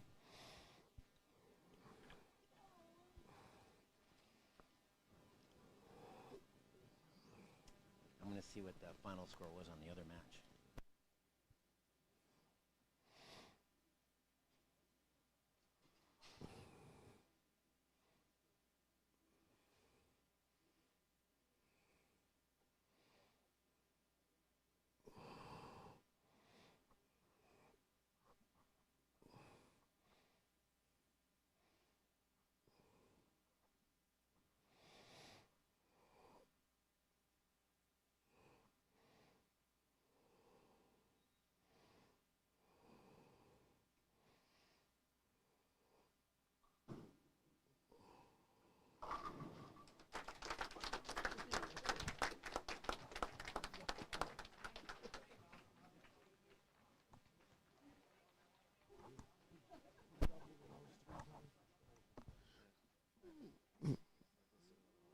Yeah, oh, you were.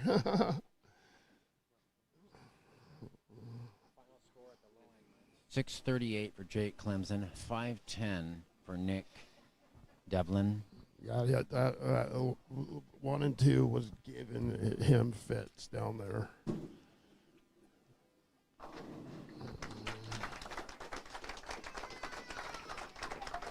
So, 216. 611 series for Eric Jensen. Well played, Eric. And of course, Johnny now carries trips of 4 after it's over.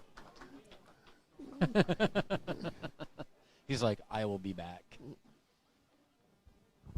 so now we're going to have Johnny Leggett taking on Jake Clemson On 11 and 12. with the winner who will have to defeat Eric Jensen twice to become the champion.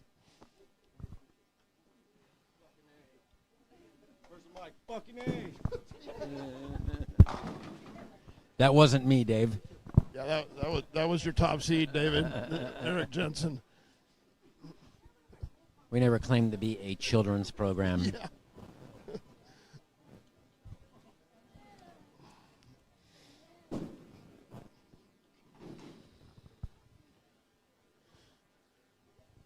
$181 for Johnny Leggett. Okay, so we have a 611 for Eric Jensen and a 590 for Johnny Leggett. Now on 11 and 12, it's going to be Jake Clemson versus Johnny Leggett.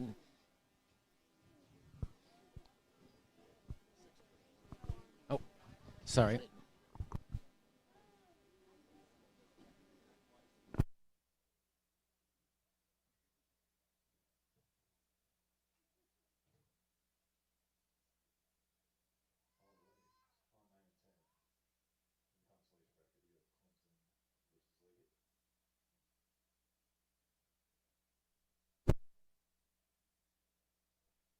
It was 621 for Eric and a 590 for Johnny Leggett. Down to the final three. It's round 11 of the Portland Masters coming. This is the semifinal. Final three players.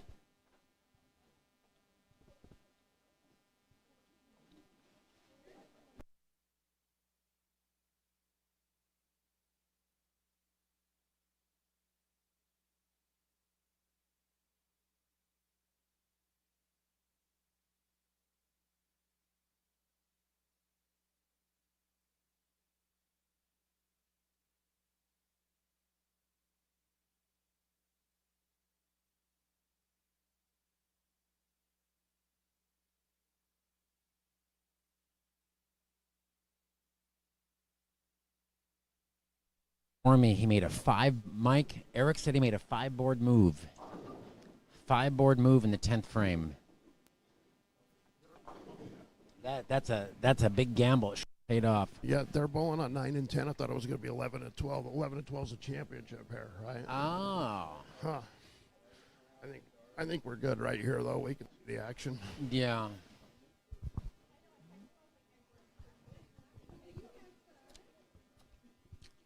Exciting stuff, though. Yeah. We got a lot of buzz in the building because we have some hometown guys that are two hometown guys, and really Jake Clemson is out of here too for the most part.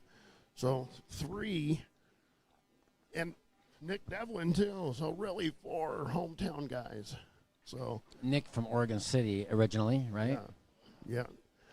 I wonder if he went to high school with Ian Willard, or if they're similar. I know his dad still bowls here. Mike Devlin, I think his name's on the board over there somewhere. And the most exciting thing is we're 1 round closer to San Pietros.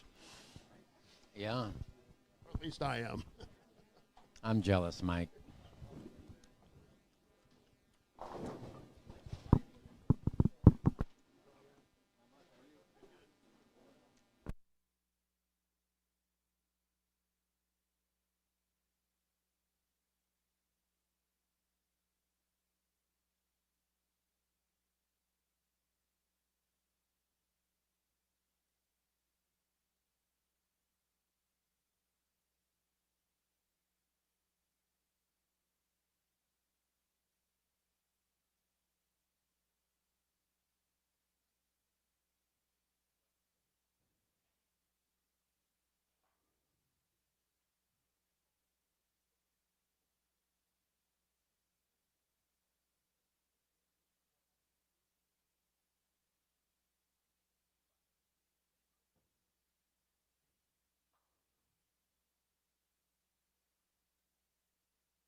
Starting off with a strike after a long break. Did he just get off one practice shot down there on 1 and 2? Or did he throw it through? He didn't practice. He waited. Oh, he was bowling his 10th frame. He waited to bowl his 10th frame. because Genius, Mike. Genius. It is, but somebody should let him know that they get 5 minutes of warm up. He probably knew. He did know. Just, maybe.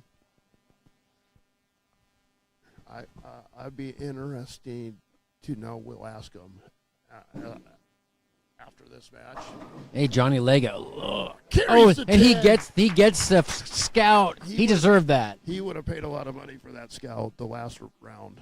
Oh, he would have paid big money for it. Yeah. So we just got the story on Nick Devlin winning the BJ. He wasn't even planning on bowling. He had a 7 a.m. squad on Nationals.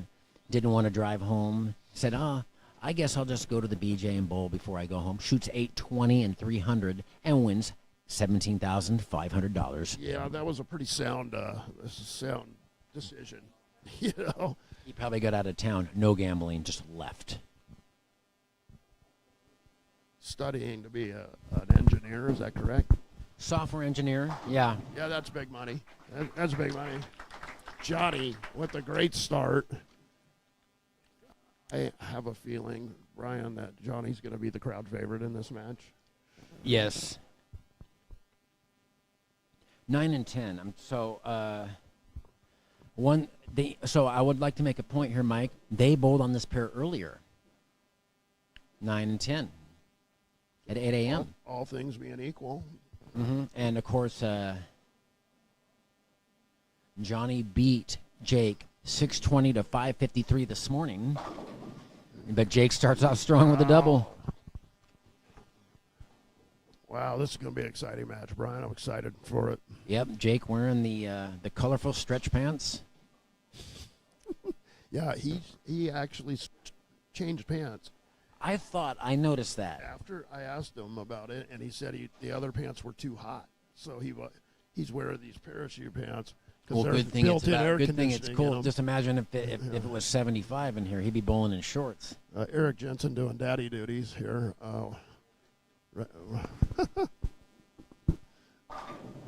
And a triple for Jake. Oh, this match is going to have fireworks. Jake walks it out for the triple. Nice.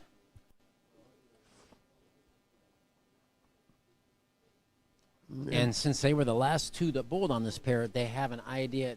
They know what the lane's giving them at this point. Yeah, that's what I'm saying. It's everything's equal. You know? So we might see both of them able to get a 600 series instead of a 540. Yeah, I expect this to be a higher scoring match. Just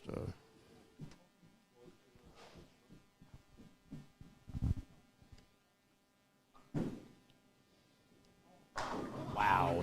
John is throwing 6 dead perfect strikes for both players. Johnny Leggett with about twice the rev rate of Jake.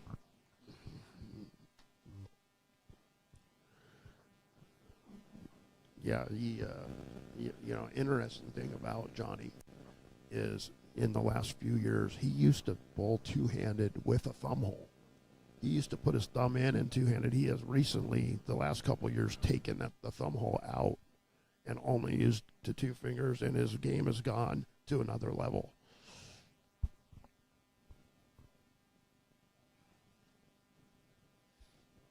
He may be a tour-ready individual someday. Yeah, he has that ability. Pocket 710. That was nasty, Mike. Oh, my gosh. This is makeable here, though. Wow. But this is how Johnny's evolved as a bowler, though, because he in years past, he would be hanging on this. Just go get your 9. He's making good shots and move on. 9, forget that. I want him to bounce it out.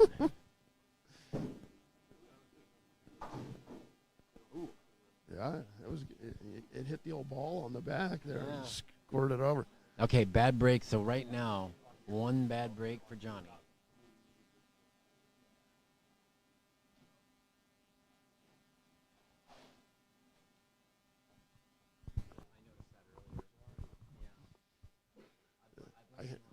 Yeah, me too. Yeah, yeah. That's because they know I'm going to cuss. They got to cut it out.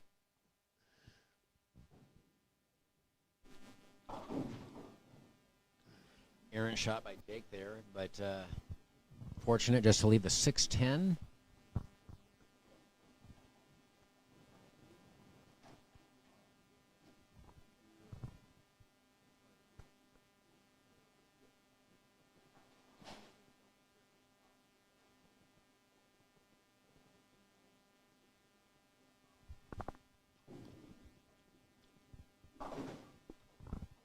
No problems with the 610 for Jake.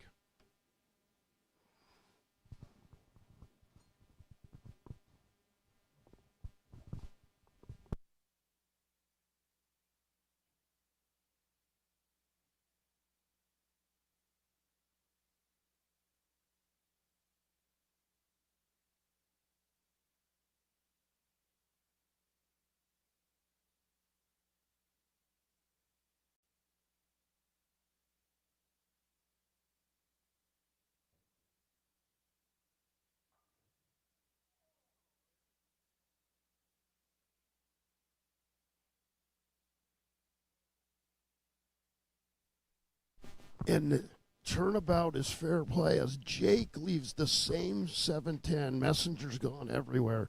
Unbelievable. Lane 9 has been very unforgiving.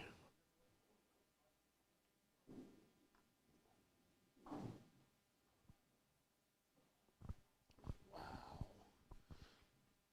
105 in the fifth for Jake. Johnny Leggett has 86 in the fourth. Getting up in the fifth frame.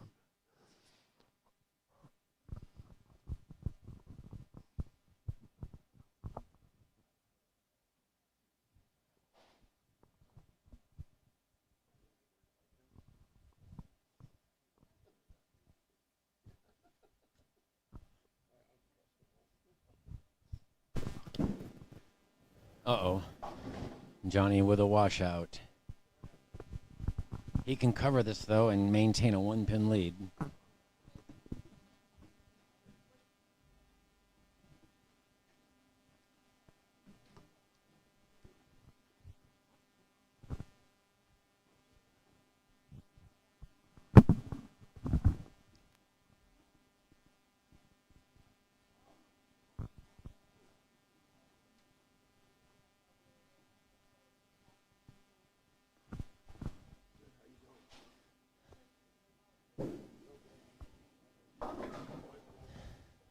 Johnny chops that off, so through 5 frames, Jake Clemson with an 11-pin advantage.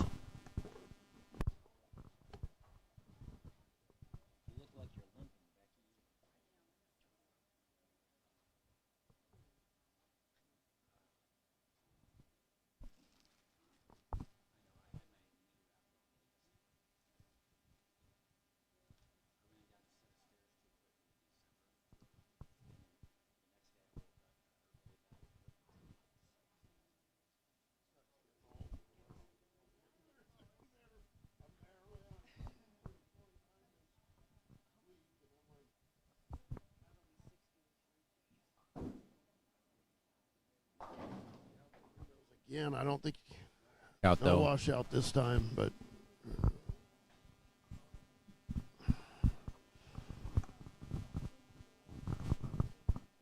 The 1, 2, 4, 8 for Johnny. A little easier than the washout.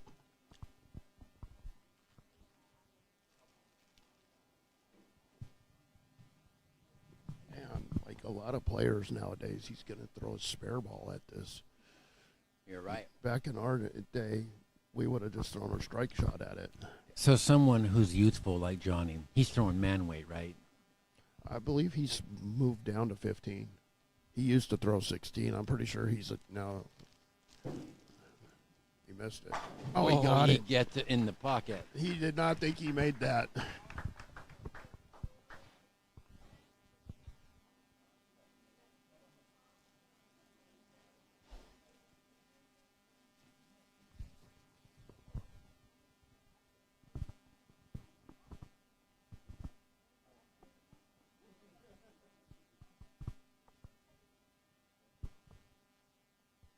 All right, both players have had vicious 7-10s. Jake up here in the 6th frame. Carries the half 10.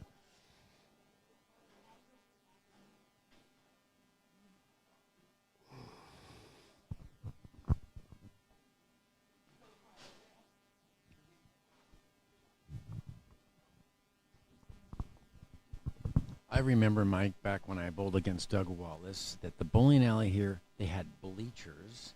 They didn't have these seats, and the bleachers were full. There must back because there was no internet. Yeah, everybody had to come down and watch. There must have been 100 people in here. And not only that, was that when Earl Anthony would come in and do the telecast? They had that on it. Yes. Yeah. Earl did it the year before, I believe. I had Champ Husted and John West as my commentators. Nice. And that used to be on public access. Was that correct? They showed it like 30 times on Paragon Cable, and yeah. Total Strangers like, hey, I saw you on TV. I'm like, hey, did you like the mullet? Yeah. The old honey baked ham Columbia 300 shirts they used to give out. I still have it. It's all shrunken. I think I took a bunch of those 80 TBA shirts that I got to Goodwill. All right, Johnny. But Clemson doubled, 21 pin advantage for Jake through 7 frames.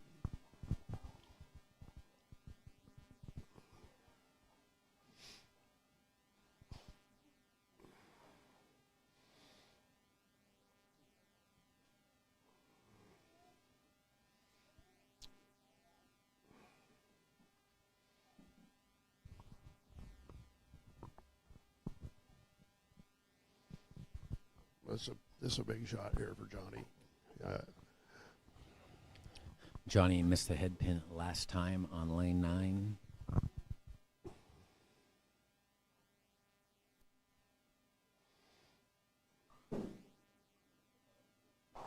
Oh, and another PBA washout.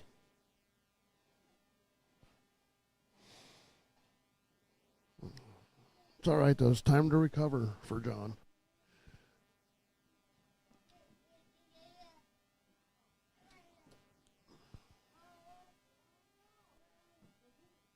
Binky night night.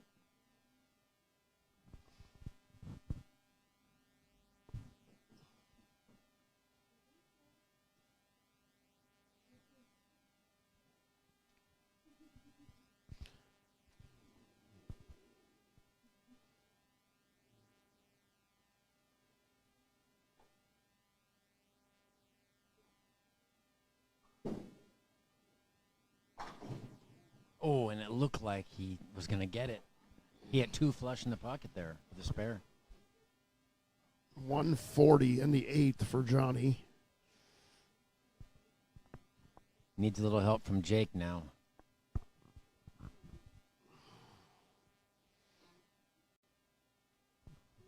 I believe this match is worth $500. I think it's $3,200 for first, $1,500 for second, $1,000 for third. Also, I didn't mention earlier, I believe that the top 2 qualifiers get a berth into the National Masters. They do, yes.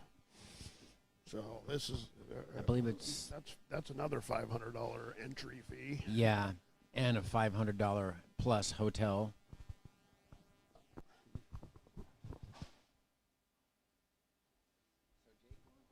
It's keeping things a little closer.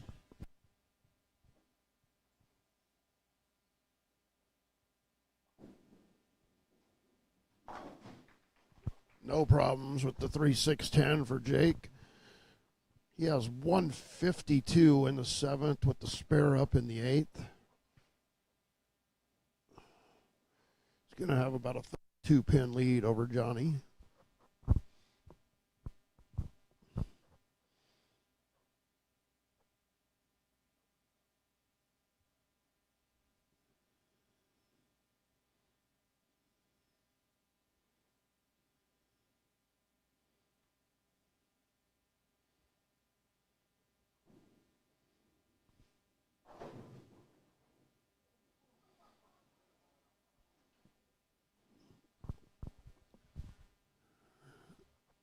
the solid 5 for Jake Clemson. Everybody in the building has their hand up right now.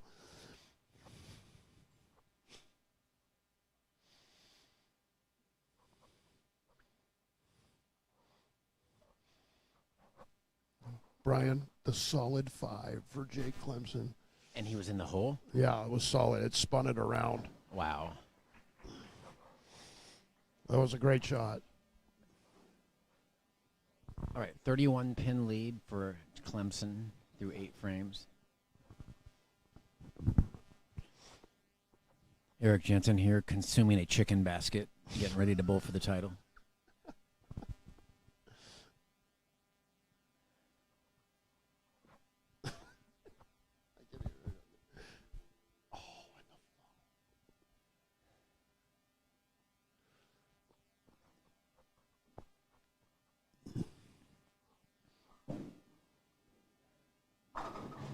Oh, and that was vicious messenger for Johnny Leggett. So entertaining when he does that. That's Johnny Belmonte.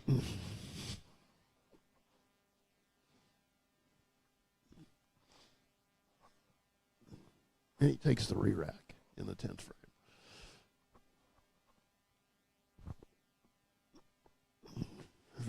Veteran move. Two re-racks a game? Is that?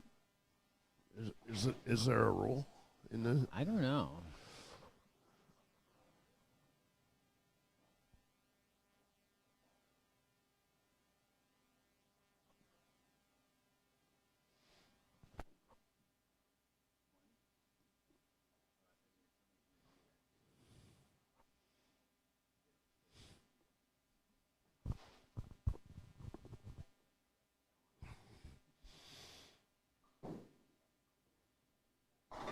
Oh, and a very unfortunate break there. Wow. Flush 9 pin. Ouch. That's a 20 pin break right there. Yeah, that was a great shot. Jake Clemson can get up in the 10th and really open up quite a bit of the lead.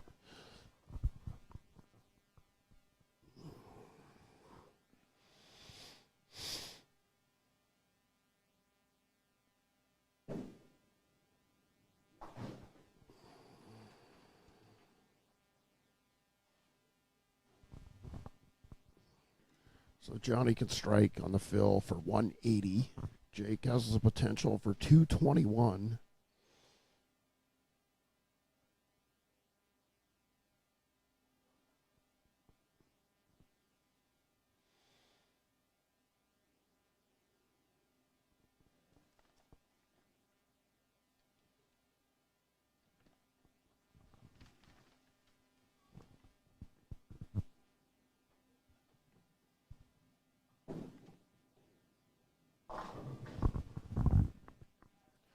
$178 for Johnny Leggett.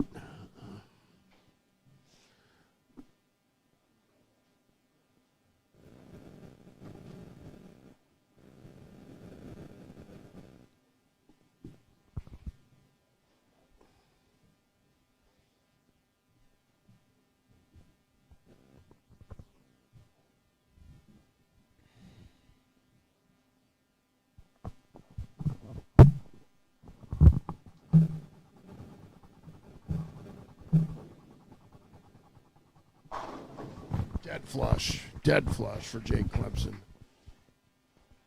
That puts him in the 2. And it looks like the wardrobe change was a plus for Jake.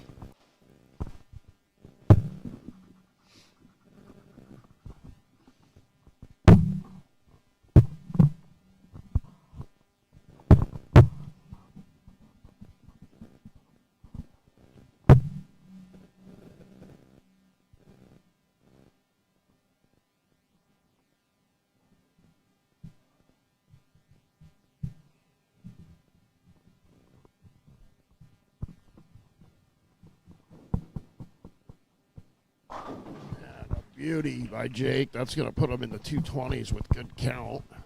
He's going to have a 40-plus pin lead after 1. I like his chances down the stretch. He's already bowled on this pair, and looking back, I believe that he beat Johnny Leggett on that pair, right? No, Johnny beat him. Johnny beat him? First Okay. match this morning. 620 to 553. So maybe it's payback time.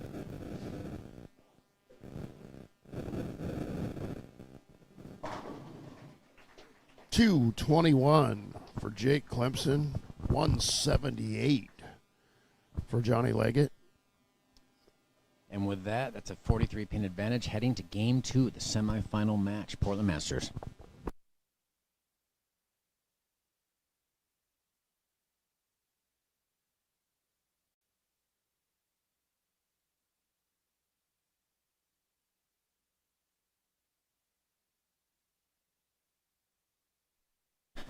Nick Devlin with his place finish. He received $750.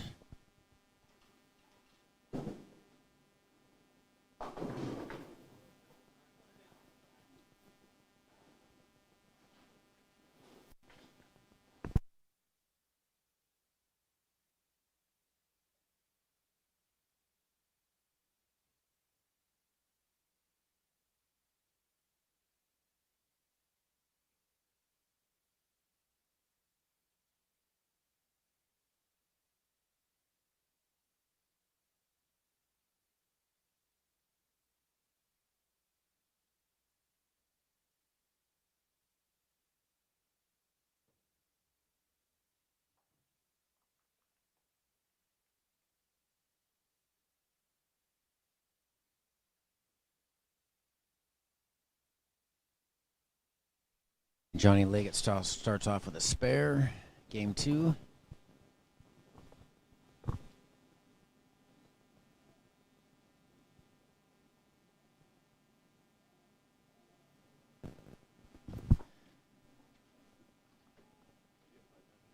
No problem. No problem.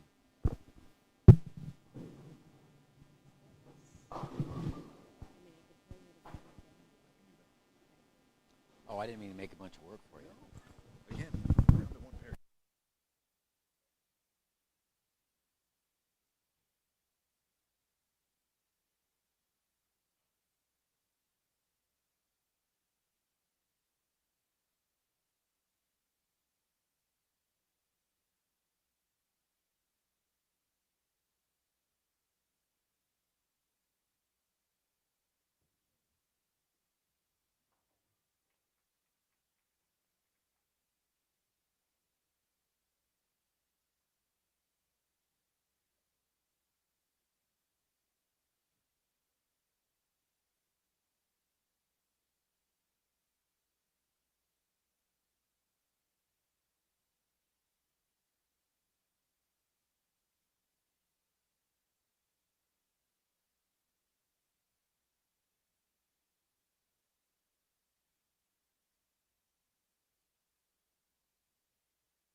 And uncharacteristically missing the 6-pin, and Johnny Leggett has life.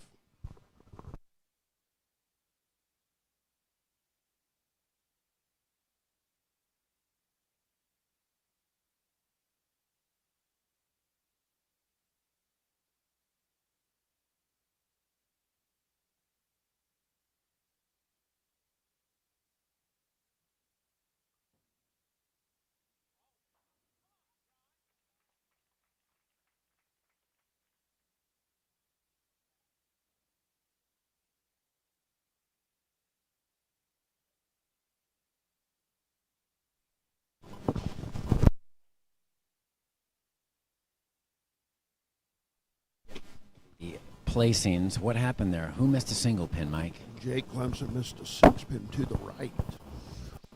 And Johnny got up and capitalized and struck. And he can get himself right back in this match with a strike here in the third.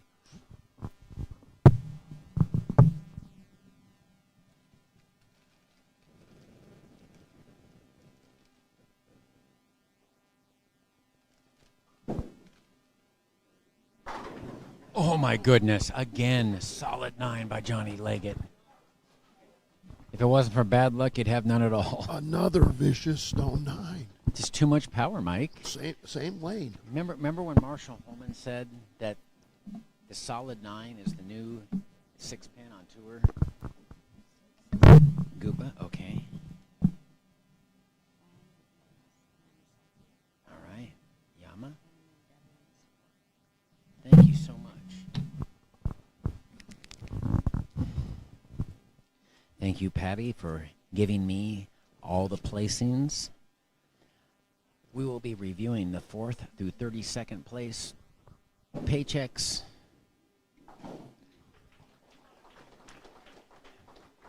Johnny really at this point, he needs something good to happen in his camp. He's working for every pin right now. All right.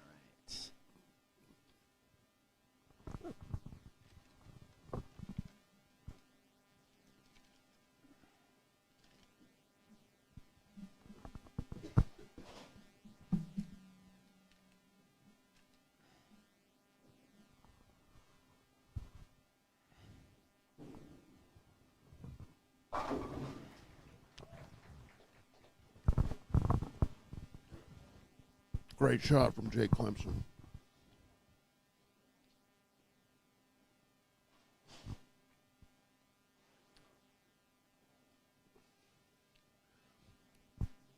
Two-time winner, Tim Myers, watching on with Champ Husted. Just missing a check this year, Tim.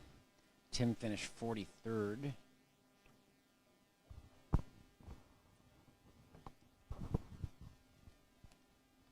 Tim finished 43rd at minus 82, missing a check by 8 pins. And you know, Mike, I would like to ask Tim how many times he's missed the cut in 30 years. Maybe a couple times. Kind of like Blaine, where if he misses the cut, it was like one hit away from the cut. Yeah, I don't remember him missing, not recently anyway, until this year. I think I'm going to go ask him. That'd be interesting to know, wouldn't it? He may have the most match play appearances out of everybody. Oh, he's got to.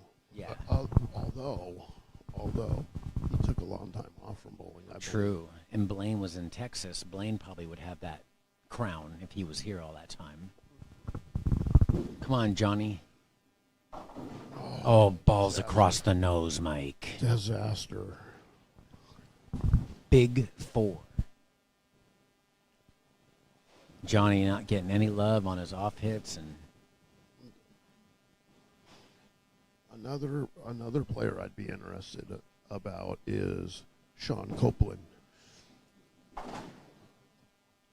yeah, he had his roughest outing yet this year. But He's normally a fixture in the match play.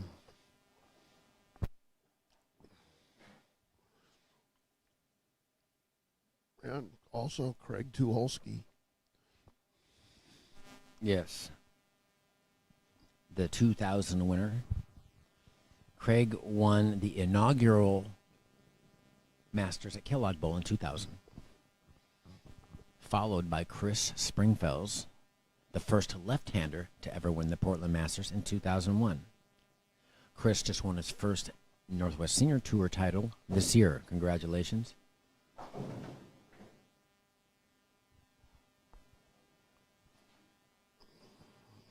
All right, well, at least he only left a 2-pin instead of a 210. Yeah, he's in trouble right now. He's like you said, he needs something good to happen.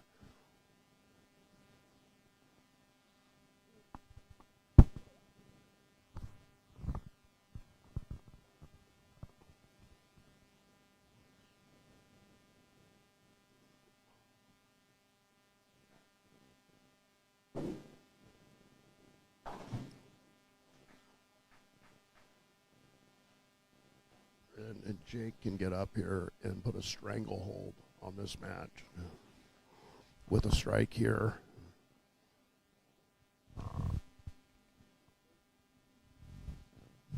$221 to $178, our opening match. Jake already up by 43 going into this match, and currently up by about 15. Tripping the four Trips pin. the 4-pin. Straighter is greater. He's proven it. And with that, 24. And Johnny takes a lap. 67 pin lead now for Jake.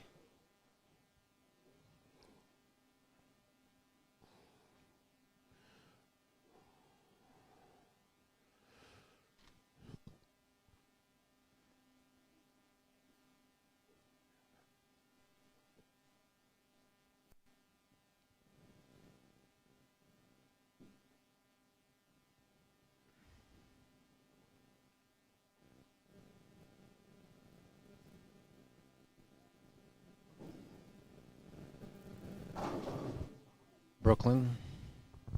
Leaving only the 6-pin.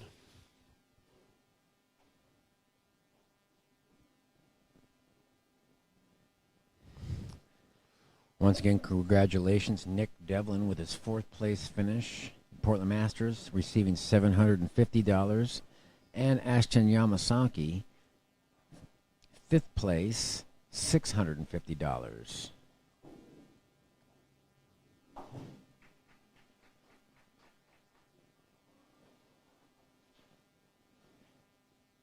In 6th place, we have Andrew Guba, the 2nd, with $575 paycheck. Andrew heading back to Nevada, his home state. Eddie Smith from Stanwood, Washington, 7th place, $550.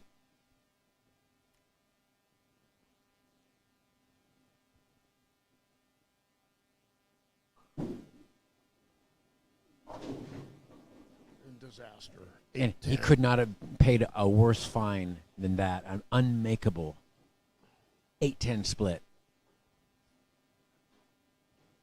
And now Johnny's going to have his work cut out for him.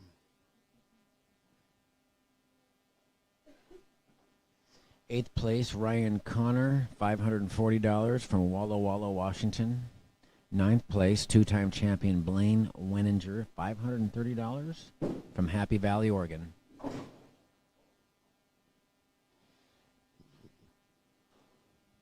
And as I mentioned before, Nick Devlin hails from Tempe, Arizona.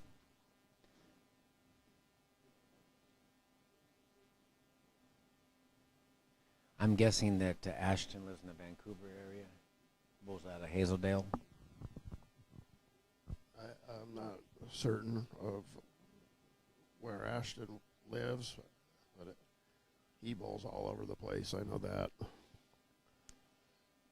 And as I mentioned yesterday, the only woman in the finals, great showing by Laura Cowling, $520 for 10th place. We initially thought she was the highest finisher, but Lori Hazelwood finished 6th in 2011. And a Brooklyn for Johnny. Laura Kelling from the St. Helens area. Well, lives there now. I don't think she's from there, but. And Laura and Jake Clemson hailing from St. Helens.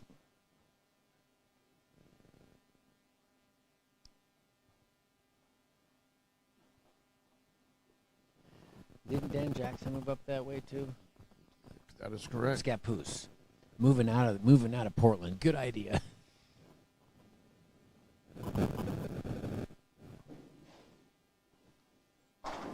Oh, powerful strike by Jake.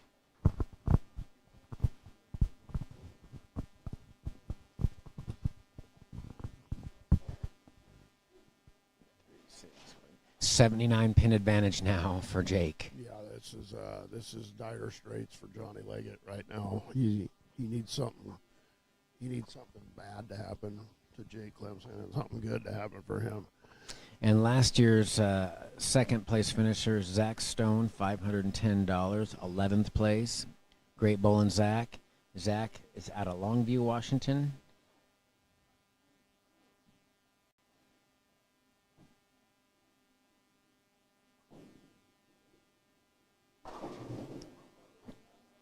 Oh, almost tripping the 4-9.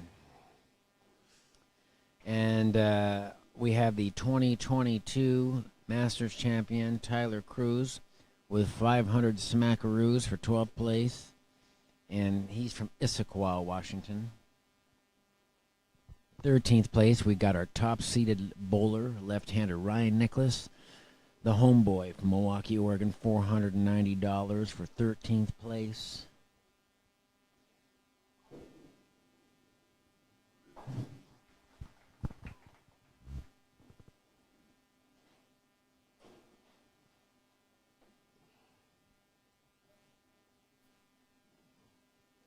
Fourteenth place, we got Tyler Bowe from the Puget Sound region, $480 for Tyler.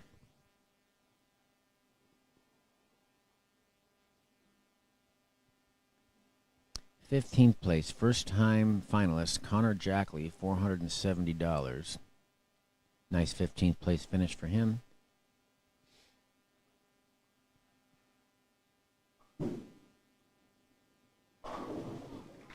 And Leggett gets a double finally.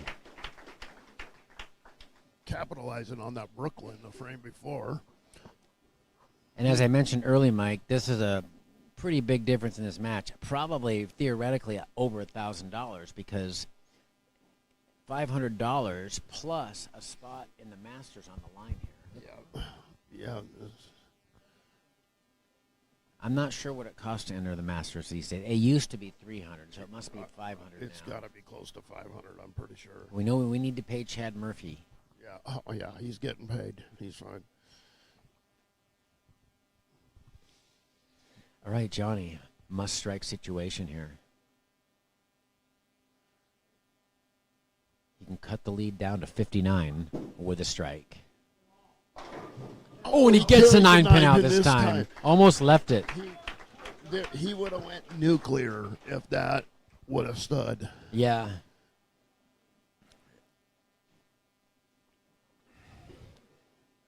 Definitely becoming more commonplace, the 9-pin versus the 4-pin for a right-hander due to technology.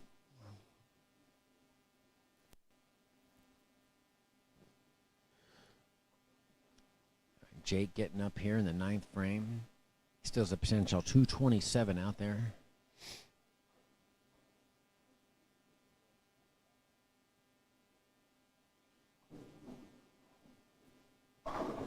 Oh, he carries the 9, but leaves the 4-pin. Halfway decent shot, though, right there by Jake. No, he's throwing great shots right now. All right, continuing our trek down the list. We got the machine, Bill. How do we say his name? Machen. Mike taught me. Bill Machen of Woodburn Bowl. We have an OBA there next weekend. 2 OBAs. He's lucky. He did shoot over 480. I told him if he shot 480, I was going to call him Machen. He shot 493. Yep, pulled it out at the last minute. 16th place, $460 for Bill. Good bowling, Bill.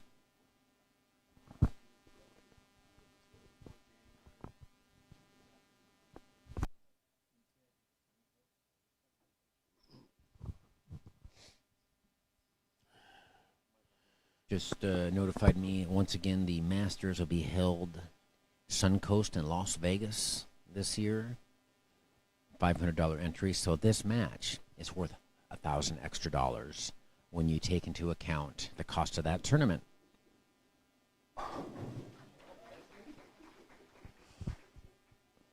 That puts Jake into the 2-0s right now.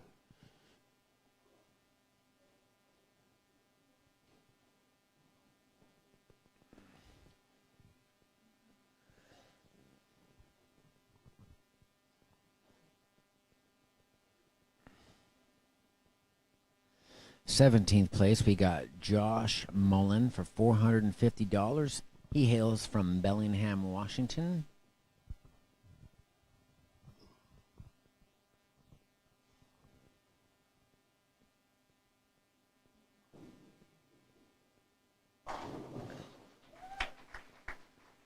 And Jake not holding back, just No. crushing the pocket. Well, and he's going to extend his lead no matter what Johnny Leggett does, barring but terrible count. But Johnny can shoot 211. Jake shooting 216 with a strike. 18th place, Jeff Noggle, $440. Jeff from Beaverton, I believe the Tiger area. Tiger I Beaverton. believe. I know he's taking his kids to Defy. I bet they're going to the trampoline park.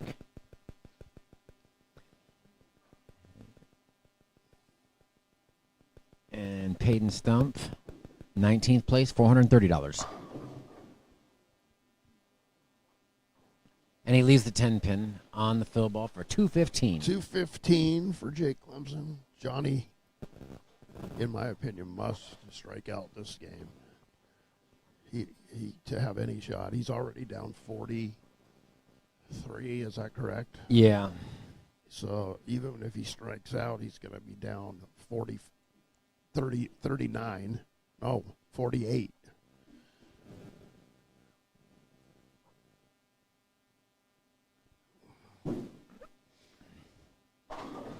Oh, not again. Are you kidding me? Are you kidding me? It's just not meant to be for him today. Unbelievable. That's the third solid 9-pin we've seen from Johnny Leggett. Wow. Just a gut-wrenching bad break in the 10th frame. Now he only has a potential 190.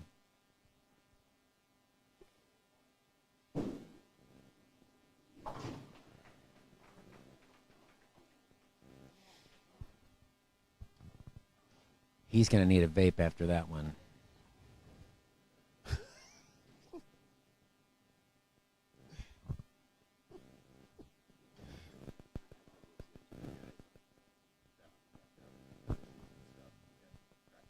Awesome.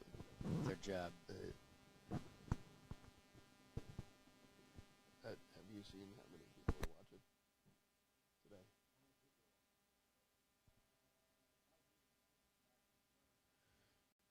We gotta bump those numbers up, Brian. Let's go. Of course, every time that carries every time. Of course, the count ball where it doesn't mean much. So we have 190 for Johnny Leggett. So we have 436 for Jake Clemson, 368 for Johnny Leggett.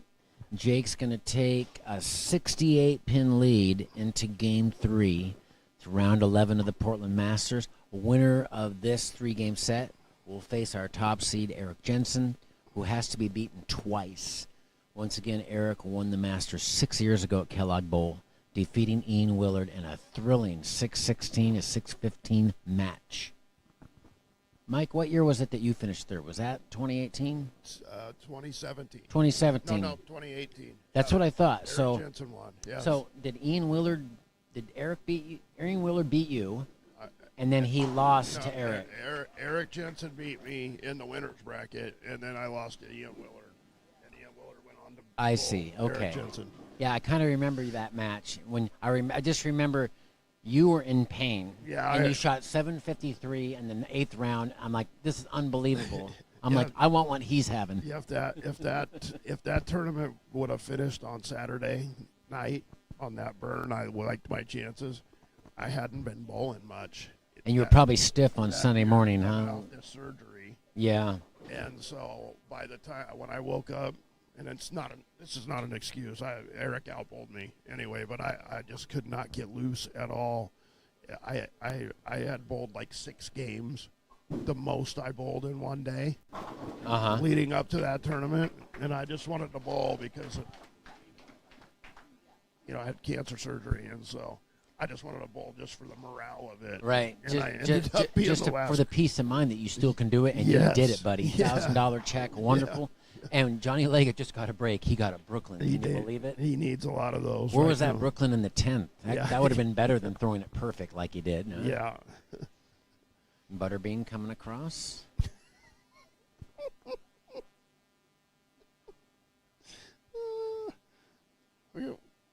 My memories popped up from a year Oh ago. yeah, that's the Dean Richards photo bomb. Yeah. From a year ago when Oh, that's many years ago. I I think know, but that That's from last year. 37th annual. Yeah. That's just an old photo. It But is. yes. It is. I think that's the year that he got second. Who did he lose to? I can't remember. Didn't he lose I remember to he Adrian? threw like 23 in a row. I remember that. Didn't he lose to Adrian Anderson? Who did Adrian Anderson beat? Tim Myers. Ah. Um, So he must have lost to Willard then. Was it Willard? Had to be Willard. I think so. Had Yeah. to be Willard because Halverson beat Hugh. Uh-huh. Jensen beat Willard. And then Willard went on the run the next year and won. I mean, he was one pin away from back-to-back titles. Yeah. Yeah. Which has only been done by the great Hall of Famer Blaine Weninger. Oh, and Through the nose. yes, and we were discussing some things, but meanwhile, Johnny Leggett threw a similar shot, 4-6 split. Yeah. So poor Johnny. Now he is down by almost around 100 pins. He must strike out. So let's take a look at our list. I mentioned Peyton Stump, $430, 19th place. And the mystery is over. This David Cole II is from Hermiston, Oregon. $420, $420, 20th place. And Jake trips a 4-9. Oh, my goodness. Wow, everything is going Jake's way right now. Yeah. It's looking more and more like we're going to have a Jake Clemson, Eric Jensen title match, and Jake's going to have to win twice. Yep. And one thing I'd like to say is that Jake will be playing a totally different zone than Eric And also on the fresh. on the very fresh. So, which Jake Favors Jake a little bit. it should, but he did not like his look on the fresh. He shot 550 this Yeah. morning. That's very true. So And we'll Eric see. sure was sharp at the end of that match. We'll see what happens, but All right, so continuing down our list, we have the great Corey Husted, 21st place, $410, losing in a... And Johnny Leggett with a fourth flush 9-pin mic. oh my goodness. Oh, my goodness. Poor guy. Just not meant to be, Johnny. Throwing the ball well. Oh, he's throwing the ball great. As is Jake. Jake's throwing the ball great too. All right, and in 22nd place, we've got the 2000 Masters champion, Craig Tuholsky, for $400. 23rd place, the 1997 Masters champion, Thomas Hall Jr., $390. 24th place, Rob Gardner, $380. I'd like to give a shout out to Rob Gardner, who took out the top seed Ryan Nicholas in round one. That's a gutsy win. All right, Jake going up high, but just leaving the 3-6-10.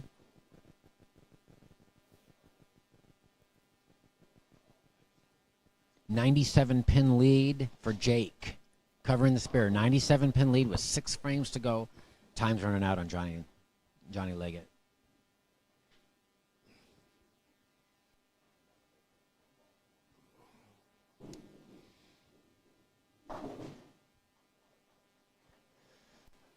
Covers it nicely. Yeah, Jake just needs to stay away from disastrous frames right now, and he will be moving on. And playing that conservative line, I don't see him relinquishing the lead. No, and he's throwing good enough shots right now that he's not going to be having to make big, huge moves and zone moves or anything like that. Oh. Breaks up the split, barely touches the head pin, and just leaves the 7-pin. Fortunate to not have a split there. All But right. when you make deep runs, as you know, Brian, in these tournaments, you got to have a few of those breaks to go this far. Especially on this lane condition. Back in the day when I bowled, it was more of a house condition, and it came down to carry. Yeah. But it comes down A lot of the time it comes down to who gets the breaks and when the timing happens for those breaks. Yeah. If you get a Brooklyn after a strike, it means a lot. If you strike after a Brooklyn, throw a good shot, it can mean 20 to 40 pins. All right, so now we're going to talk about the people who didn't win a match. 25th through 32nd place bowlers. Chris Tucholsky, 25th place. Now Johnny finally trips the 4-pin. It's almost too late for him. Chris Tucholsky, who had a chance to win both matches. Chris Tucholsky started off with a very high-scoring match with Jake Clemson and just railed a dead flush, vicious 10-pin on lane 16 to lose. And then bowled Jeff Noggle on 1 and 2. And the same thing happened again. So, great bowling, Chris. Chris, Bowler of the Year in the Northwest region. Father-son duo, probably the strongest father-son duo that I know, other than Pete Weber, Dick Weber. Yeah. Well, then maybe the McCunes, though. That's pretty good. Don Carter in his, or no, Don Johnson, right? It was Jimmy Johnson won a PBA title, I think. Yeah, Parker Bone and Darker Bone. Yeah. The third. Never gonna forget that one, Ryan. All right, alternate was Tanner Acosta for $275 in 33rd place. And so let's continue going down our list. We have last year's champion, Mike Hansen. Shockingly, Mike, going out 0-2, 26th place, $360. And we all know it's all about the spare ball with him. Not able to use a rubber ball because he has a contract with Storm. They made him switch to a different spare ball, and it hurt him.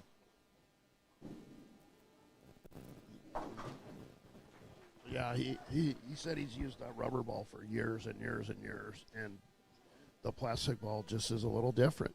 And I noticed that Walter Ray was throwing like an Am-Flight at spares. He was throwing basically a house ball at his spares on tour, on the senior tour, I noticed. Yeah, Old school. There's a few guys. Danny Wiseman used to do that. Yes. It was nice to see him have a resurgence in his career bowling, living in Florida now, living the good life. He always liked to wear those Hawaiian shirts. He did. Fun fact, he lived with Greg Goman and I for a while. Well, he was up here for a while. Remember? When he was up here, yeah. He bowled at Wilsonville Lanes on League. I remember that. Yeah.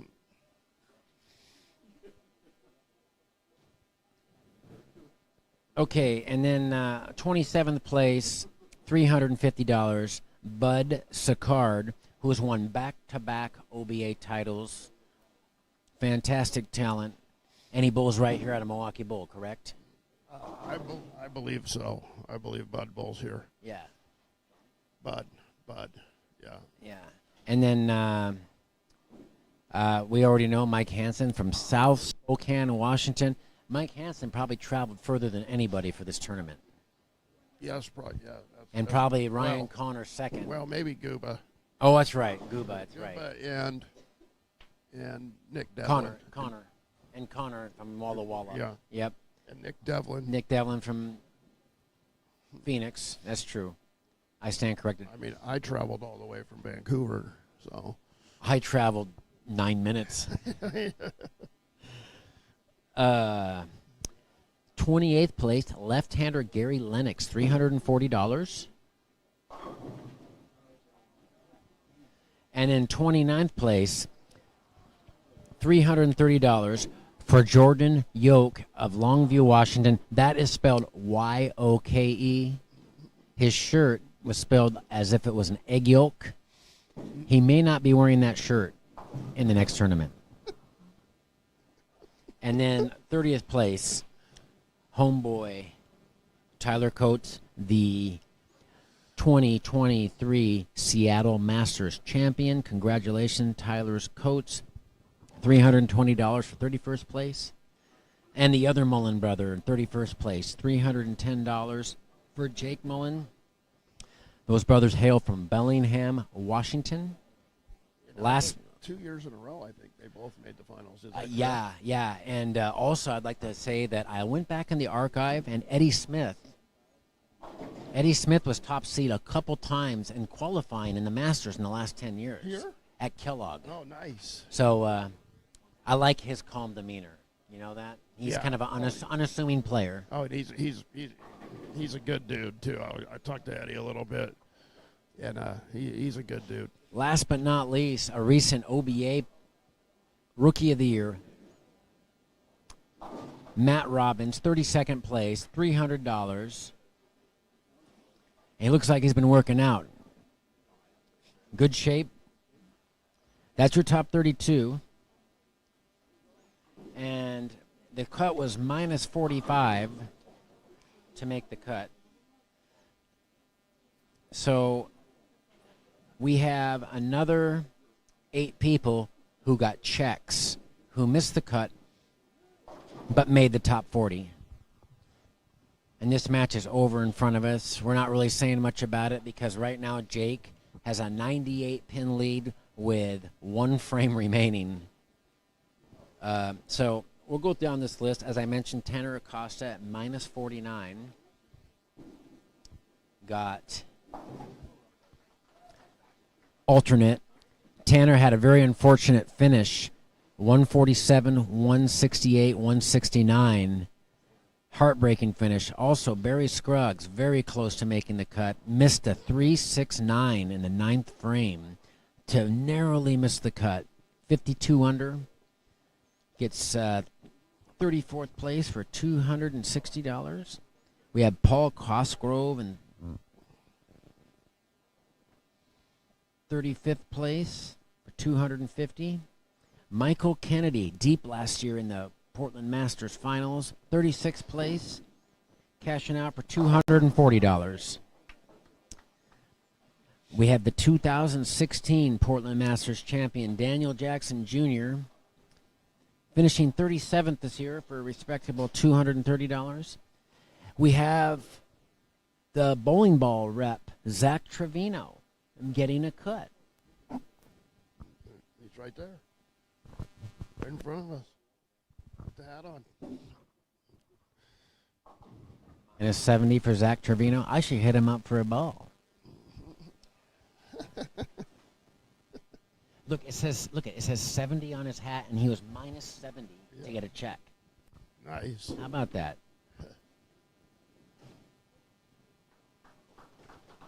All right, this match is complete. Great tournament for Johnny Leggett.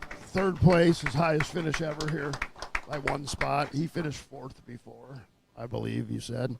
So Johnny with a $1,000 payday. And now Jake has been seeded into the National Masters. I'm sure he's going to take that and probably go down there and bowl it. Oh, yeah, I would have. I guess so, yes. So is Zach Trevino a Storm rep? He is, yes. Yeah. I see his name tagged in the OBA. 39th place, we got Ian Willard, the 2019 Masters champion, $310. And 40th place was a tie between A.J. Brockett. No, wait a minute. Okay. Yeah, Ian Willard and A.J. Brockett rounded out 39th and 40th. They have $205 apiece. So, Mike, we have $20,610 paid out at the Masters, plus 2 entries, plus the trophy. Thank you to all of our sponsors. Gliss Employment Services, Rocky Oaken, thank you very much. Jake finishes with a 212.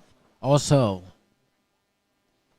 Edwards Construction. Thank you, Rob Edwards. Rob Edwards. Let's have a big hand for our 3rd place finisher, Johnny Leggett. Very good run.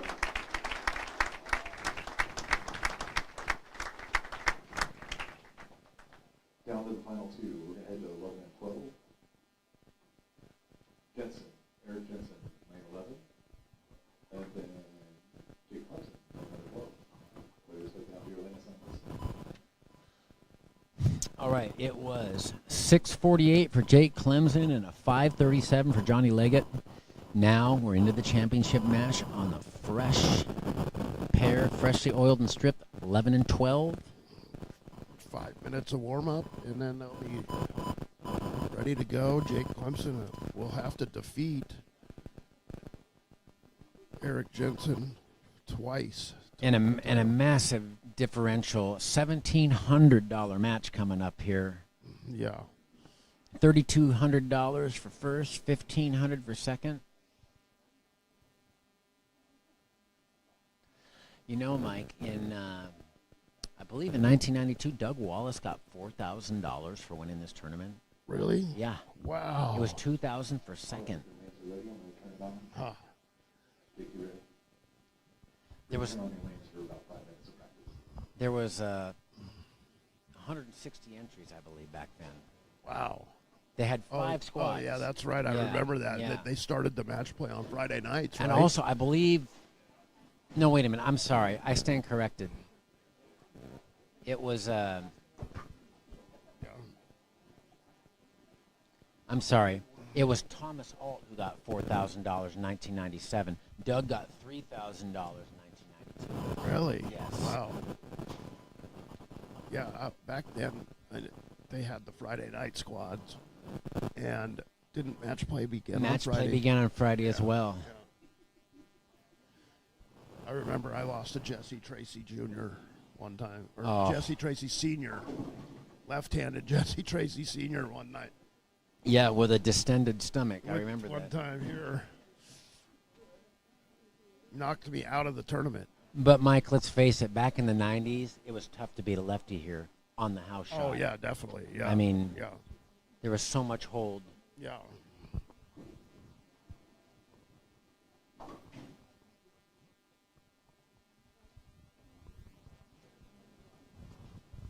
So we're going to bring this title match to you. We're perched back here behind 13 and 14.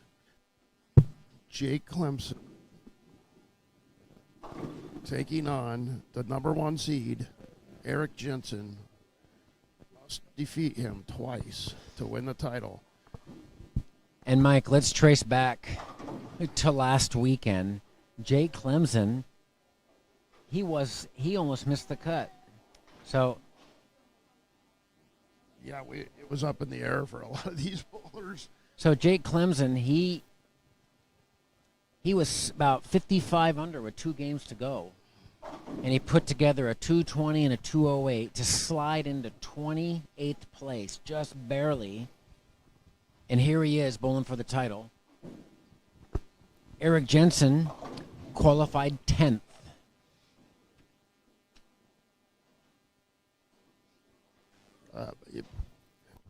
Brian, you may know better. I don't know if you know, but how many times has the top qualifier won the tournament? You know? Well, I wasn't around for the earliest ones. I know that there was a 4-year stretch there where Tyler Cruz, Adrian Anderson, Ian Willard. Did Eric Jensen beat Ian in 2018? Was he top seed? Did he beat Willard twice? So 4 consecutive years, and then Halverson was not top seed. Jackson was top seed. Hugh Miller was top seed. Kurt Bogner was top seed. So it is rare. Yeah. It happens maybe once every 8 or 10 years. And now the other question is, how often has the top seed from qualifying gone on to win the tournament? Hugh Miller did it He did. in 2015, yes. I looked at that last night. He was 383 over, and then he won the tournament. By the way, I put out many of you have already seen this. Last year, I constructed an Excel document that showed all the bowlers' ages when they won. Hugh Miller holds the record, not surprisingly, as the oldest person ever to win the Masters at 59 years old. And Dave Billings at 19 years old, I believe. Dave Billings holds the record in 1989 at 19 years old. He was younger than Thomas? Yes. Yeah. Thomas was 20 when he beat me in 1997. Hard to believe that Thomas is 47. I still think of him as an 18-year-old kid. Yeah.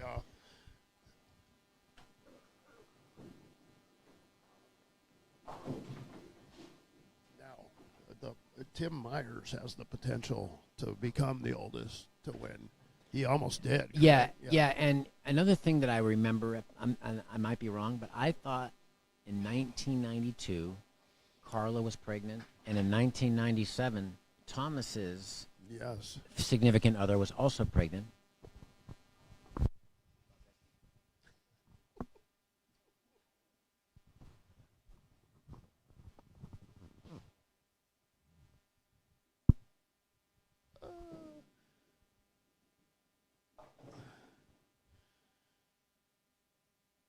So the bowlers are just finishing up their last warm-up shots, and we will get this show on the road.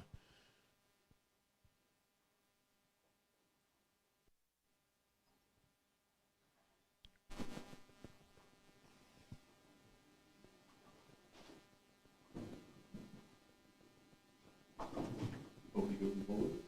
Please hold up on your practice. Great rolling, bro. Lanes both around the first ball. Throw bad shots. Your arrows will be up, and the next ball counts for score. And Dave's famous words, good luck, good bowling. All right, round 12 with Portland Masters. Eric has to be beaten twice by Jake Clemson. As I mentioned, Eric qualified 10th. Jake Clemson seeded 28th place. Jake with one loss. I believe Jake has a 5-1 record, and Eric's 5-0. And Jake just avenged that loss as Johnny Leggett beat him early Yes. this morning, and he turned around and knocked him out of the tournament.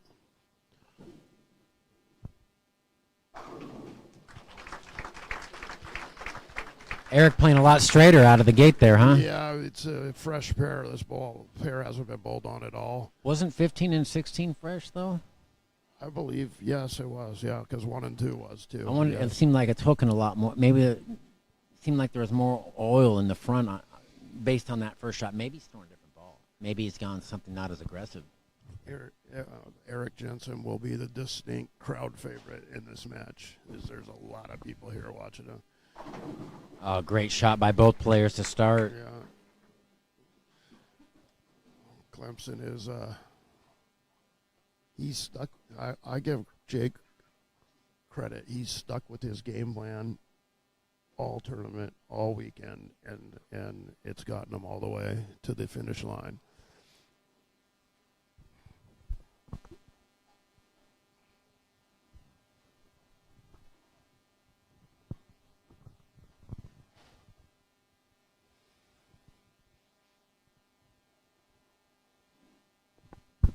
All right, the crowd's gathering now.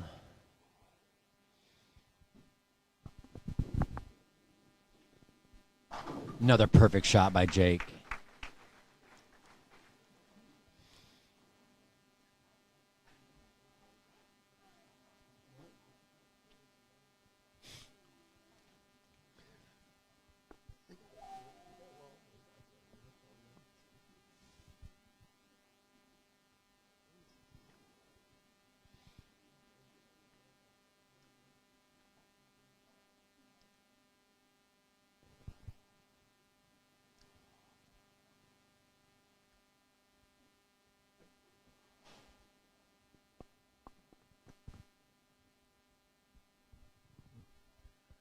Eric continuing with the very deliberate pace. And he starts off in front of the ball return again.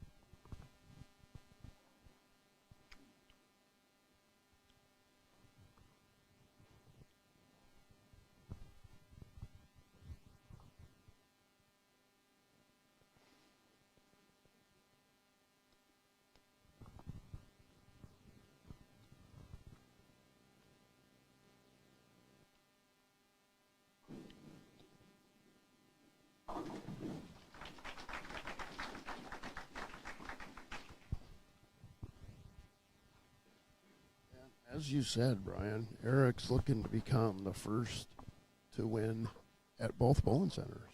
Is that correct? That is correct. And as we said before, there's some other candidates out there. Scott Halverson came awfully close, losing to Tyler Cruz in 2022.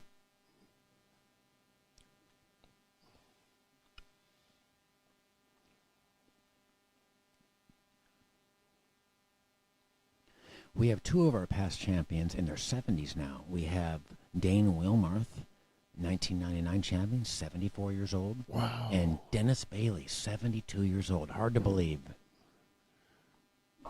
Uh-oh.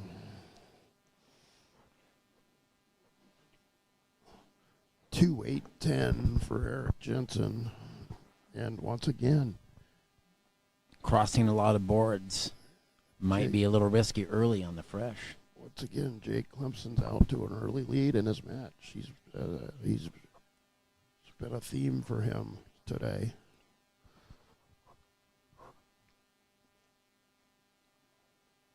Of course, many of the old-timers remember Dennis with his backup ball.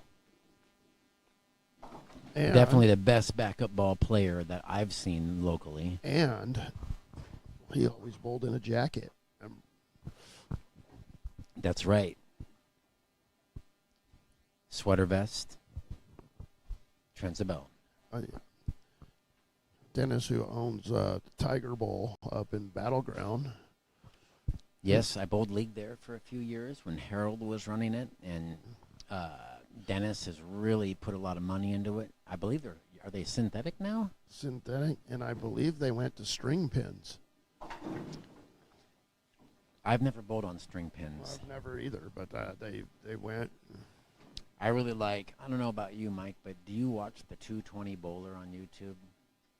No, Check that out. Michael Gonzalez, he's not the best bowler, but he has got, I never missed one of his videos, Really? but he did a thing on string pins where he set up the Greek church, the Big Four, the 17, and he made them all. No way, with really? strings. You got to watch that. Yeah, and he's got an argument that string pins should not be allowed. They shouldn't be certified, he said. Well, I feel like not bowling on them, just watching people bowl on them and the carry. I think if you're going to certify them, they should be in their own category along. Well, and the one thing that you don't get are the flying scouts. Yeah. And that's kind of the best part of the game. Well, yeah, especially for today's players with the two-handed power. Yes. All right, so Jake out to a 22-pin lead through 3 frames.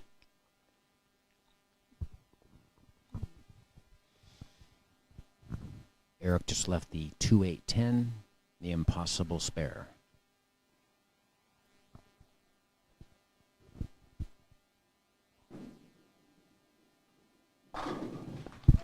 Perfect shot.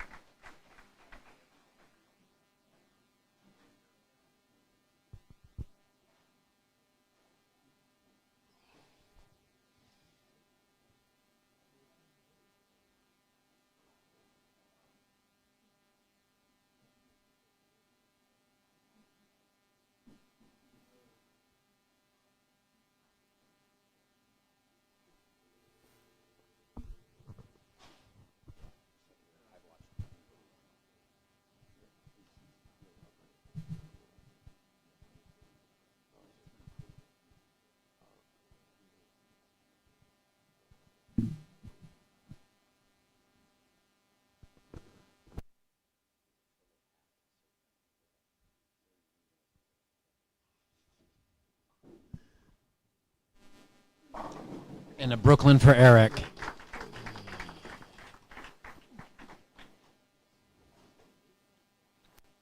And Eric, not real pleased with his reaction early. Kind of all over the map.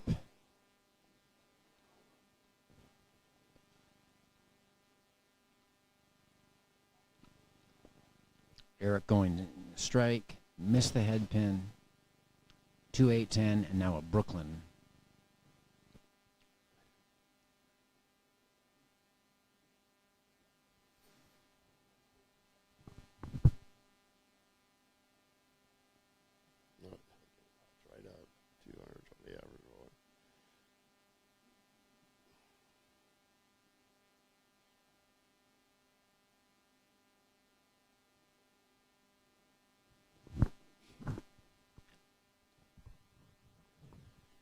Okay, Eric.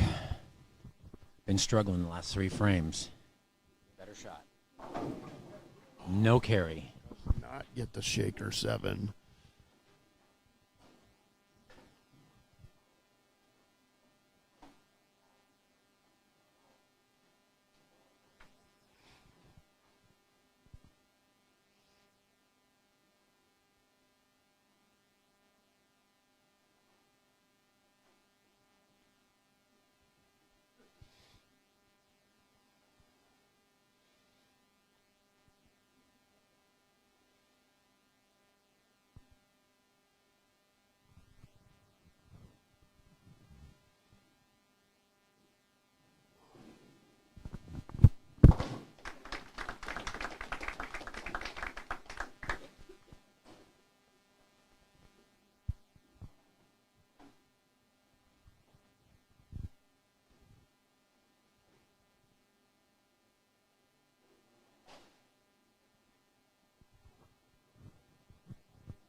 Wow, and Jake's he's creating hold, Mike. Oh, he's definitely throwing, as Ernie Schlegel would say, the high hard one.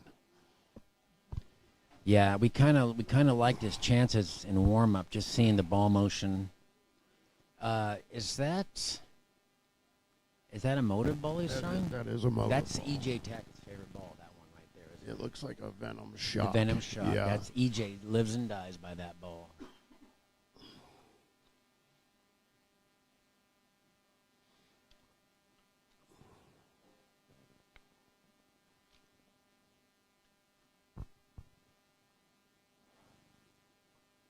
.32-pin lead so far, extending it to 42. That's a good shot. Oh my goodness.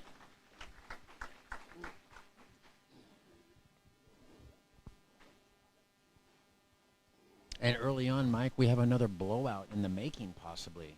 Although Yeah, it's early. It is early, yeah. But we're seeing signs of that already. Like I've been saying, Jake is sticking with that game plan, and it's just really not getting him in any trouble. So you're gonna have to bowl a pretty decent set to beat him right now. So The transition is so violent when you're crossing boards here on this pattern. Like Eric said, he had to move 5 boards in the 10th frame to strike over on 15 and 16. now, if Jake was to defeat him, do they stay on the same pair? They do. They do.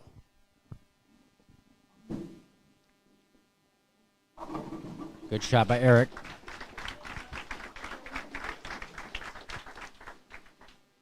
Eric will figure it out, though. Yeah, he's starting to create that little hold in the middle there as the lanes start to taper a little bit.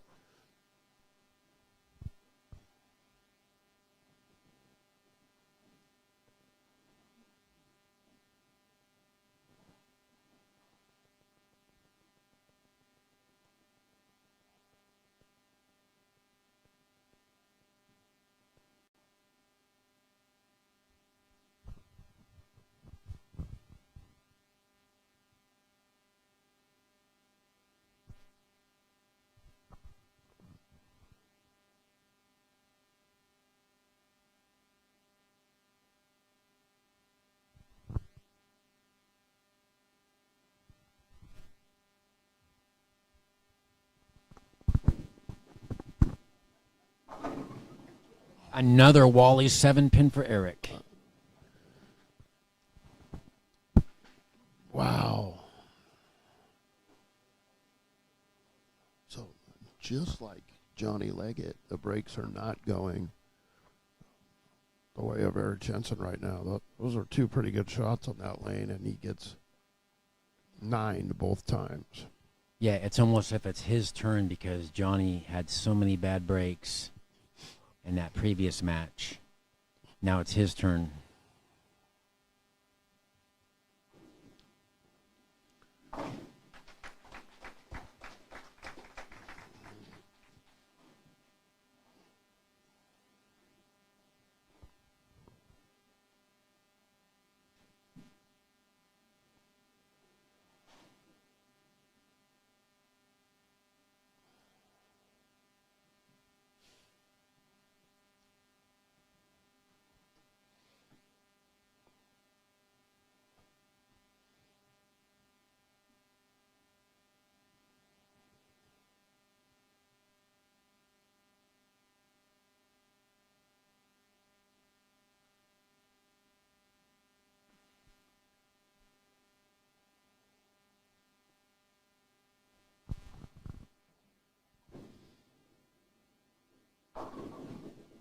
3-6-10.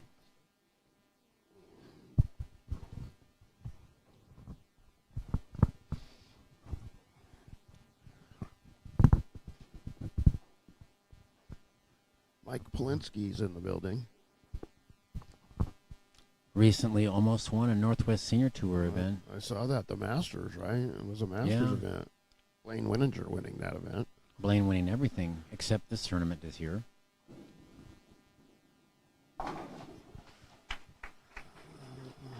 Red hammer on the spare.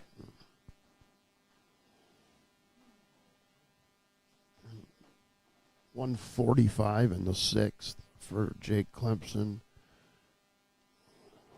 106 in the sixth for Eric Jensen. 39 pin lead.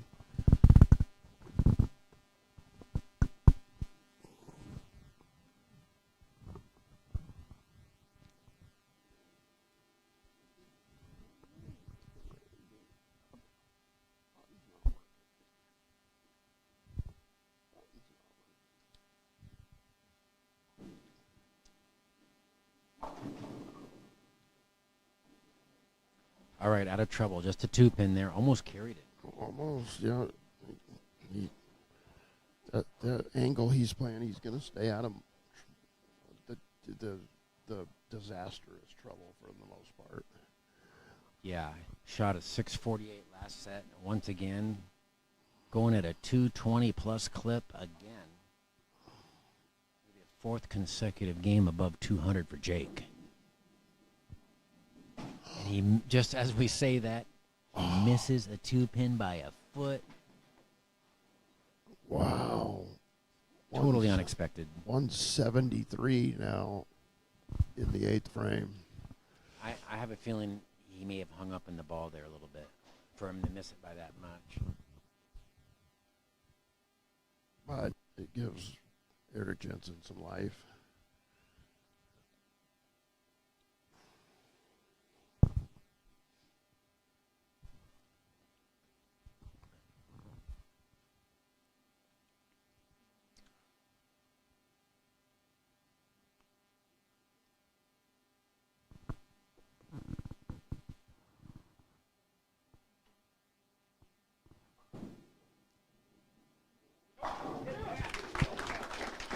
Perfect shot from Eric Jensen.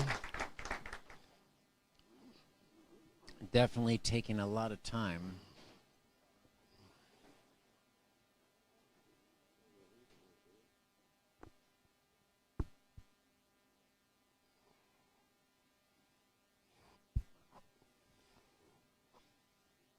Shot clock violation coming. We're up to 10 seconds.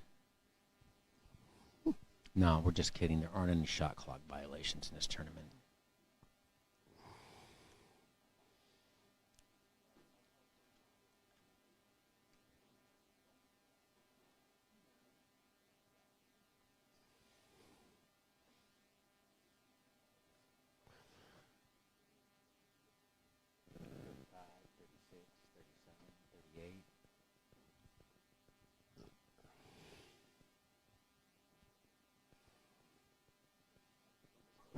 .46 seconds.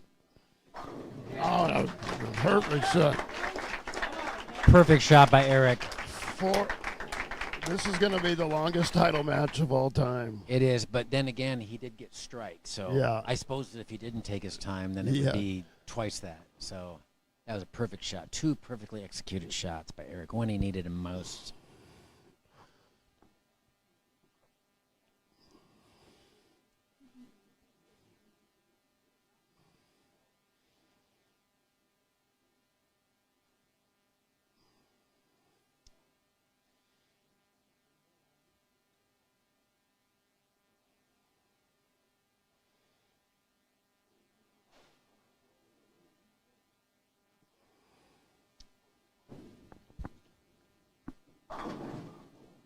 Oh, and an 8, almost a 4-9. Yeah, a little high in the pocket, but another good shot. Jake Clemson.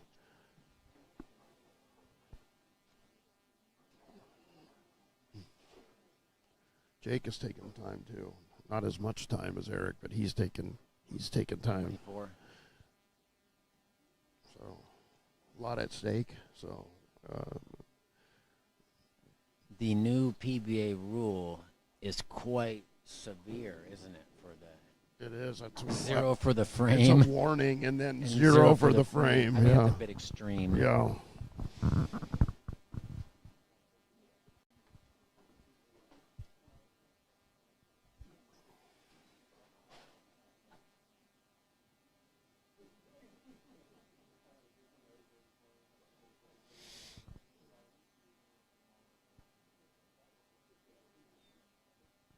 Jake can still shoot 223.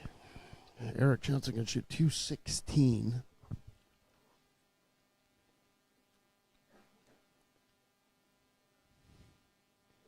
Andrew Guba back in the house watching. Yeah, great performance by him. That's Wow, great shot.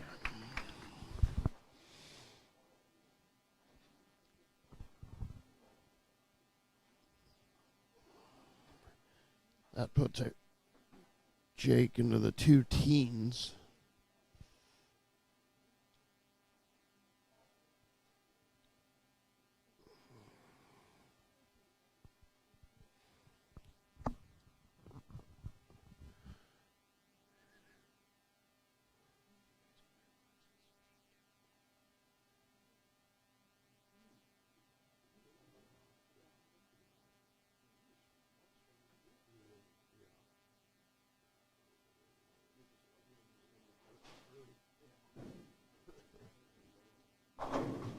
Another great shot by Jake.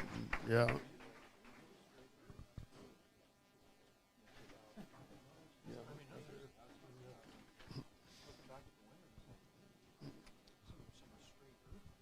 Yeah.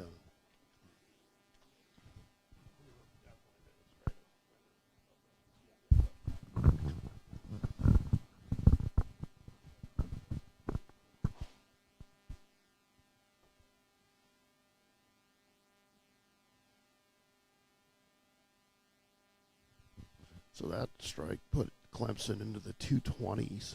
So he's going to take, regardless of what Eric Jensen does, a lead into game two.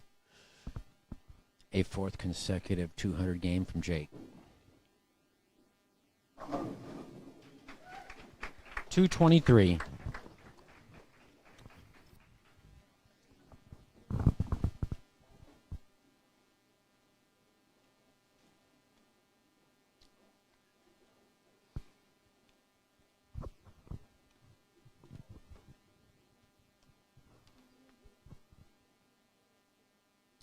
Actually, he had a 221 the last game of the morning round, so this is his fifth consecutive 200 game, which is hard to do on this. Yeah.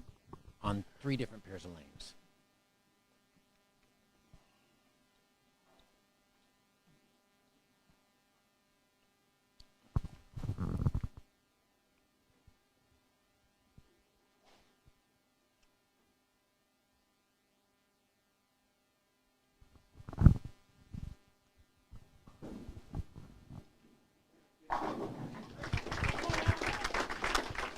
Beautiful shot from Eric Jensen. That puts him into the 2-0s.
Another quality shot for Eric Jensen there.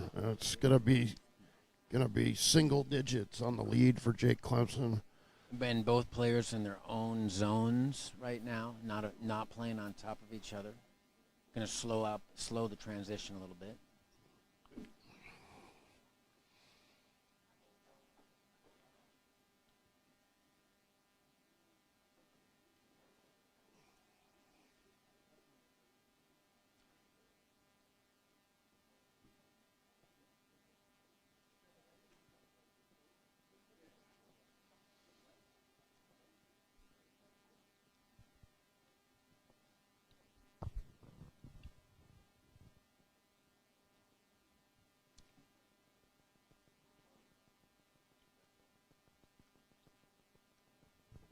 And I will say this, Brian, we're fortunate that they moved the matches up with the length of time we're playing. Yeah. Both players. We should be done by sunset. Yeah, we should. We should. 223 for Jake, 214 for Eric. Jake's going to take a 9-pin lead in a game 2. This is round 12 of the Portland Masters championship match. Jake Clemson trying to force a second match with Eric. He has to win this one to force it. Game 2 starts right now.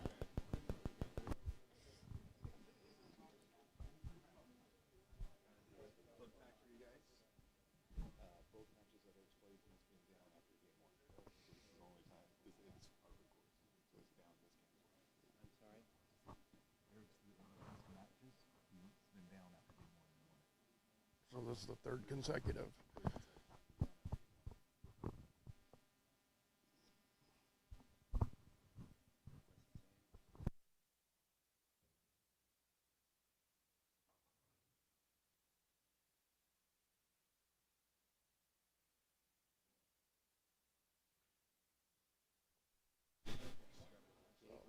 We're 6-7. So Mr. Greg Bingham just came up and gave us a little tidbit that Jake has lost. Oh, no, Eric has been behind the first game of every match and still come out the winner. Come on, Eric. Cut him off.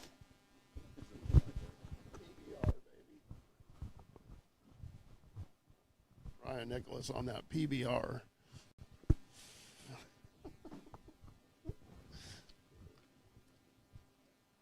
Heading to the trailer park. The A crop is calling.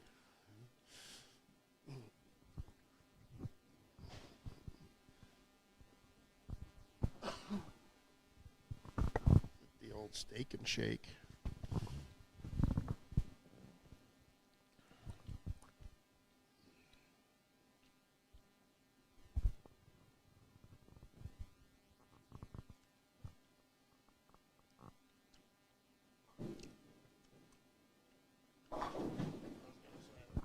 Oh, good break there.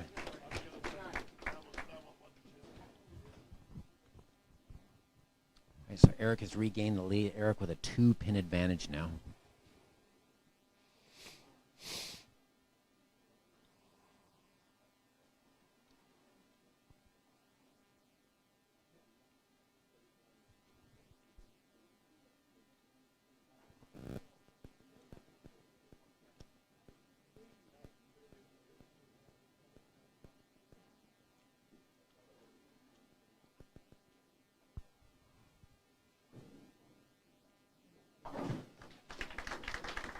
No problems with the 3-pin for Eric Jensen.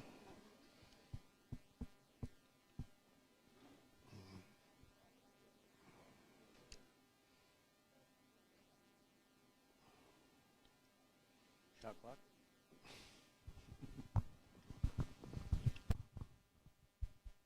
Pietros. Lee Muffins.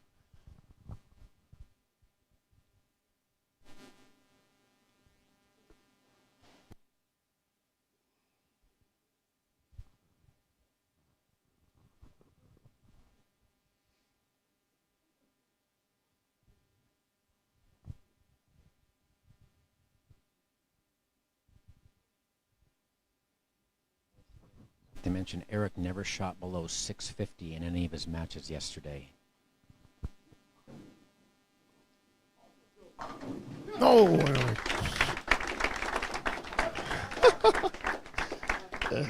And Eric's getting quite animated out there with the karate chop on the 10 pin. Now let's see Jake Clemson up, second frame. See if he bounces back, Brian, from that open. I fully expect him to. Yeah, unless there's some sort of minor transition going on that we can't see. And also nerves. We don't know how nervous the Yeah, players are. we got to keep in mind there's a $1,700 differential in the payout. It's a lot to think about. Yeah.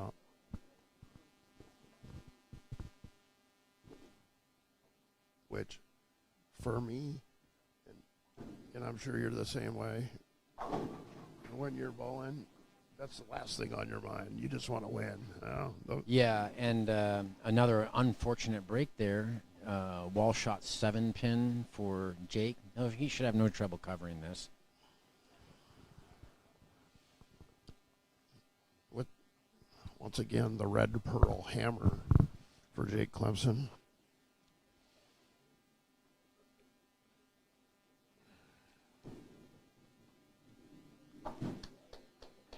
You don't see too many people going cross lane at spares, huh? Especially those spares on the left side. No, both of these players are throwing up the lane right at it.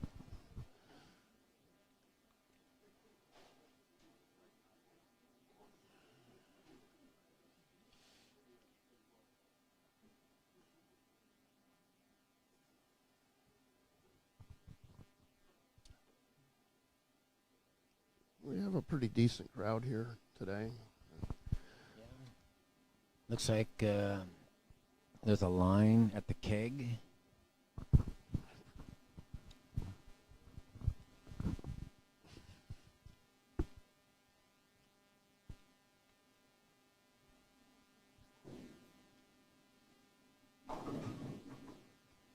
And you know, that shot earlier would have faced up. I think he's getting a little transition there in the area he's playing.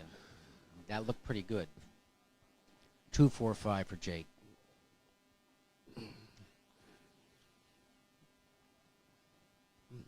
Yeah, we'll see. We'll see how long, if he stays in that ball or if he goes to that black ball that he was bowling Johnny with the last game on that little more burnt pair.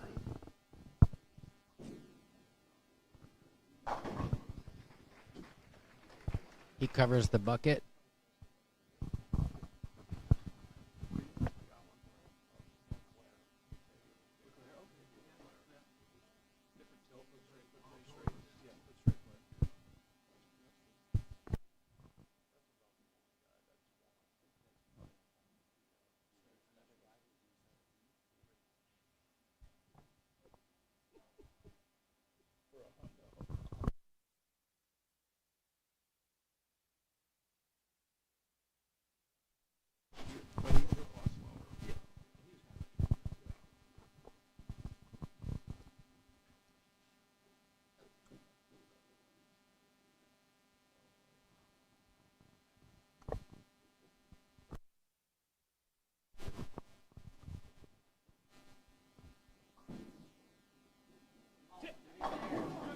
Oh, a swishing 7-pin. Good shot by Eric. That's his third one of this match already through a game in 3 frames.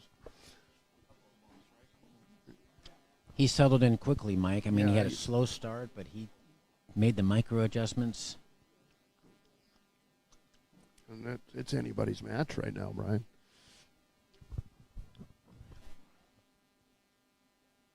Yeah, the line is right now that Eric's up by 7.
Okay, Eric Jensen on the left lane. He struck last time up.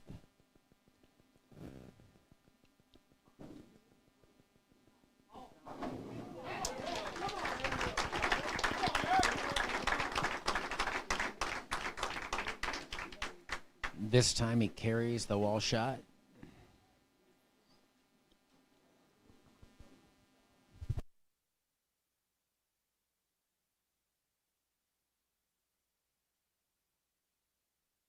On the Yeah, Mike, it was identical. Another wall shot. Carries. yeah. Identical. Were you in the Keno Lounge just now? I was in the bingo spray area.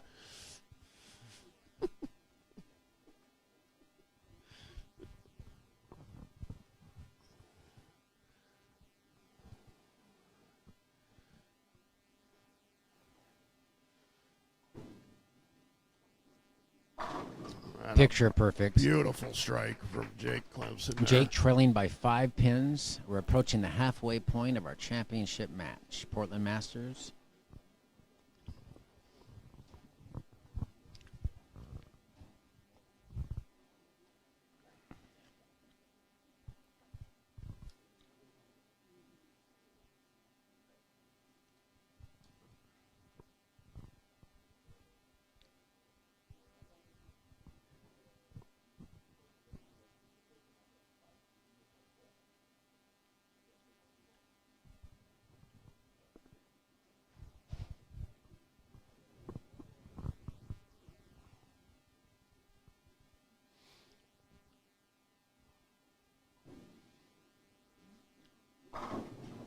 Oh, a very unfortunate 9 pin. Solid 9.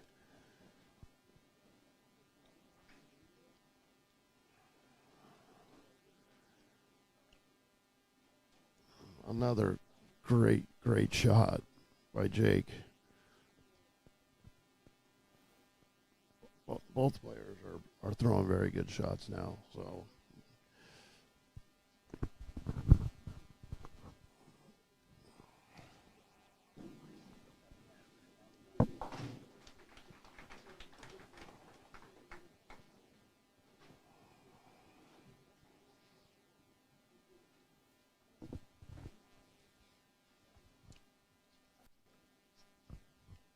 this place is going to erupt if he gets this strike, Brian. Yeah, he'll be able to extend his 5-pin lead to 15. He has yet to strike on lane 12 this game, but has made some quality shots that haven't carried.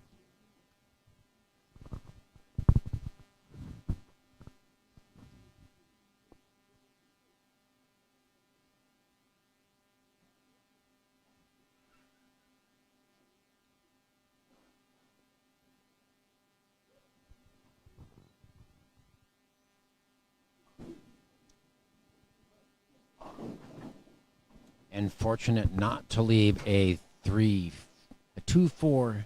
Been a 2-4-8-10. Really easy there. Very, very easy. He got that one a little wide, and it just didn't recover.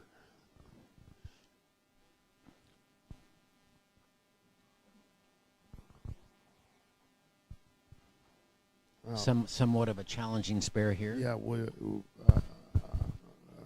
I wonder if he's going to throw it straight at it or if he's going to hook it out a little bit.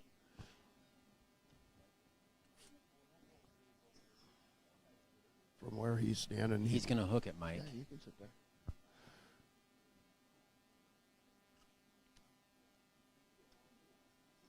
He is hooking it at it. Oh, it rolled out. It did roll out. It rolled out perfect.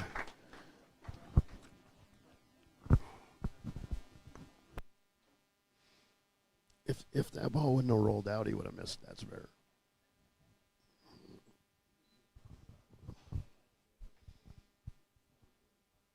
The 5-pin advantage. We're at the exact halfway point of this match.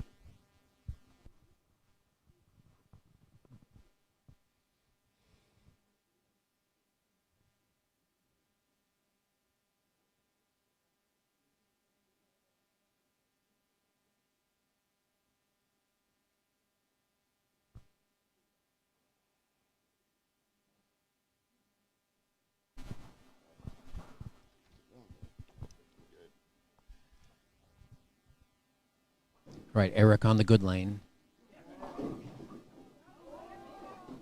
A little fast again, Mike. A little fast and a little wide, but fortunate just a 2-pin. Almost got the back door action.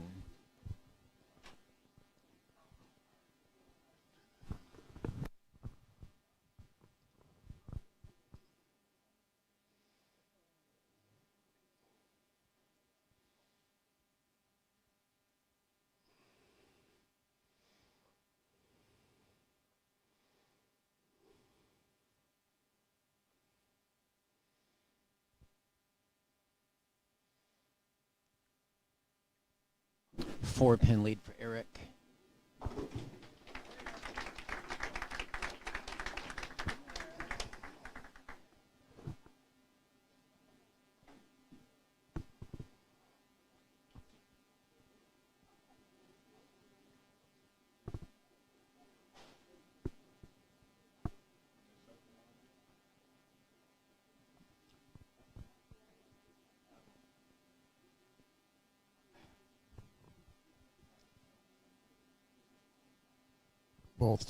Both players, Brian, taking a lot of time right now.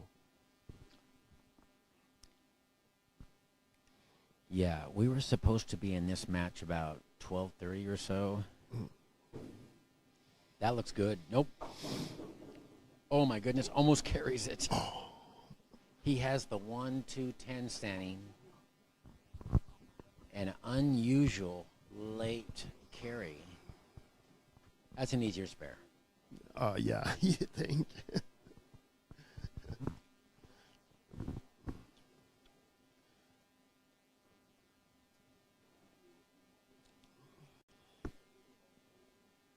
Right now we got Jake with 85 in the fifth. Eric with 99 in the fifth.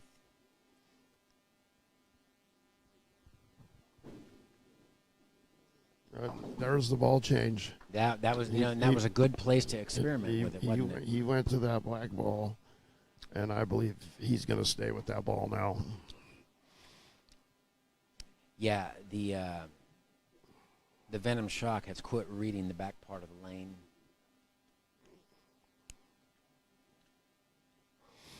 No, he's going with the Venom Shock again, I believe. Looks like the Venom Shock. We'll see. Maybe he just juiced it a little bit. Or maybe he's just going to do that on the right lane. I don't know.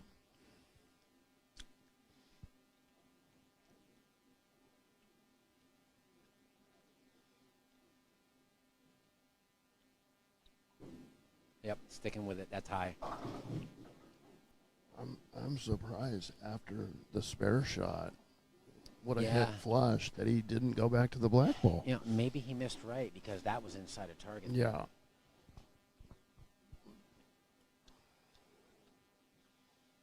Well, Eric's got to like what he sees. I mean, it looked like Jake was totally lined up, and Yeah. that minor transition, I was wondering if the carry down would be a factor because it was fresh and it was going to change.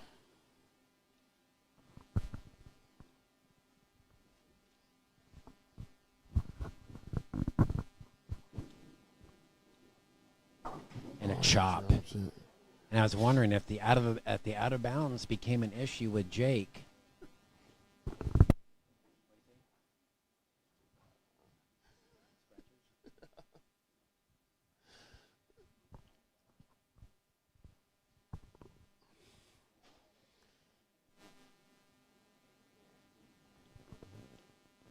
Jake chopping the 3-pin off the 3-6-10 there. Eric, a chance to extend his lead.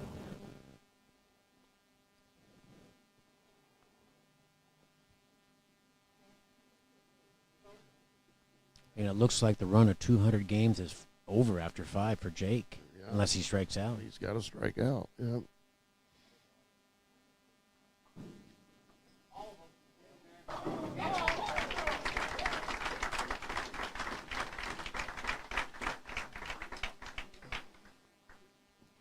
Picture perfect strike for Eric.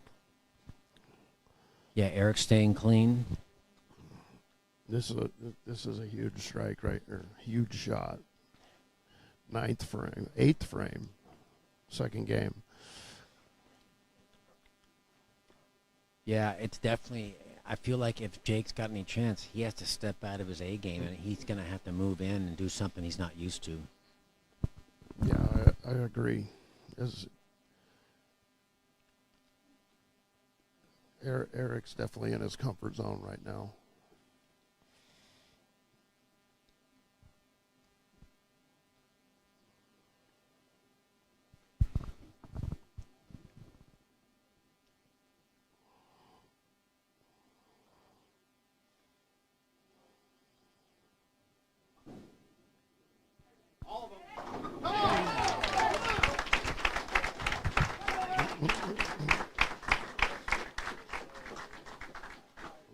Now, Jake 30 pin lead now. Jake has to step up and answer the bell right now. Okay, what ball is he going to pick up? The Black Hammer, or is he going to pick up the Venom Shock again? It'll be interesting to see. It's the black ball. So maybe it's just on the one lane. He might do it on both, since I think he kind of missed in on 11.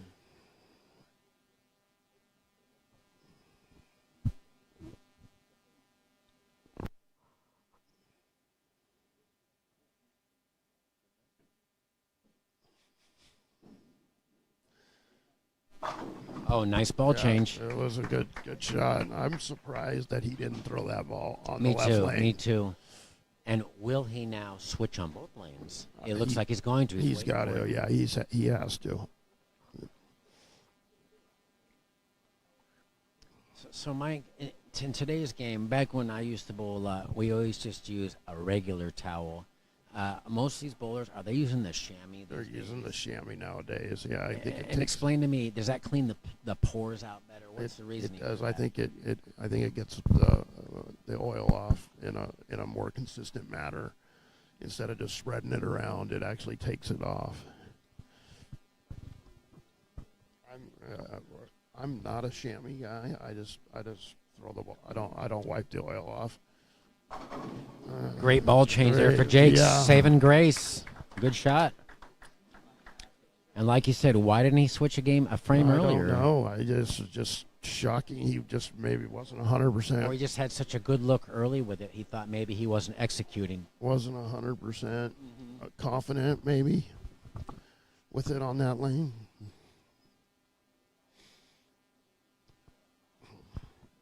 Look, everybody's wearing beanies in the bowling alley.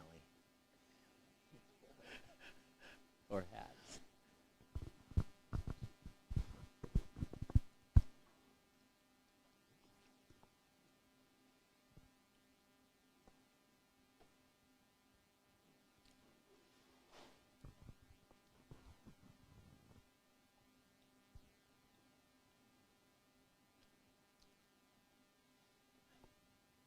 Eric in the 9th frame.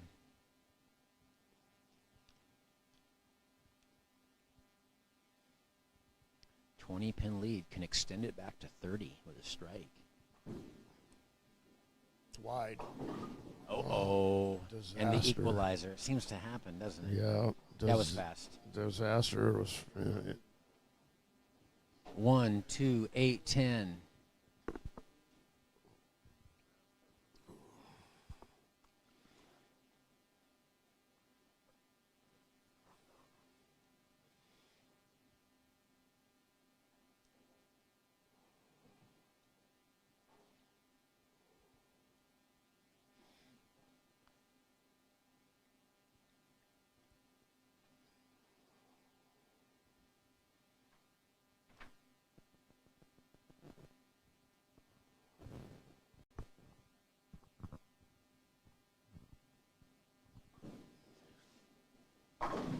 Nope. 171 in the 9th for Eric Quite Jensen. the turn of events there, huh? That pretty much erased the whole lead in one shot. Yeah, Jake can strike out for 200. Yeah, we're about ready to see if that ball change is going to pay dividends for Jake.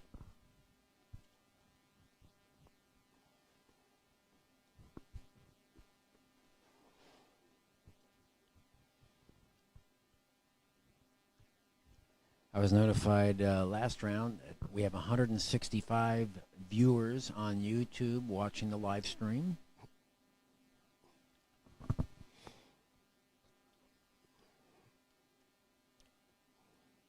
And I would say we have about maybe 40, 50 people here in the bowling center on the concourse.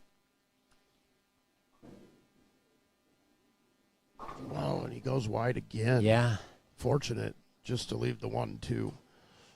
Yeah, I think he peered a few shots in there and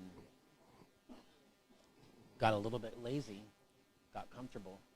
Never want to get comfortable on this condition.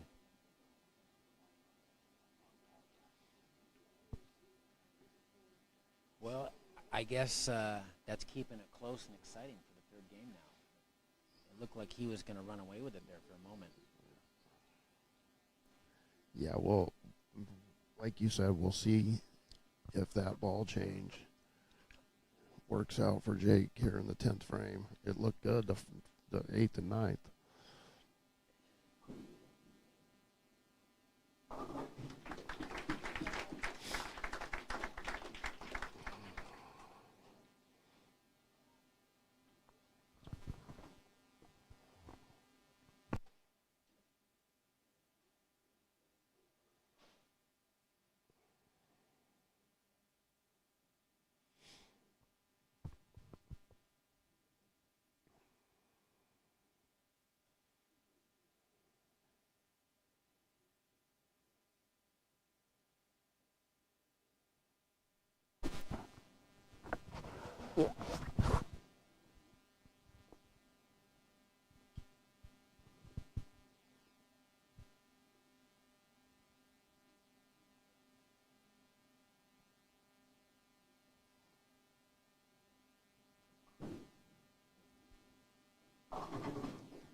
$188 for Eric Jensen. Jake Clemson could get up in the 10th and extend the lead. Quite the turn of events.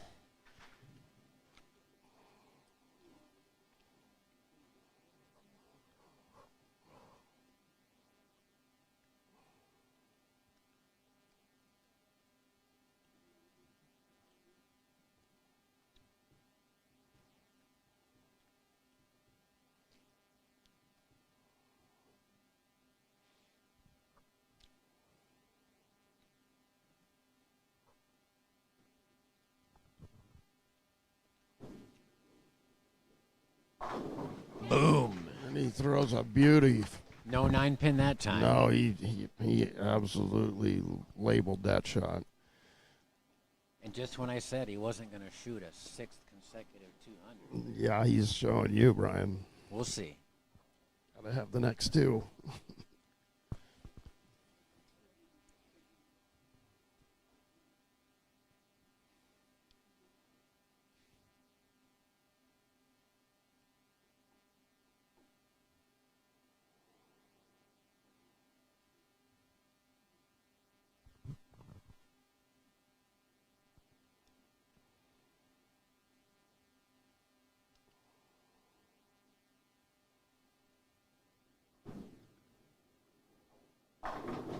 Ooh, lazy 10-pin. And you were right.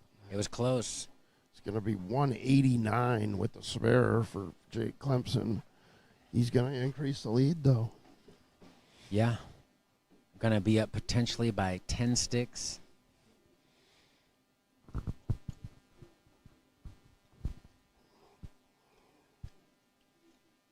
Nice recovery for Jake.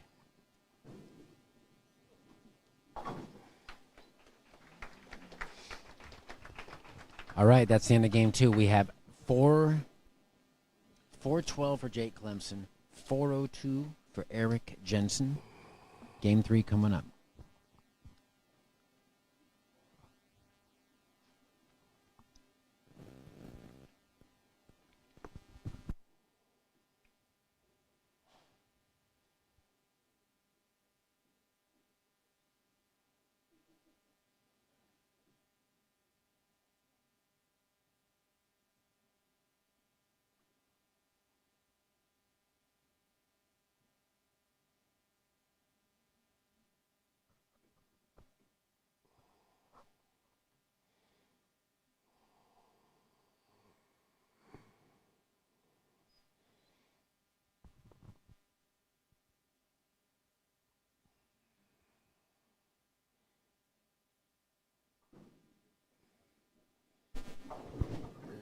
And trouble continues for Eric. Yeah, he's having trouble to get the ball to make the corner when he misses right.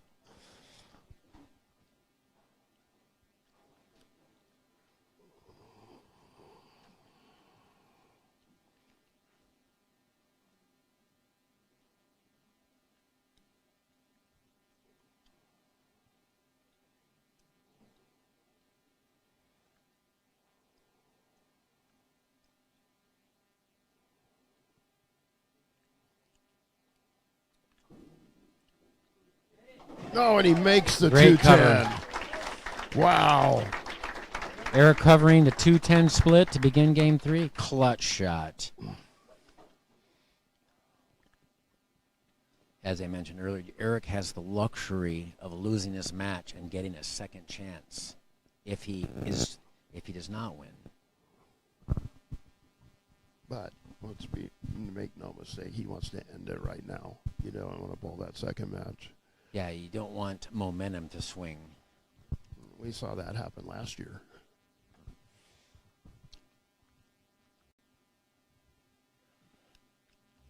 Mike Hansen did that to Zach Stone last year. Is that correct? Yep.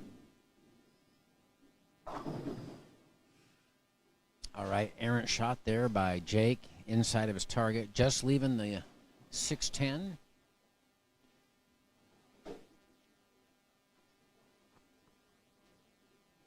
They look slightly separated, like there might be a higher percentage chance of a chop here.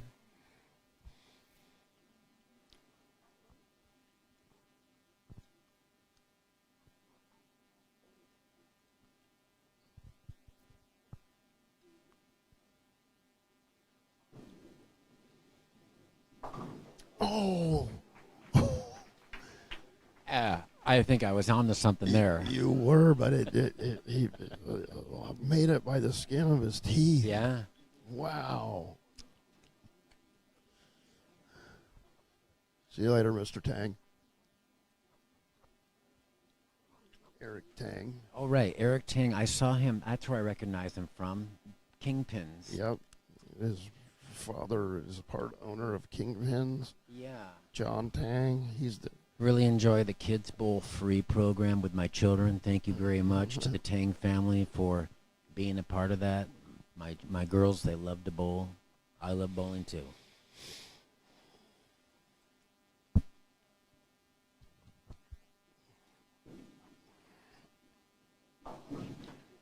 And Jake gets a little outside, wash out. Boy, both players are struggling with getting the ball to the head pin when they miss right. And when it gets like this, making these washouts and these splits become monumental important.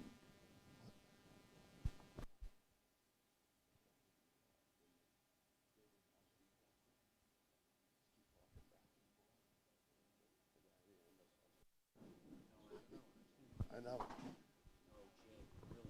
Just taking the 4-pin off. Oh my goodness. What happened there? It looks like he tried to make it and just pulled it.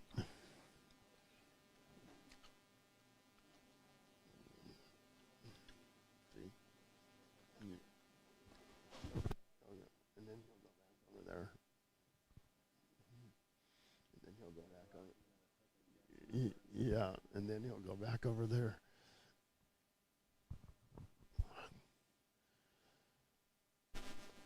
All right, so Eric's got the lead now. Eric up by 7 pins with that open.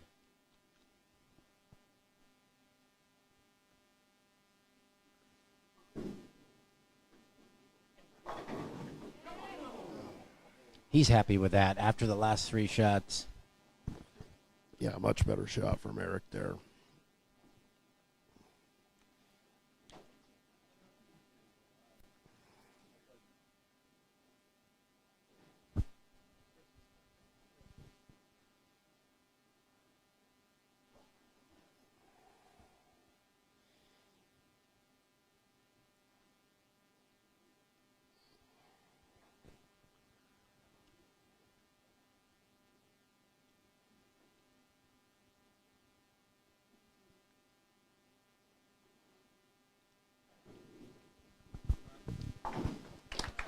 No problems with the 10 pin for Eric Jensen.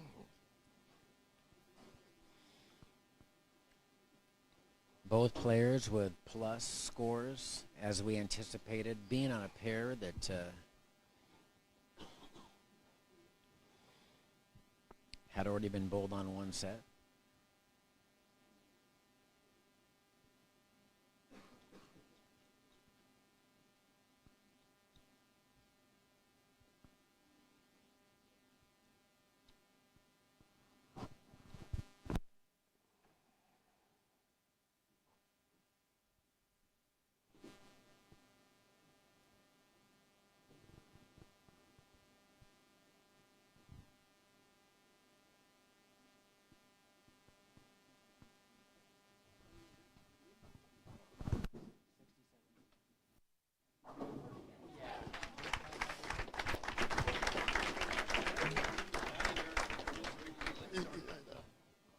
His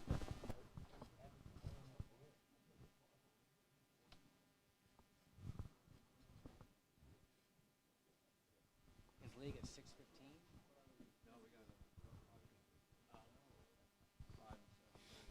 We got two shifts on. That's because there's no more bowling hours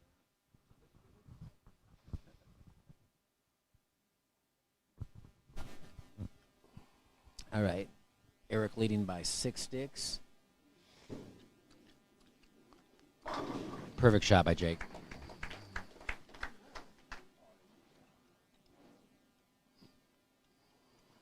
Now let's see what happens here. 11. He went wide for the washout last frame. Tendency is when you go wide, what's the tendency? You're going To go through the face, Yeah. or maybe carry a Brooklyn yeah. We'll on see. this. We'll see. I expect maybe Jake's going to throw a good shot here and get himself right back in this match.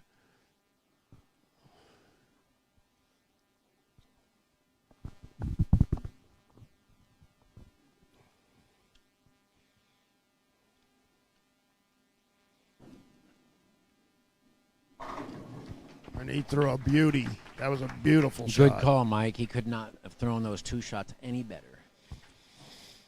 And just like that, he takes the lead back. So now we're trading blows. Now Jake's up by 4 sticks.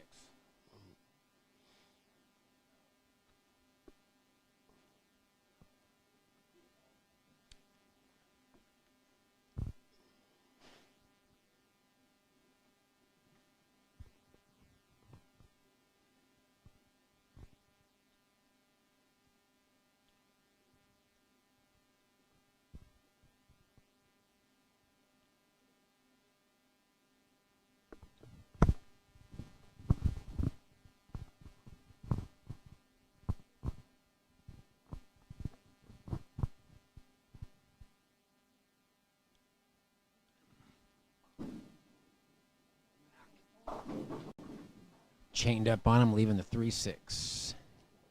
Yeah, that one was left to target, so fortunate just to leave the 3-6. May have taken a little too much time on that one. Yeah, both players are being very deliberate, a lot at stake here. So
Eric working on a spare.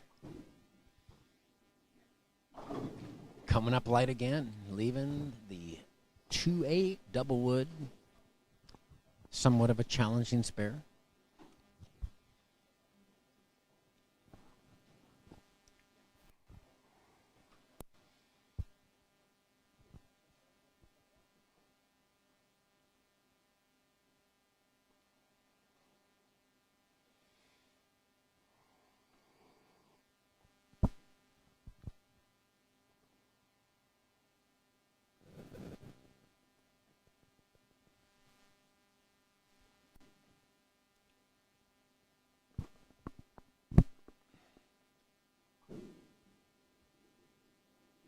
Oh, and he just clips the back pin. I think if we asked Eric and he gave us an honest answer there, he thought he missed that. Yeah, put just enough on it to get out the back pin. Yeah. But here's Jake coming up now. All of a sudden, Jake has found something.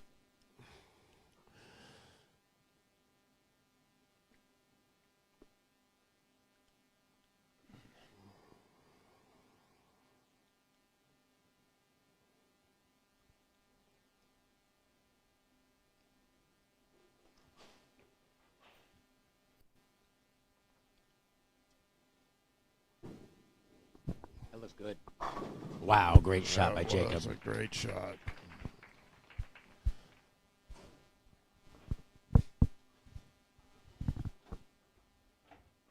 Three picture-perfect shots. And now a 16-pin advantage can extend to 26. Yeah, we're looking more and more like we're going to see a deciding set. Well, it's only once a year. I would love to call another set.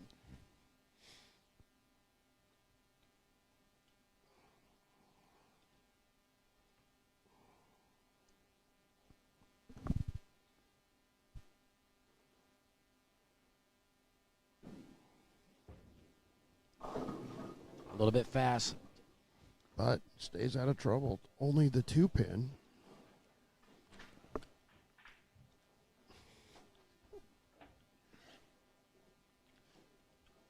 The spectators are wearing out a path to and from right now. A lot of nerves going on in the building.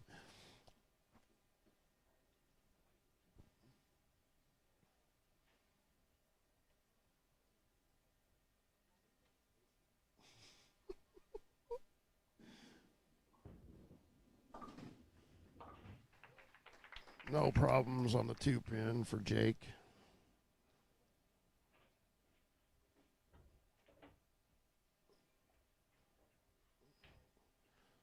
Now, the next two frames are going to tell us a lot to decide whether or not we're going to go to a third or a second and deciding match right now for Eric Jensen.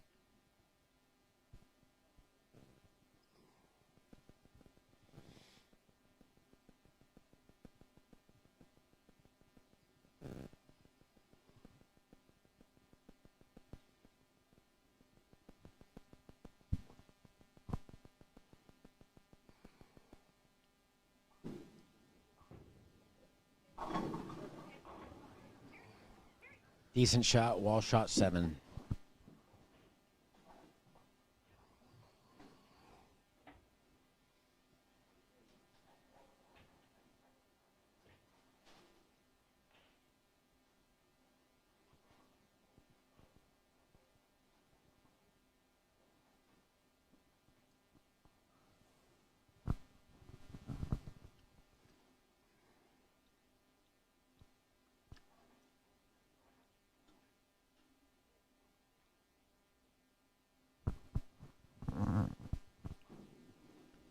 And he missed it. Oh, my He goodness. missed the spare. Mm. 105 in the 6th for Eric Jensen.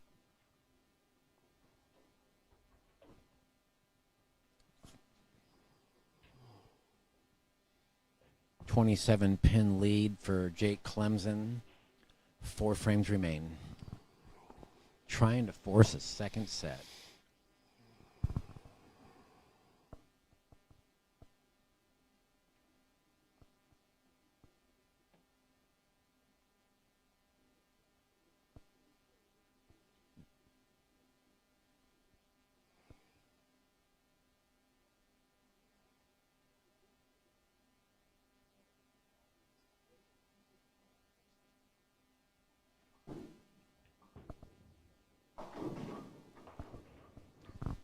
High for just the 4-pin.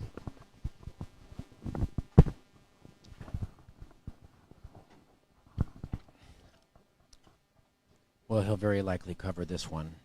Yeah, I don't expect him to miss this spare.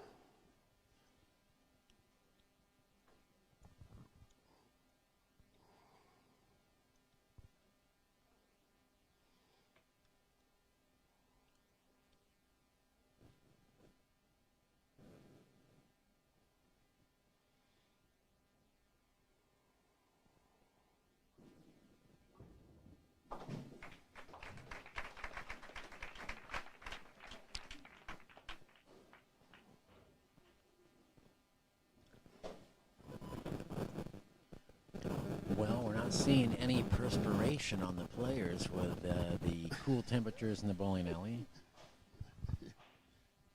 Yeah, it's brisk outside, Brian, today, to say the least. It is. They're piping in the air from outside the great Pacific Northwest in March.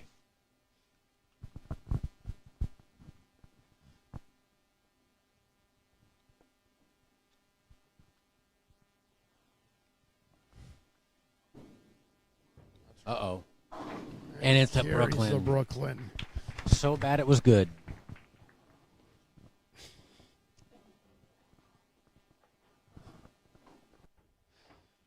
Every shot makes somebody happy.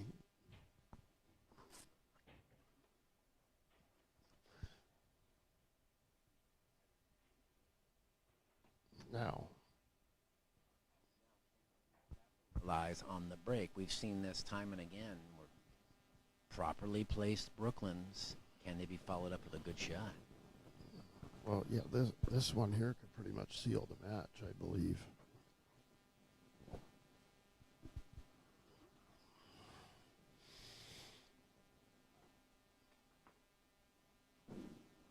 That looks good.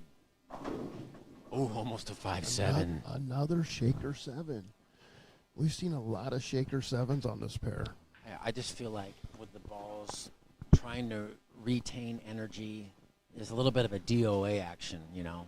And we see a lot more of those Wally corner pins when it's DOA, like Yeah. just like a flat 10. Yeah. On the house shot, he would have mixed them there probably.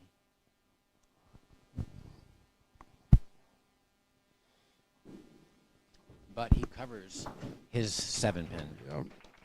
So That may be the difference in the match, that one missed 7-pin. We'll see. 142 in the seventh. The spare up in the 8th for Eric Jensen. For Jake Clemson. Eric Jensen has 105 in the 6th with the spare up in the 7th.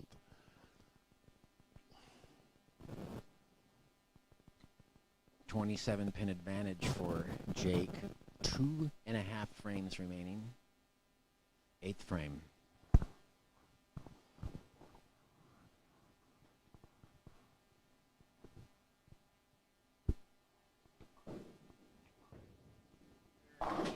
He didn't like it for 6-pin.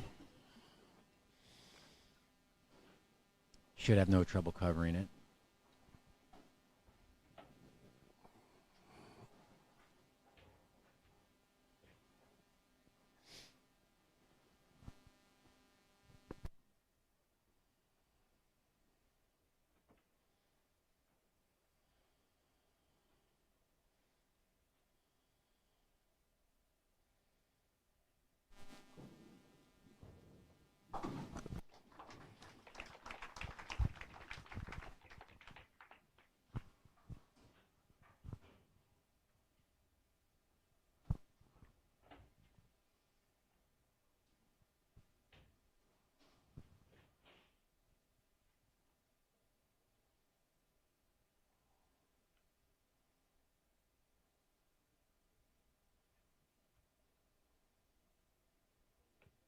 goes another round. I don't believe they give him any warm up. They just go right into round 13. On the same pair. Yeah.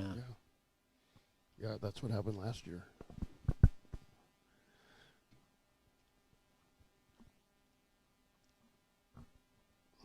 Foundation, ninth frame. Eric Jensen must strike.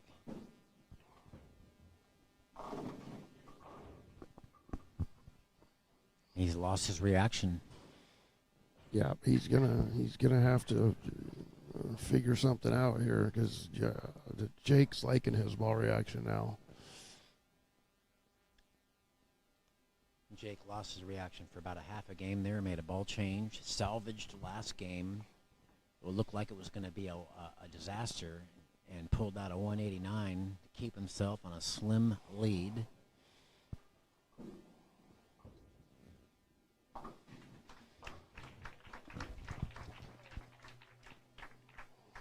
So the situation is this, Mike. Jake needs a 184 to shut out Eric Jensen. Which really means he just needs one mark in the last two frames. He's going Unless something crazy happens, like a washout Yes. to hurt count, Yeah. which we've seen.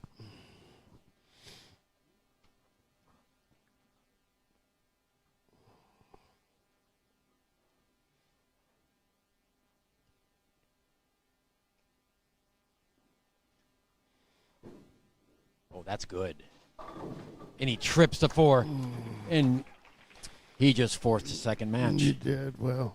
We're going to overtime, folks. Round 13 of the Portland Masters again, back-to-back years.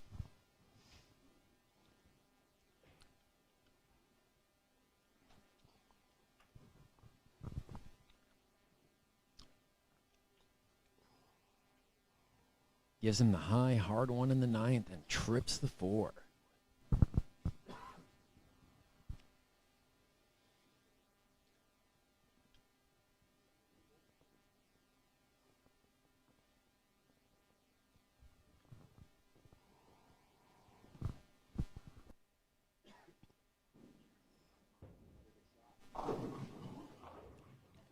And that's enough. That's a winner.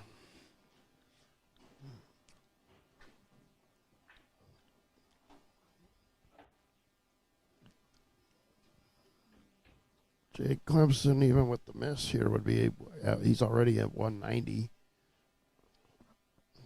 We might see Eric do some experimenting in the 10th frame. Since he doesn't have any practice shots, he should probably do. And just like that, I see Yep. Eric walking Yeah. with another piece. Yeah, another brilliant mind in the bowling, thinking outside the box. He's gonna grab something he hasn't thrown all day, maybe. Looks like he just grabbed it out of the pro shop. I don't think he's thrown another ball. No. I think that he. No, but it's good that he has an open mind at this point. Yeah.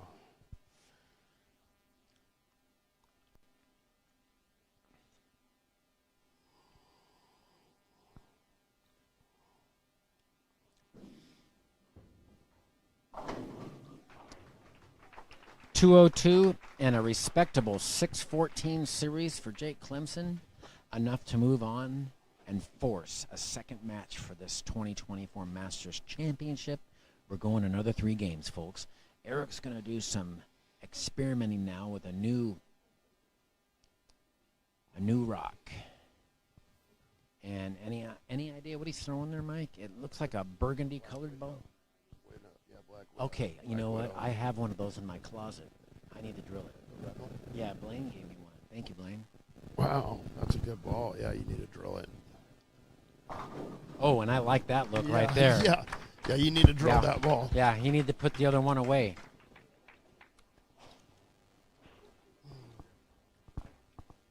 I hear the train going by. There is.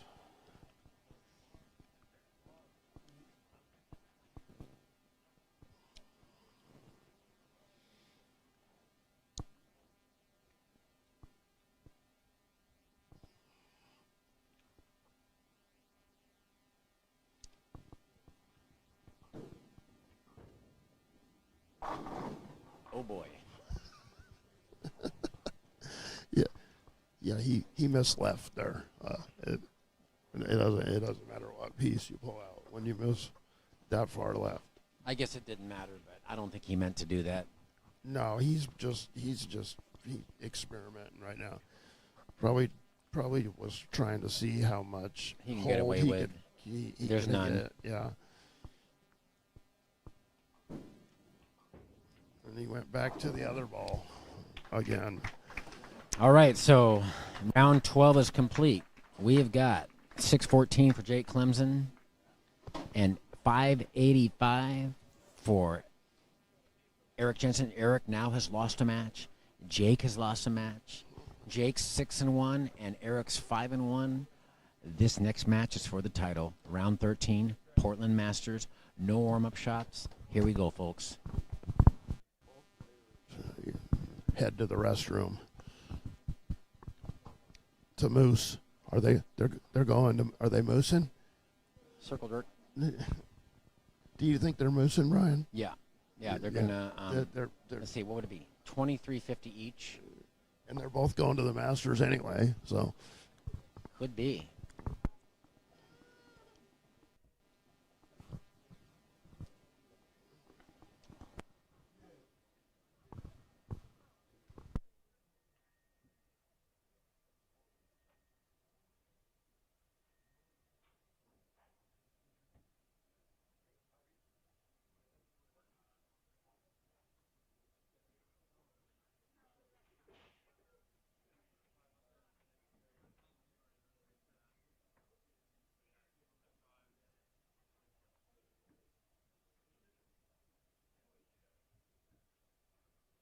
All right, with Clemson taking that one, we have one more match to decide the victor.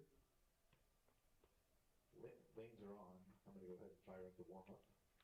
If you guys are ready before then, just let me know at the desk. But I'll put it on for 5 minutes. And unlike previous years, we're not. You know what? I don't believe Dave even practiced last year. this is going to highly favor Eric Jensen. I as agree. He's fishing I agree. right now. Usually makes it optional. Oh, he does. And if either player wants it, I see. It's optional.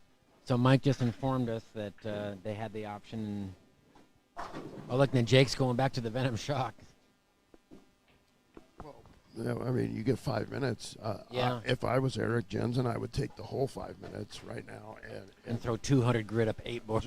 but he's fishing right now, Yeah, right? he And can't. Jake knows what he's going to do. Yeah.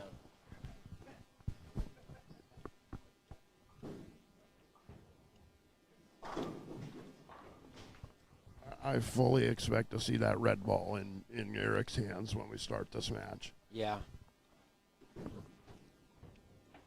I don't know, Jake's throwing that Venom Shock again. And throwing it well. Not carrying, though.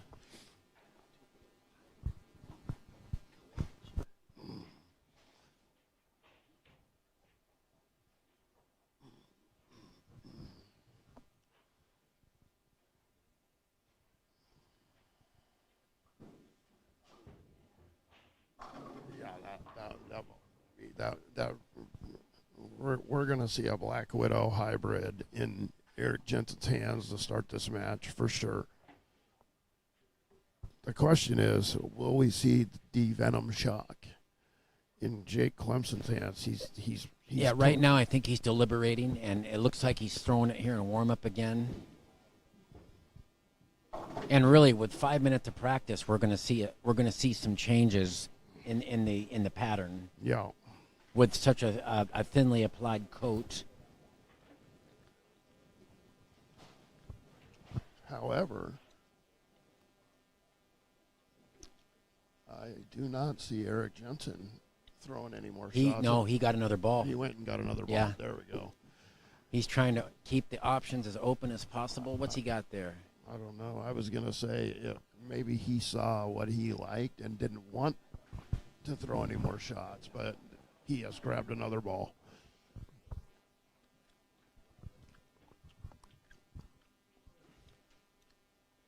They're not really talking to each other. No, I wouldn't be either. In our area, this is the biggest match these two will ever bowl.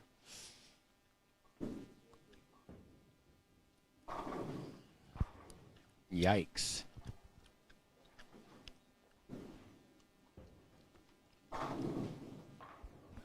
He's getting out of that venom shock awfully well. Yeah, if I was him, I wouldn't throw any more shots. I wouldn't throw one more shot. If I was Jake, I would want to preserve Yes. what's on the lane.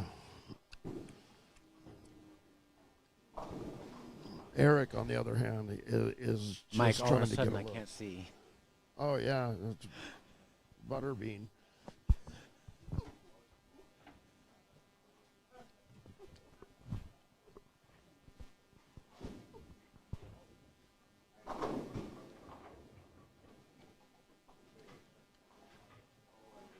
Jake stringing strikes in warm up. He might be going back to the venom shock. Yeah, I fully expect it after watching his warm-up shots. Yes. So much for the Masters ending much earlier this year. Yeah, yeah. It was scheduled to be done by like 2:00. It's going to be like 4. Well, and both players are taking quite some time. Where did,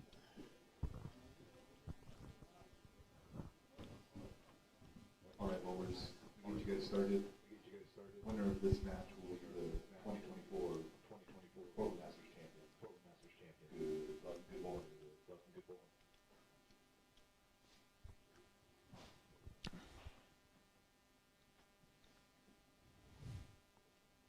I'm predicting a 3-game tie for series, And then another whole game Another roll whole off. game roll And then a off. sudden death 2-frame roll off.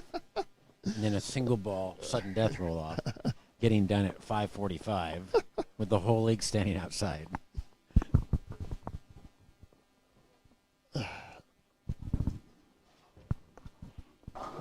And a Brooklyn to start for Jake. He's going with the ball change. Yes. And pacing continue on the concourse. Yeah.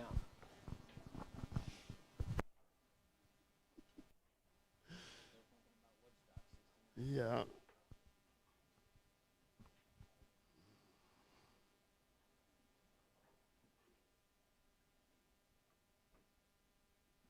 So the mystery right now is what's Eric going to throw? Is he going to go with a hammer? He is going with a hammer. Yeah, I fully expected that. He better not miss left with that ball. And he missed left. And did not get the Brooklyn break, No. leaving the 5-9. That ball looks good, but if he misses left, it's going to amplify it a little bit.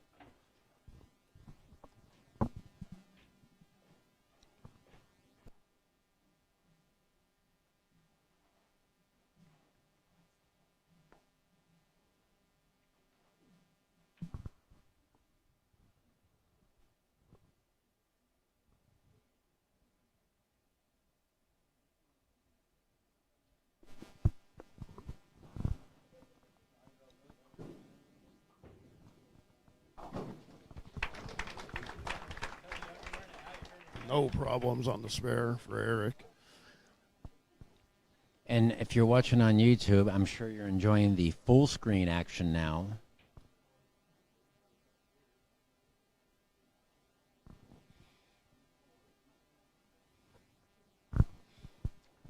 Let's see if we can get an update on Mike, how many viewers we got.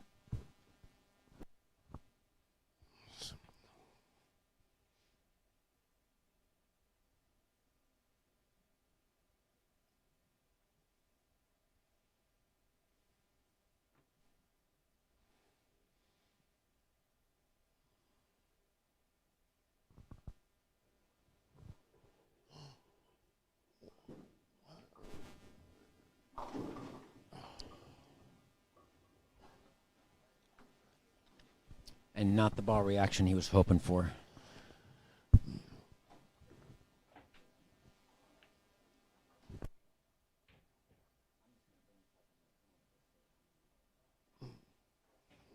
I'm predicting 7,284, Brian. At least 108 people in the Yeah. chat.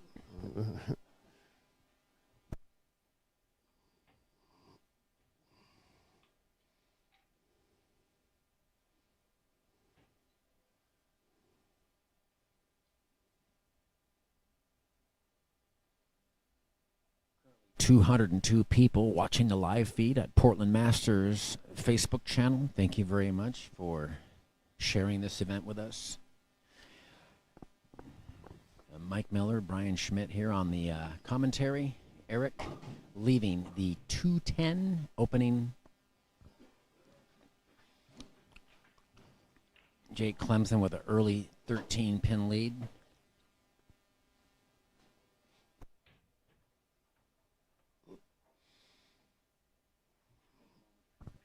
Again, can't thank you enough. Rocky Oaken of Gliss Employment Services. Benny Salinas in the house. Salinas Diesel Repair. Edwards Construction. Rob Edwards, thank you very much, gentlemen. Jake Clemson coming off a Brooklyn strike and getting paid back instantly for the Brooklyn with a great shot, leaving a 4-9 with the Venom Shock.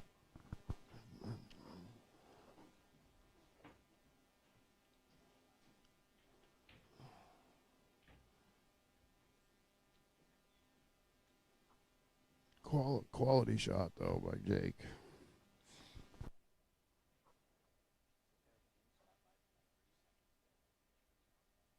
He was here for a while. Yeah. Made it. Almost. Did not make it. It looked like he threw the hammer on the spare there. did. That was a red The pearl. That was an old school red pearl hammer. Urethane pearl hammer. Yes. The old Faball hammer.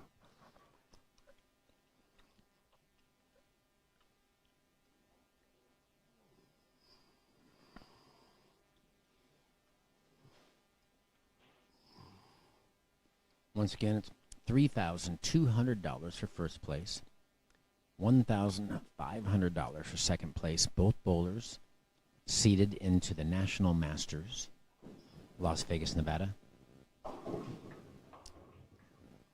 Through the nose again for Jake Clemson, only leaving the 610.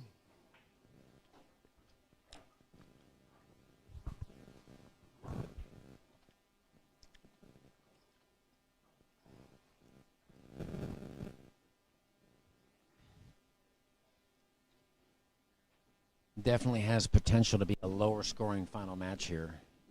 Well, yeah, especially when you add nerves into the effect here. Definitely 580, 600 would be a good score right now. Yes. There was one year, I believe Scott Howe shot 550 and won. Wow. And so I believe Bill Michaels. I'm not certain, but Bill Michaels. That was 2010. Yeah, that was the U.S. Open. I think he shot like 553. Yeah, that year was brutal. Yeah.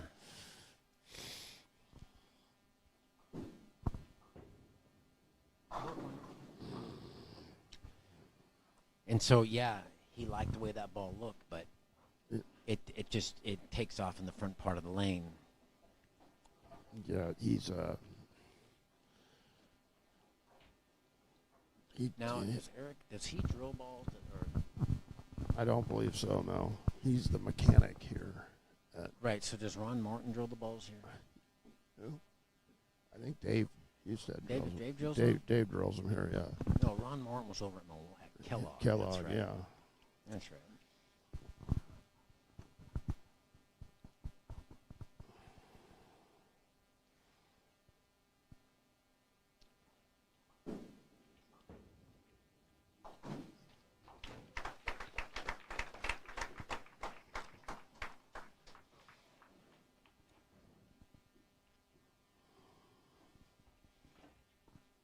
Both players not able to hit the pocket so far, right?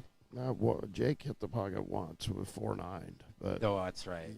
But technically, I guess that was a little high. But that looked like a good shot. Eric's fishing for a ball reaction right now. He doesn't have as much hold on this pair as he did. I think we see him go through the face one more time. He's going to go back to what he was throwing earlier. Yeah. Or he might just move left with his feet. He just moved way left. Yep. There we go.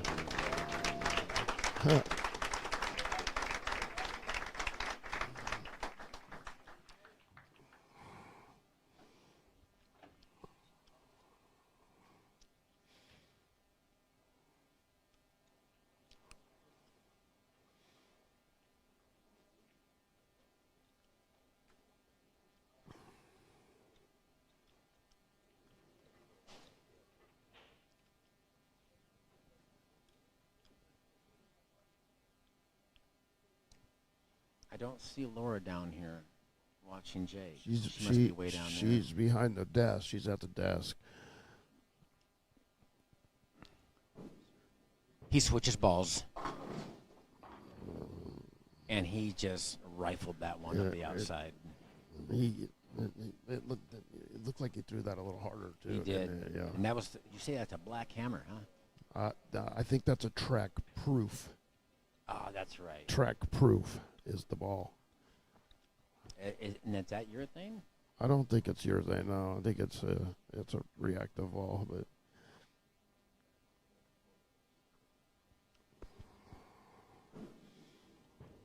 Chop. Ooh, he gets it. You know, that looked like that would have been a strike. Yeah, that would have definitely hit the pocket for sure. He may go with that piece on the I mean, that looked pretty good right there. I think he's. I don't think he meant for that to hold. No.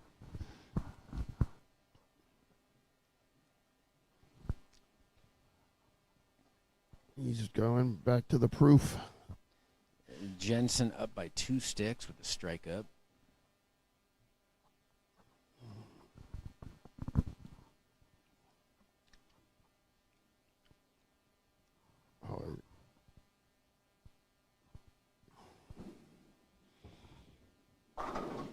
Oof. Solid 9 for Jake. What a good shot. I've seen a lot of solid 9s today. Definitely. Yeah. And you would think with the angle he's playing, he would be the last player to solid 9 on this. Yeah, we've seen the light hit not carrying very consistently. A lot of Wally 7 pins with the balls losing energy. I think a trip 4 or solid 9 are more common because of that.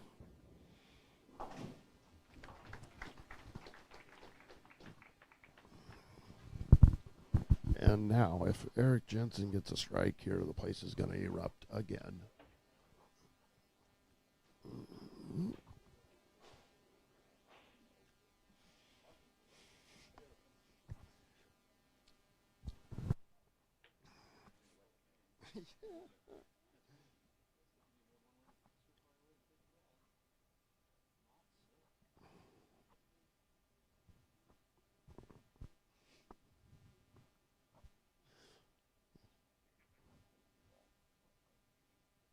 Eric sticking with the Hammer Hybrid 2.0.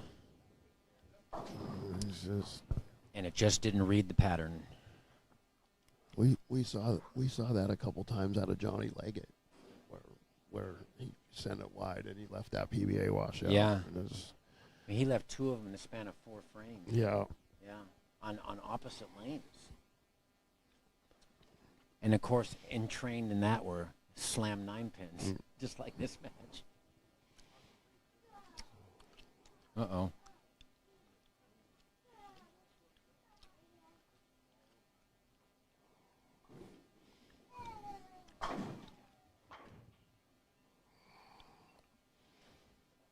This is Eric's son, right?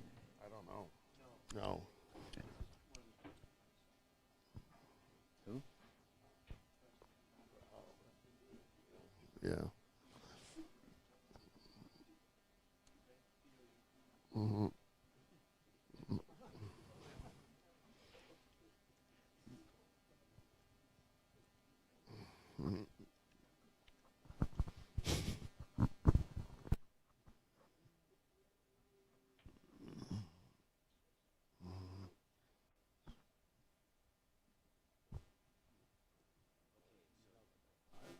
Is he going to put the hammer back on the shelf now? He's going with the hammer again.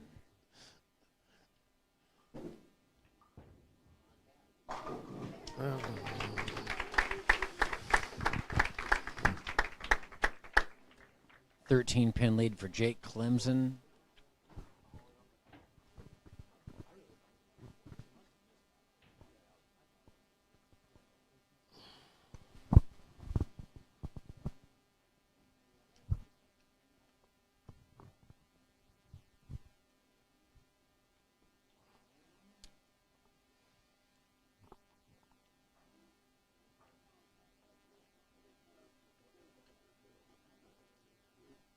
Verbal.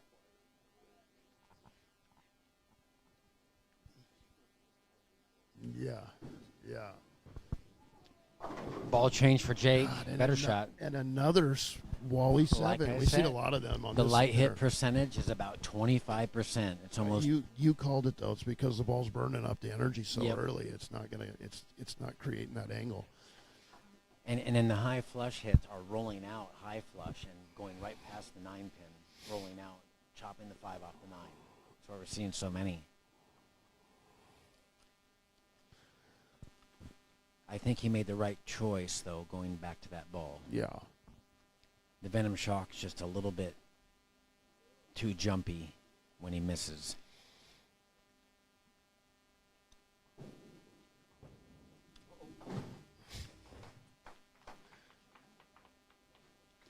Pin lead for Jake Clemson.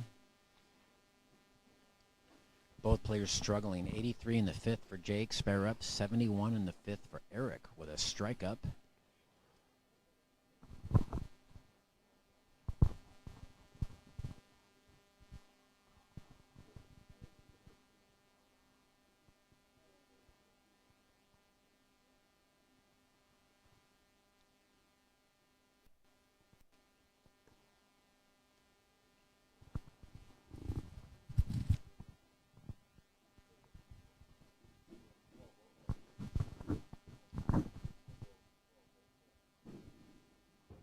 Better shot. Oh, the solid 8. Oh, the brutality of bowling. Oh, The Randy Peterson special. Haven't seen too many of those. no.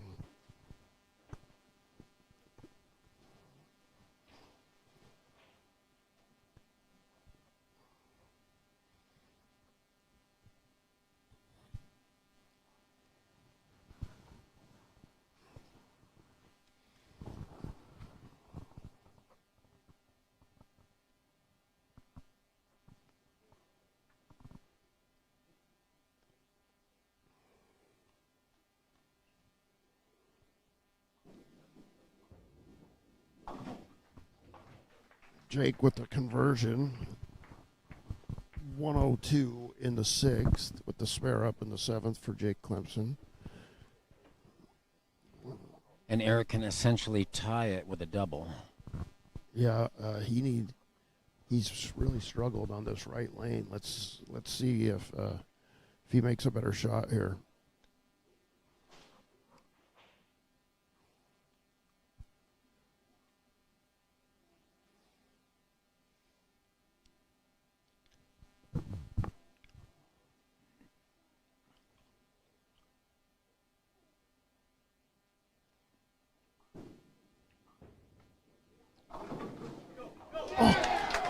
Holy Runaway Brooklyn.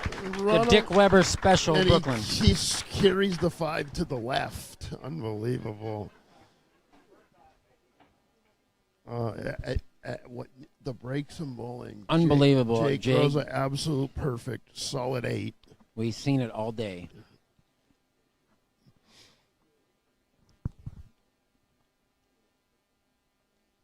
They have a way of evening out, though. They always do. Yeah, he may have a stone 9 in his future. We've seen very, very few ring 10s in this tournament. You notice that? Yeah, a lot of, although Johnny Leggett had a couple On rear yeah, up on 16. in Oh. crucial But other than him, we haven't seen a lot of them. and Chris Tucholsky.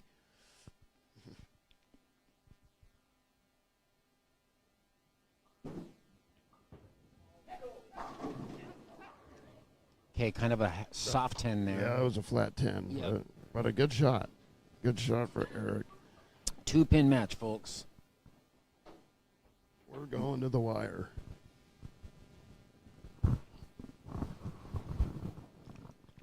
Just game one, though.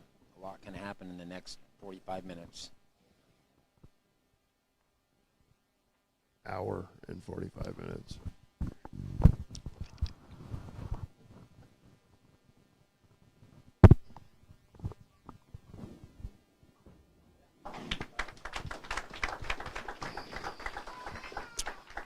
Yeah. They may have to leave the banners up for league tonight. Because the league starts at 5. Yeah, they're leaving them up tonight. This match isn't going to be over until 4. But a lot at stake.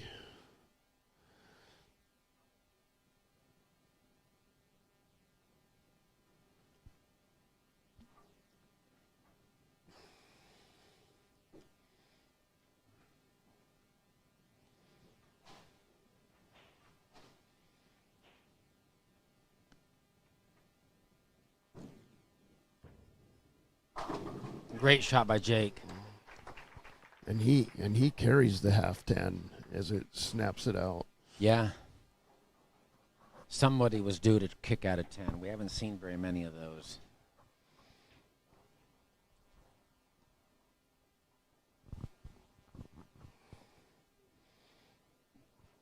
We've seen Jake in this situation a few times where he strikes out to salvage a game. Let's see if he can do it again.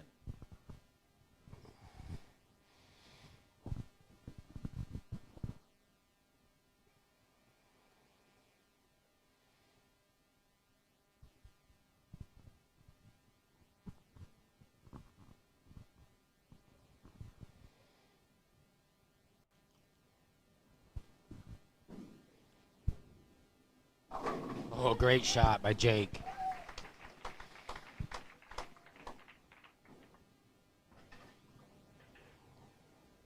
Two quality shots there.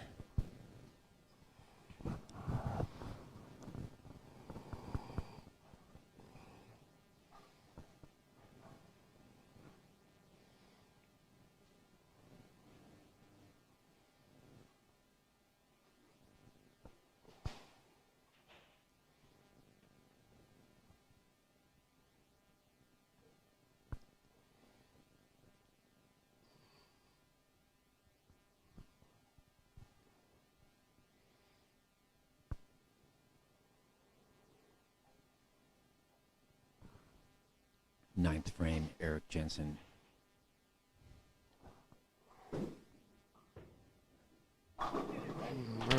Perfect shot.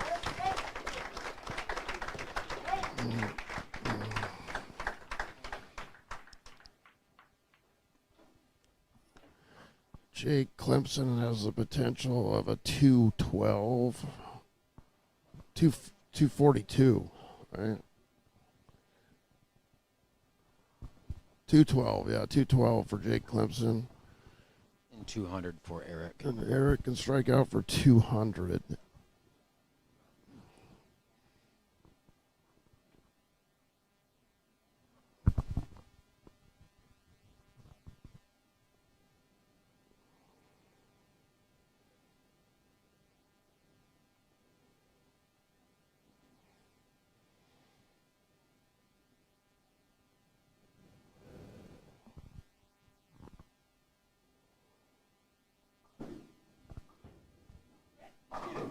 Oh my goodness, hey, pocket 7-10, Mike. We haven't seen one in a game or two. No. Terrible break. Wow. Oh, in the worst possible.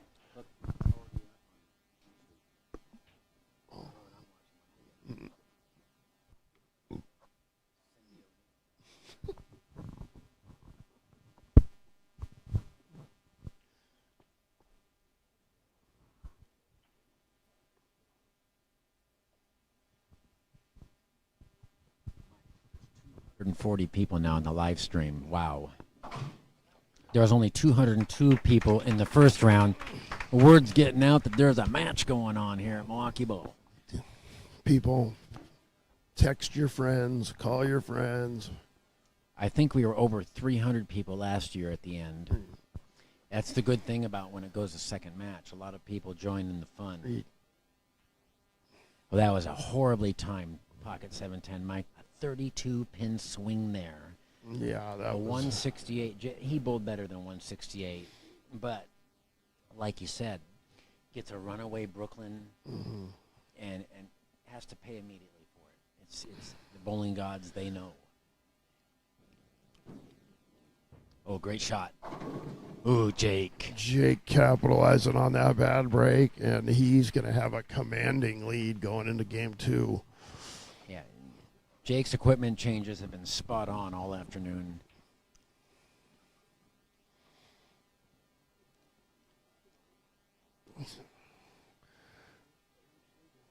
So right now, going and getting the other ball was a gamble, and right now that's been a losing gamble for Eric. Yeah. It takes a lot of guts to go to a ball you haven't used the whole tournament.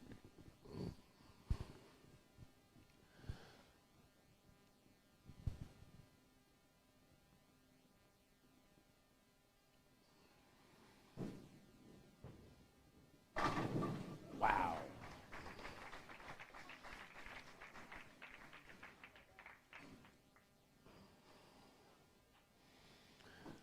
That's going to be a 44-pin lead if he strikes here. And we're seeing one of the premier straight players in the Pacific Northwest in his prime right now.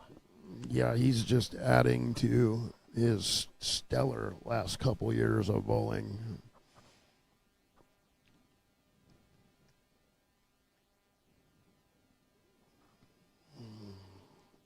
I'd like to ask him what sort of changes he's made to get to the next level, if anything.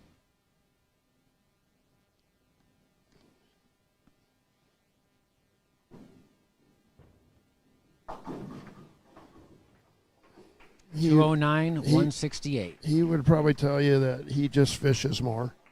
Yes.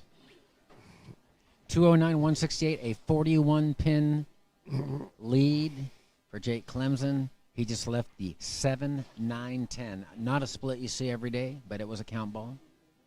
He's going to take a 41 pin lead into game 2 against Eric Jensen. Be interesting to see what sort of equipment changes, if any, Eric's going to make here.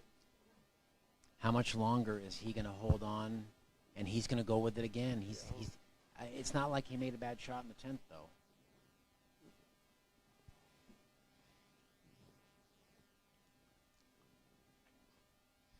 He's committing to the Hammer 2.0 hybrid, standing further left.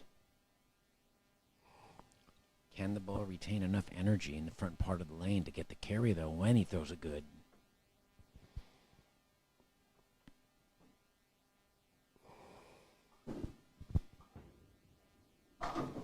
Great start.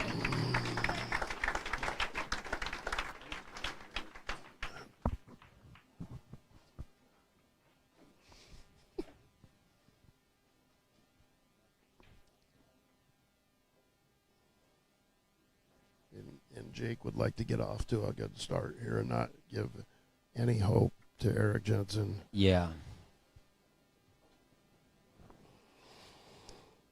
And even now, our desk person, Greg, putting on the heavy jacket on the desk.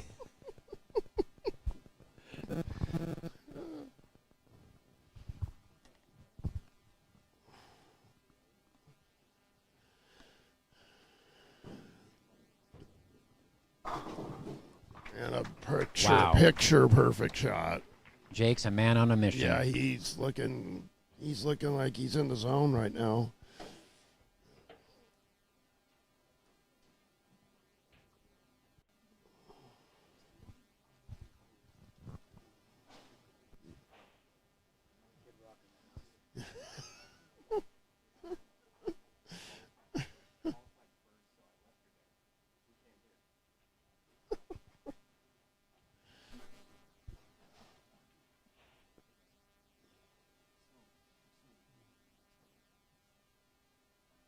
.44, 42 pins. Jake's up 42. Or maybe 41. Yeah. Uh-oh, he didn't like it. And he gets out, he gets away with it. Only leaving the 610.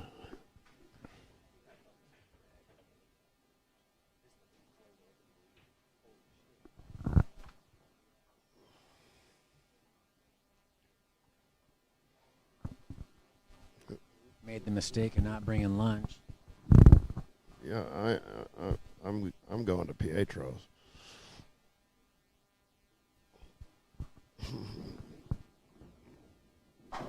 Nice cover. I'm gonna take a Pietro's home, Brian, for dinner. I got to be to work at 3 in the morning, My goodness. but I wouldn't rather be anywhere else other than I'd like to be bowling in this match. Next year I am gonna bowl the Portland Masters again. I hope next year you cannot commentate because you're bowling match play. Yeah, that's the goal.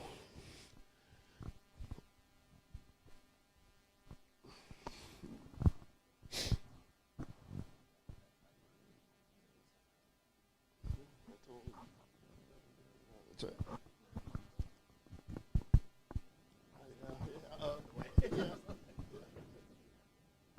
Great shot by Eric. Eric cutting into it.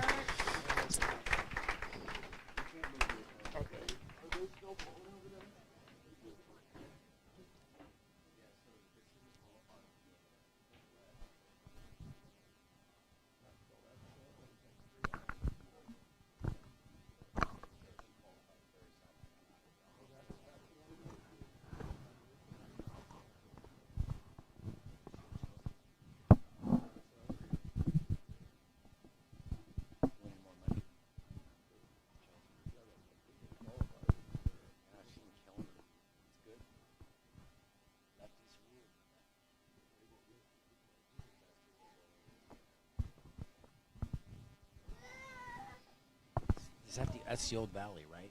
Oh yeah, I've made a few bucks there.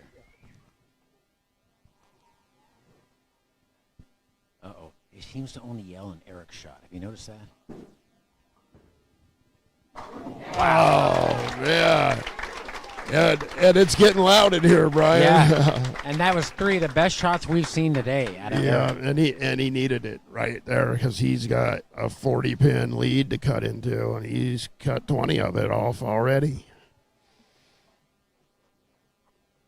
Okay, it's diaper change time. Time to get the Desitin out.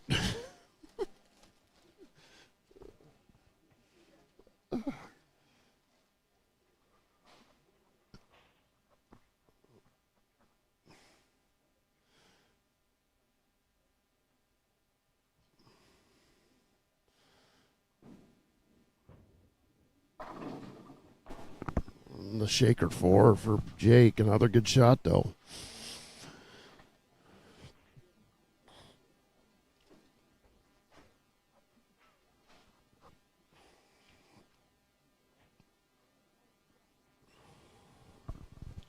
Currently 248 people on the live feed. The number continues to climb. Let's bump that up to 300 people. Call your friends. Send out a post.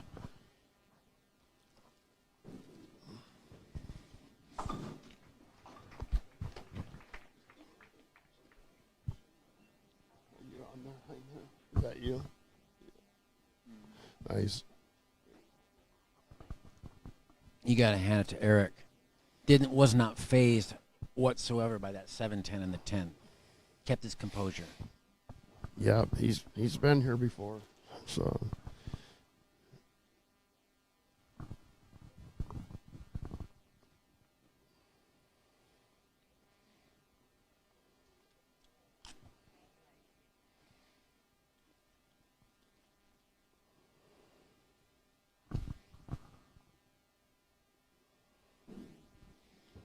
that's fast. Oh, and he gets the shaker.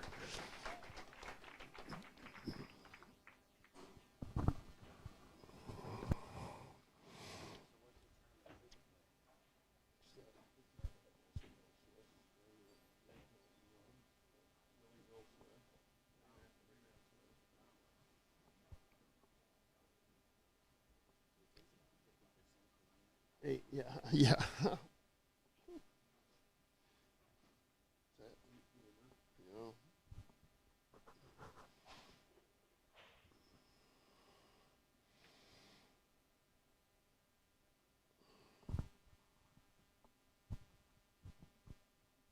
This place is going to erupt with a strike here. Just took another step left there. Trying to count the boards.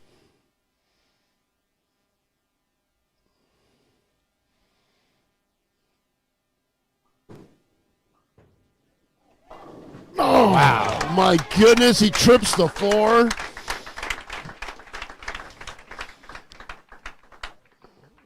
And what a commitment. Committing to that ball. It just took him a while to figure out where to stand. He's about running out of lane. Oh, fortunately, there's only another game and a half left. And he's all but erased the 41-pin deficit. Next shot. Next shot, it's tied.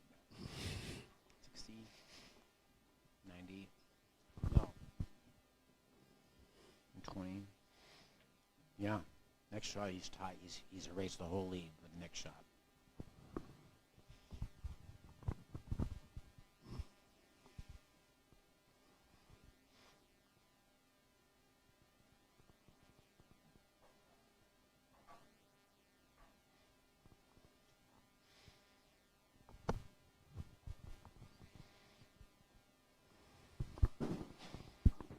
Looks good. Wow. He gets the Wally, Wow. swishes the 5-7, and now it's time for Jake Clemson to get up and respond.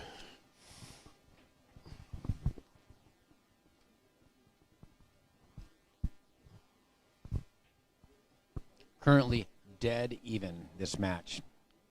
It doesn't get better than this, Brian. Yeah, and with that 5-bagger, Eric, 41-pin lead already, game 2, trailing by 41 from the first game, a dead heat. We're at the exact halfway point of the championship match.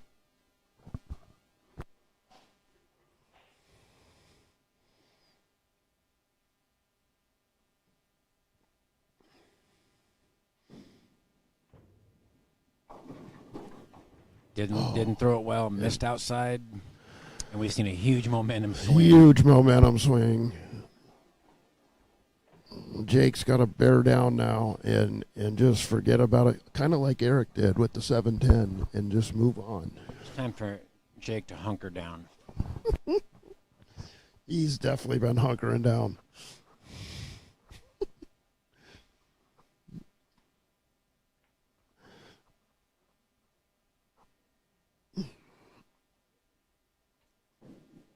That's got a chance. And he makes the spare. What a clutch spare. What a shot. Clutch spare for Jake Clemson. That's what you call ice in the veins.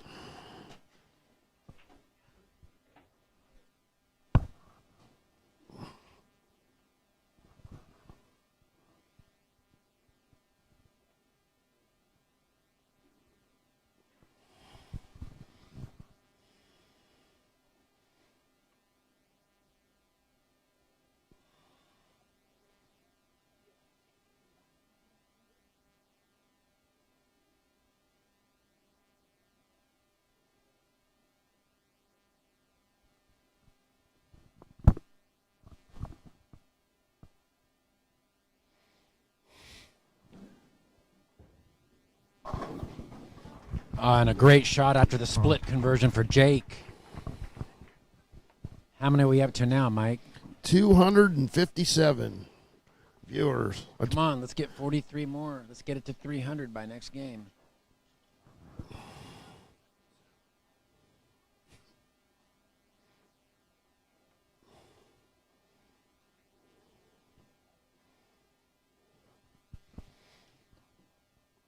Good time to thank our sponsors again. Gliss Employment Services at Rocky Oaken.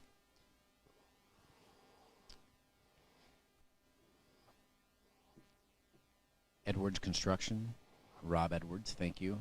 Salinas Diesel Repair, Benny Salinas. Appreciate it, guys.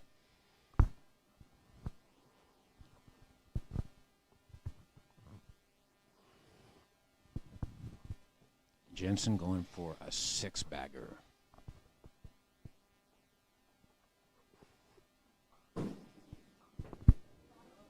Oh, and he gets a Brooklyn for the 6-bagger. Unbelievable.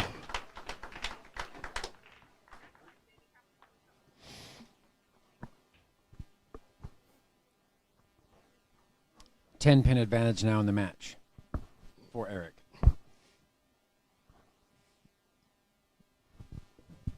Now, will the bowling gods make him pay for that, Brooklyn? They usually do. The matter is when. Not if, but when.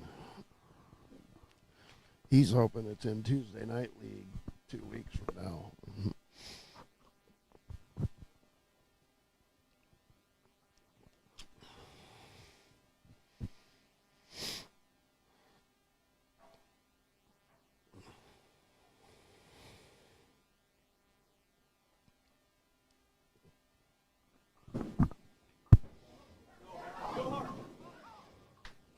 Little light, 248 for Eric. Good run, six-bagger. We haven't seen many six-baggers today. No, that's the first one, especially front six. I don't think I've seen front six all weekend. Maybe Ashton had it. Yeah. Front 7 or 8. That's true.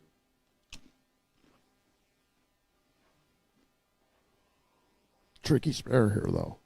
Got to be careful with this one. All right, 7-pin lead for Eric right now. How exciting is this? You got to be careful with this spare, though. This is not by no. We saw him hook at it earlier. Yeah, he's going to hook it at it. He's got the red ball out. He's definitely hooking at it. Perfect.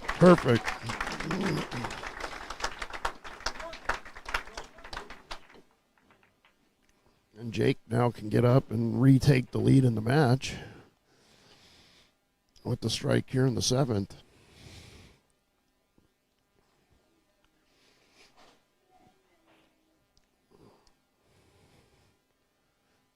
As the pacing on the concourse continues.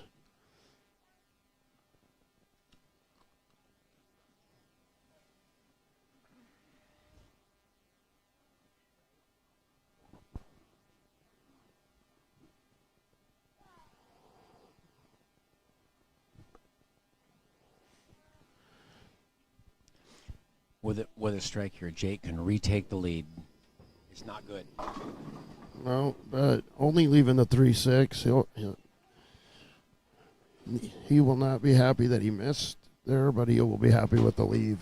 Could have been disastrous.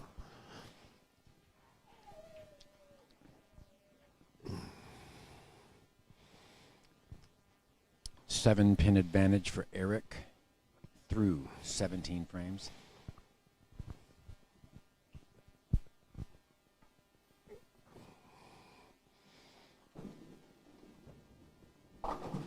No problems with the 3-6 for Jake.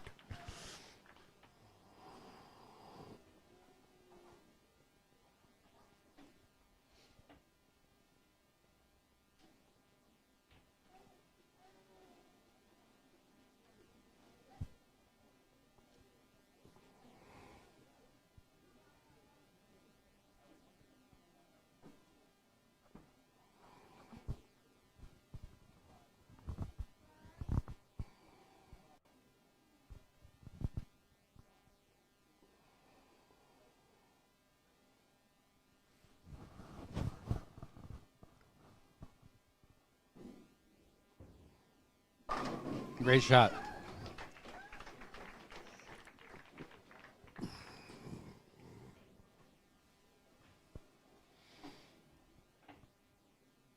.139 in the 7th for Jake Clemson. Strike up in the 8th. Eric Jensen has 167 in the 6th, with the spare working in the 7th.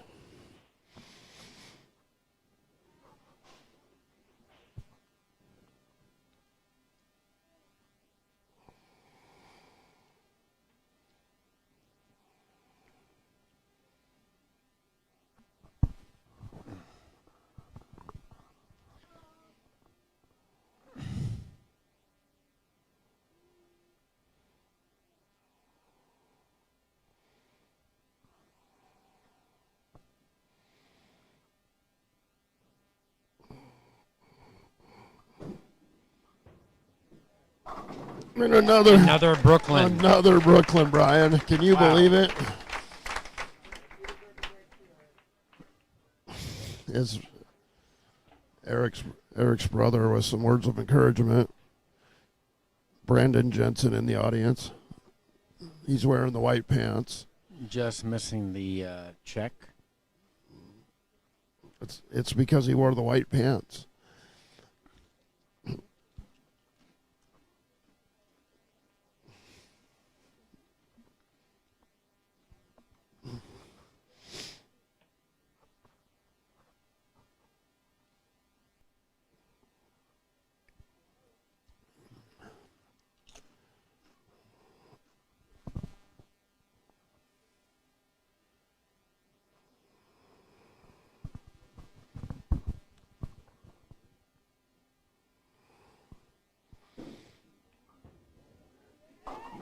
And then not as fortunate that time through the nose. But a very, very nice recovery, though, erasing the lead. Yeah, 3, 6, 7, 10 for Eric Jensen.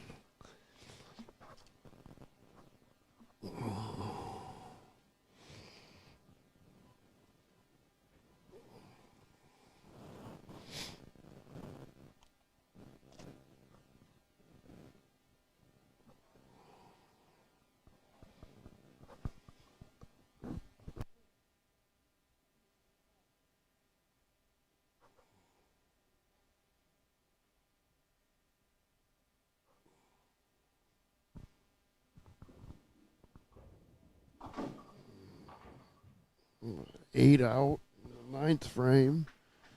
213 for Eric Jensen. Jake can shoot 259, right? 229. Jake finished strong. It seems like he always strikes in the 9th and 10th. Let's see if he can do it again.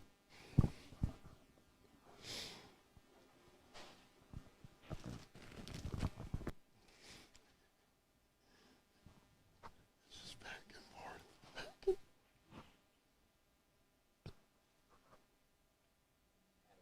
Yeah.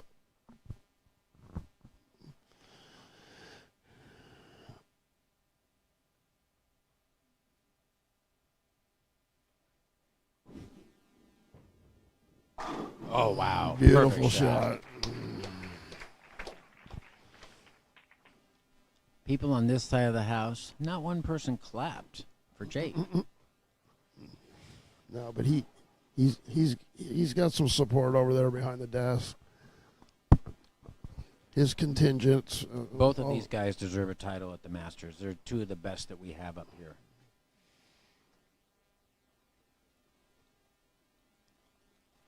And they do it in very different ways. You know, one hooks the ball a lot. The other one throws it pretty straight.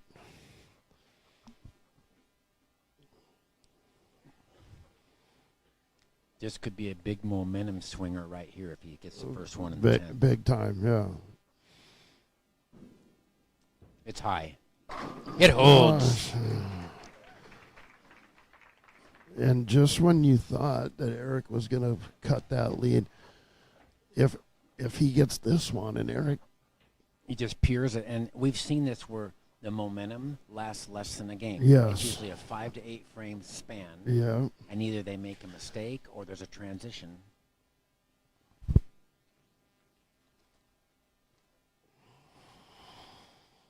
So he's making it tough on Eric.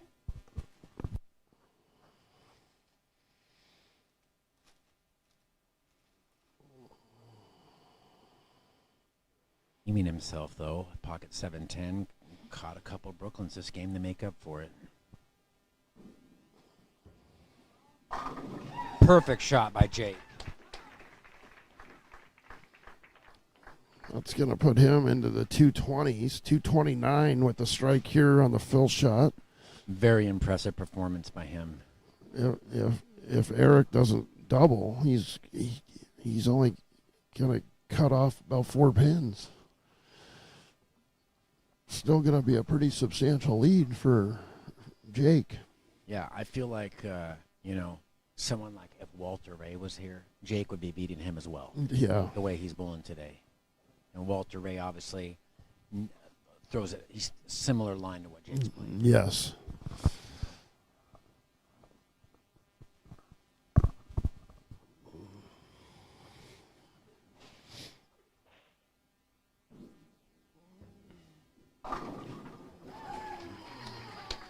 229. Finishing with the back 5 strikes. Clutch performance by Jake. Reigning player of the year in the OBA, showing why he's the player of the year.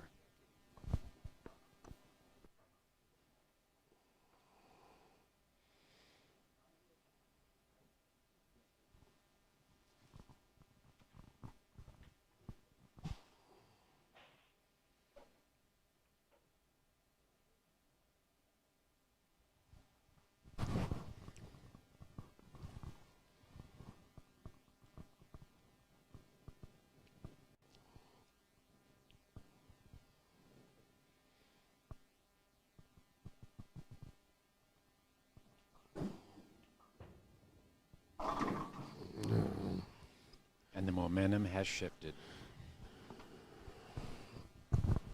6-9-10. And the crowd has fallen silent.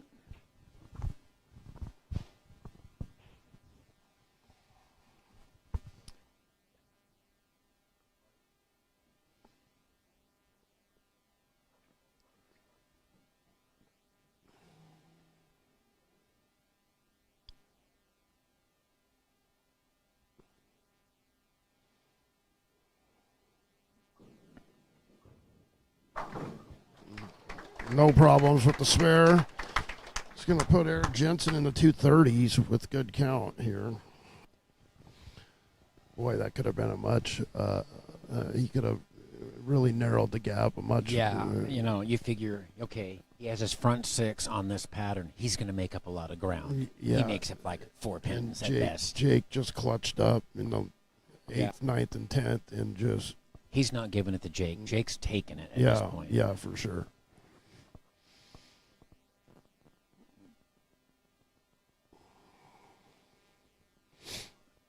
And barring that one corner and then the 11th, Jake could easily have 7 or 8 consecutive games over 200 at this point.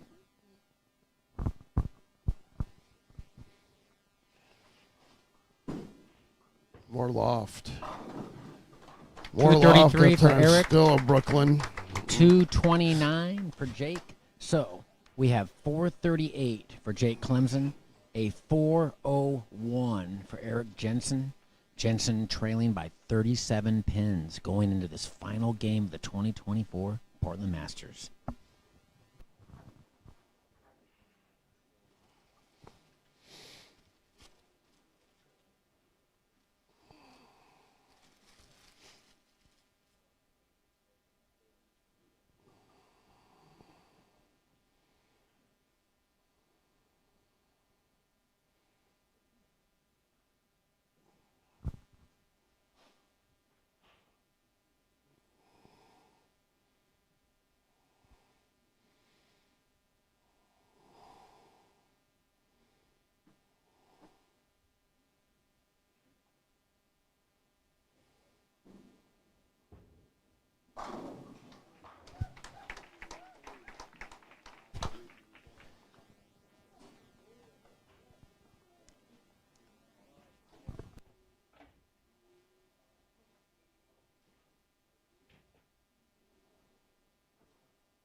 I don't know.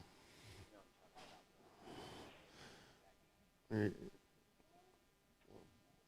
up to 284, Brian. 284, Mike. We're going to make it to 300 people live. One game left. Yeah. Jake with a good start. Yeah. Couldn't have thrown it any better. Yeah, I mean, I said bang because I was referring to ML Williams Jr., who was a commentator for the PWBA and USBC tournaments.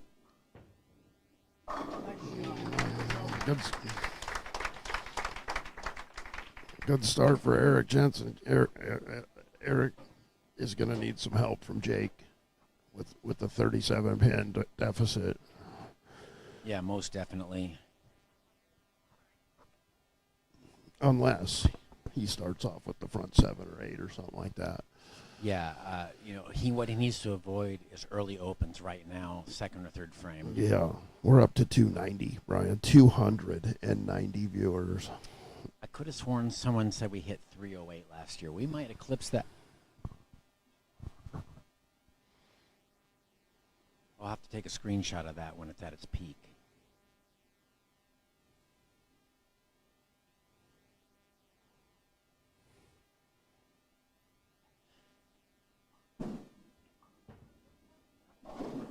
Oh, and another Wally 7 and all day. We're seeing such low percentage on that light pocket hit. 289, Mike. We have 11 matches to go. We're going to do it. I want to get it to 350. Forget 300, 350.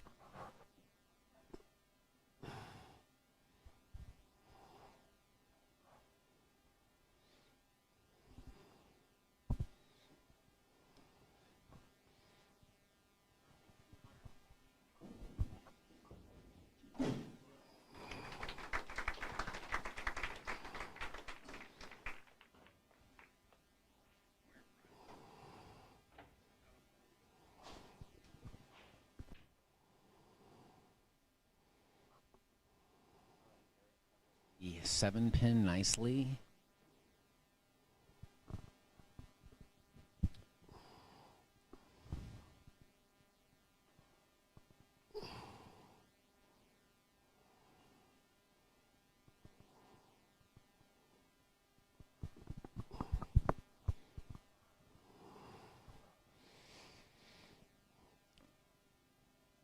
Dead quiet in here.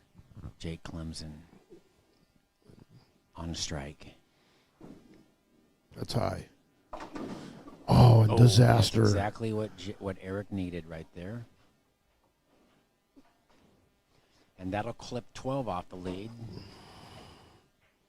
Down to a 26, 25 pin advantage for Jake.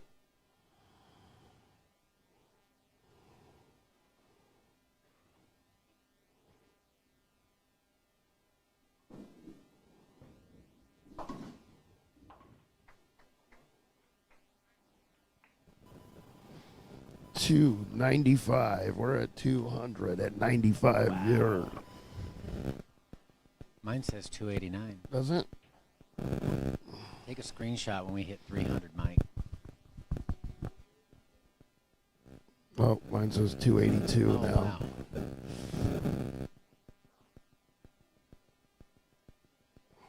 Take the average, it's 289.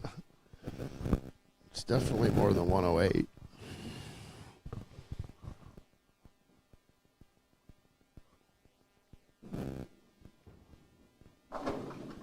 And Jake carries a nice 4.57 wall shot. Good bounce back.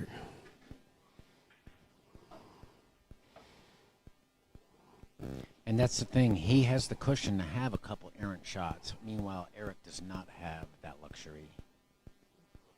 No, absolutely not. He has to have. He has to start stringing strikes now, unless he gets some help from Jake.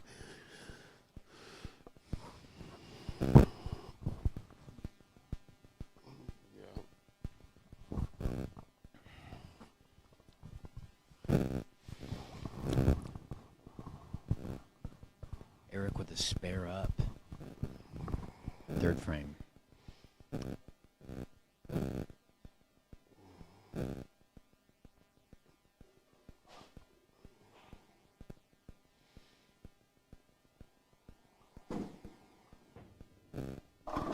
And a Brooklyn. He gets to Brooklyn. Another Brooklyn.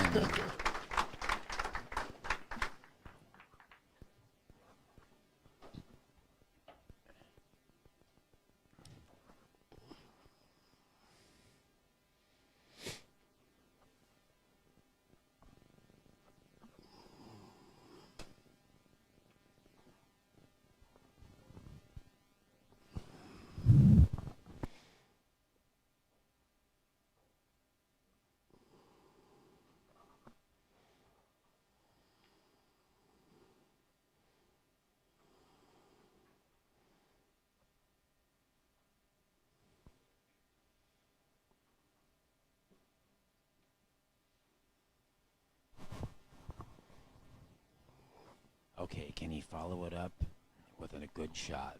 Just got a great break. A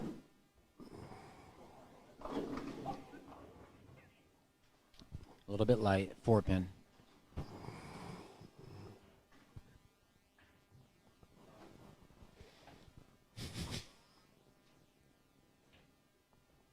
They're wearing out a path, Brian, on the concourse here.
Jake to try to re-extend his lead back to 35 pins if he can strike in the 4th frame. Didn't like it. Lost his footing. Fortunate just to leave the 1-2.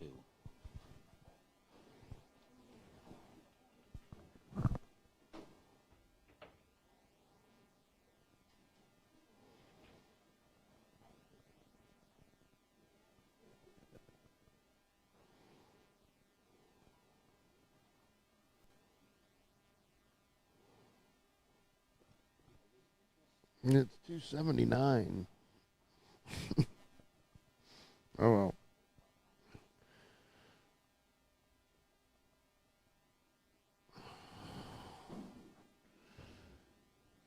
No problems on the 1-2 for Jake.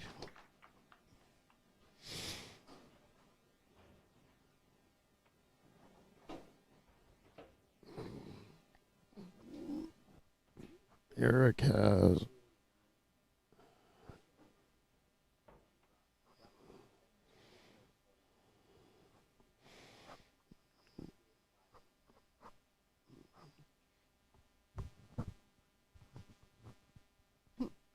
everybody get on your phone. If everybody got on the phone here, we'd have it.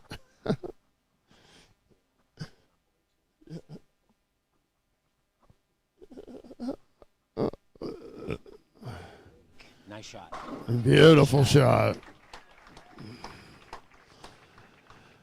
So we have the south end of Milwaukee Bowl appears to be rooting for Jake.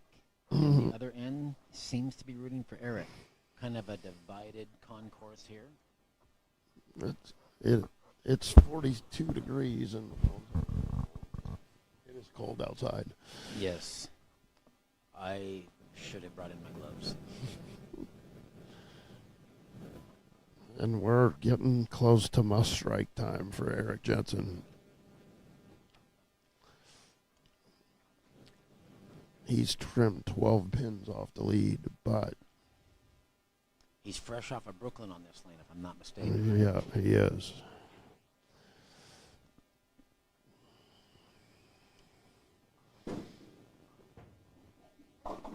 Oh, my goodness. And that's And going to about do it.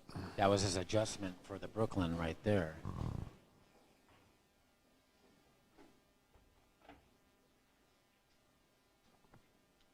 He's going to have to strike out now to have any chance. With two here, he's going to have 86 in the 5th. He can still shoot 236. Yeah.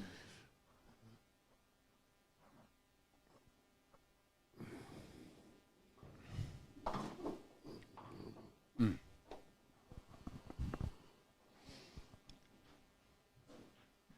85 in the 5th for Eric Jensen. Jake Clemson has 68 in the 4th with the strike working in the 5th. 40 pin advantage for Jake right now. 5 frames left.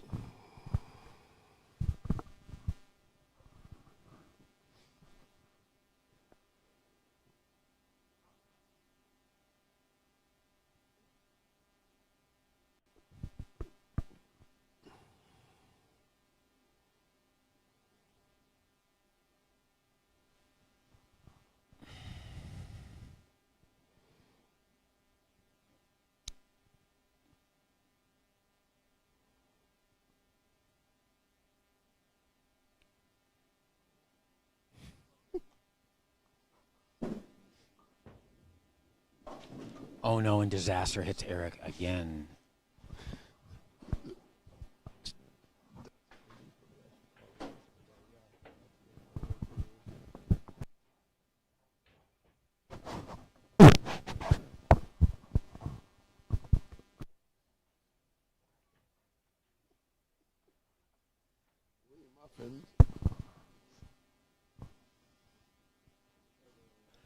The shot heard around the world. And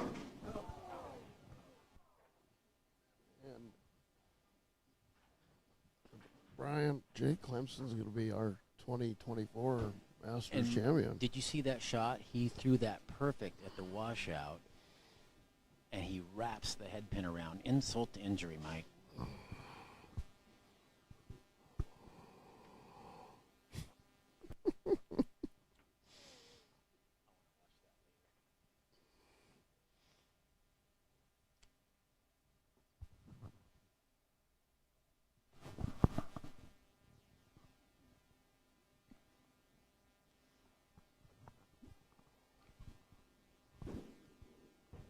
Good shot. Nope, a little light.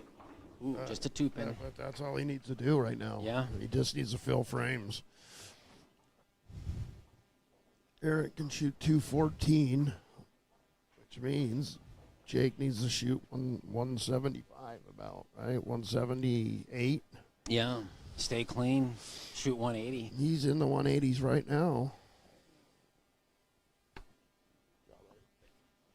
Great bowling, man.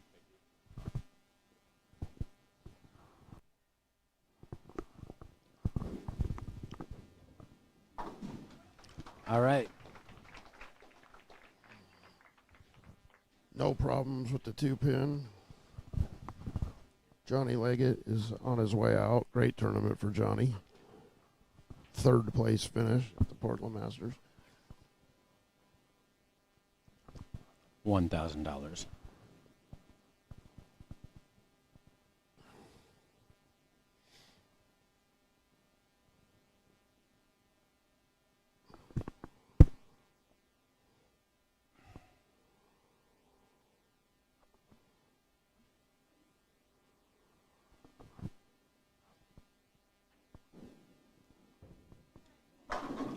Perfect shot for Jake.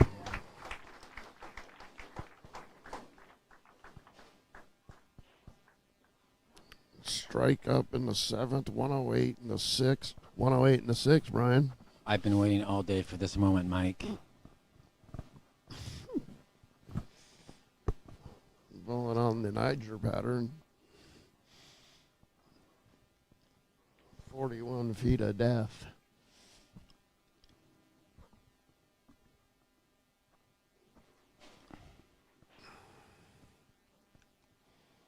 So on paper, let's see, Jake would need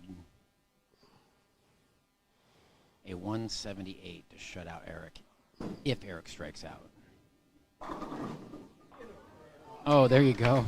Yeah, It's not over, though. It's not over. No, that would mean Jake would have to mark out. Jake would have to, yeah. Yeah. I mean, if Eric, score correction. They got it. The lanes can't believe a 9-pin actually got kicked out.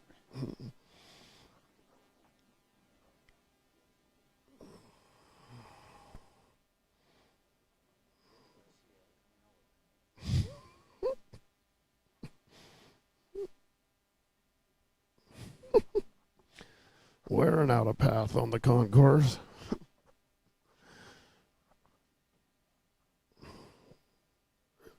This is must strike time for Eric. Has to have it. Anything less than striking out, and it's pretty much curtains. Oh, that's in. It's over. That's it. Jake Clemson is your 2024 Masters champion.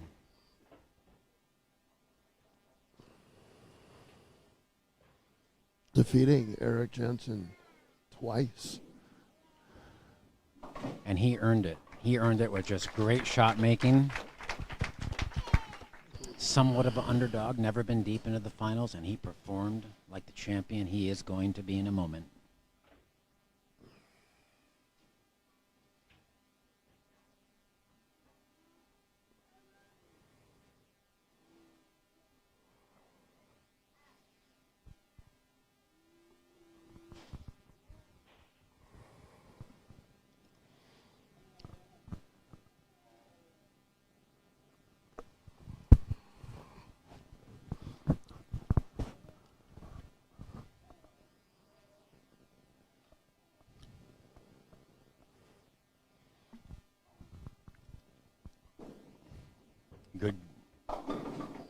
It's good enough. Yeah, it's good enough.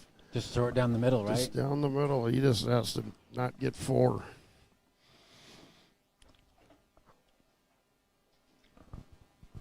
Well, goes without saying that Jake and his girlfriend have one of the best weekends of their life, with Jake winning the Masters, his wife finishing 10th. What a memory. Yeah, they should go to a nice dinner tonight. Hunker down later. Yeah, I'm thinking that the McDonald's is running about $20 a person now. It's buy one, get one for $1. The one costs 19.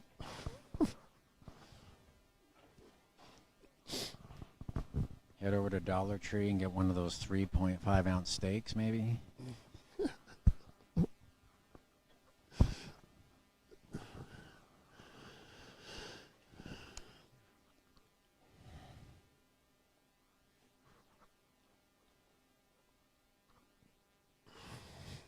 Eric can shoot 194. Jake Clemson, a member of Portland Weather Uncensored Group. Great shot. Great shot, Jake.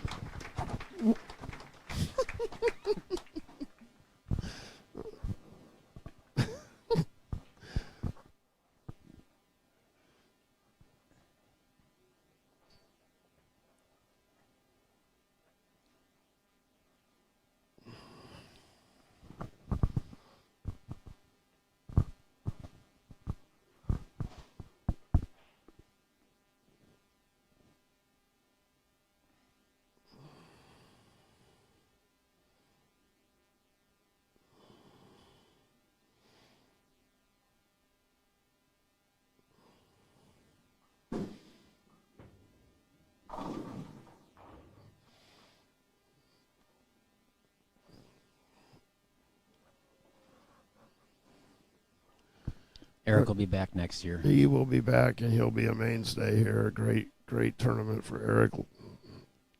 The number 1 seed, getting taken down twice by Jake Clemson.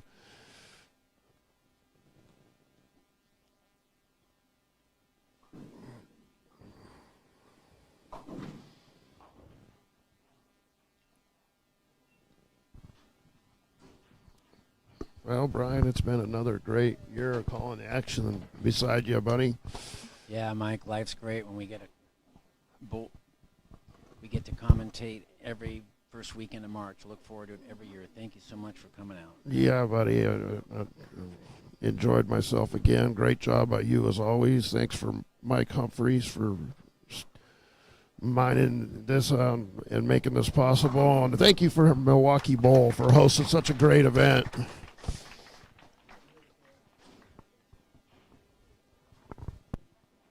And one more time, shout out to our sponsors. We have $20,610 paid out in this tournament. Couldn't do it without the sponsors. We've got Gliss Employment Services, Rocky Oatkin, thank you very much. Robbie Edwards from Edwards Construction. And also Benny Salinas from Benny's Diesel Repair. Benny's here watching. Thank you.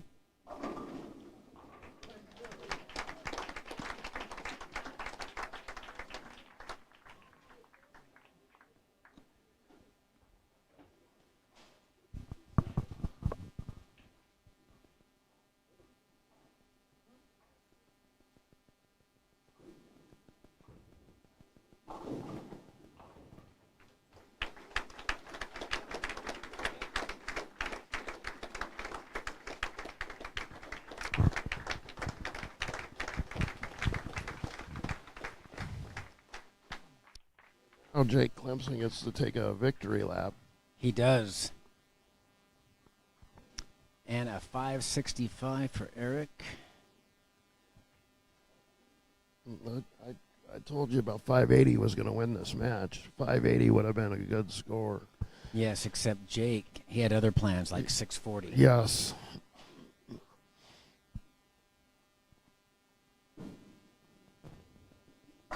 Wow. Ain't no one gonna beat that boy today. And I thought we would not see a straight player win this tournament again with the way the bowling has been Yeah, very evolving. true. And Jake Clemson has proved me wrong and just made great shots. And he also made great decisions on his ball choices today. When he struggled a little bit, And his ability to keep the ball on line while having a lot of ball speed, that's difficult to do. All right, so Jake's got a potential 633. He covers this up.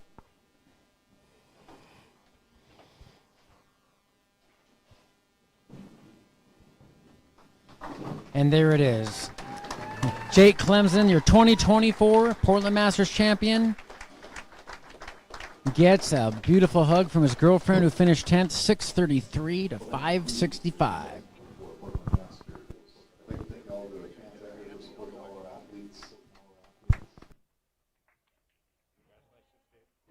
Hey, Brian, we'll see you next year. I'll be bowling, so hopefully you'll have somebody else beside you. But if not, it'll be me.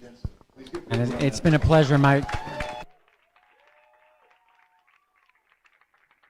And Corey Husted is going to do the honors here.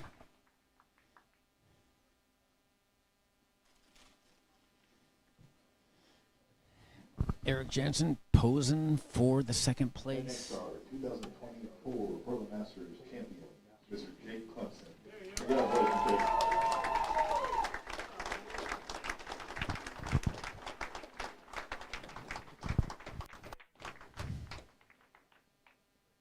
Jake takes home a $3,200 check and also an entry into the USBC Masters.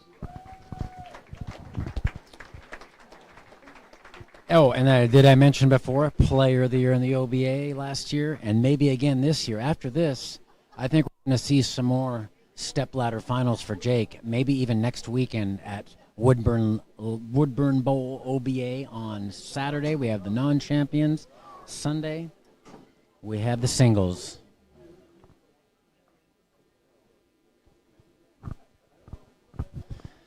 All right, so that's a wrap. 2024 Masters. I'm Brian Schmidt. Want to thank the employees of Milwaukee Bowl, Houston family, Mike Humphreys, Mike Miller, Greg Bingham for holding the fort down when Dave's not feeling well. Best of luck on your recovery, Mr. Husted.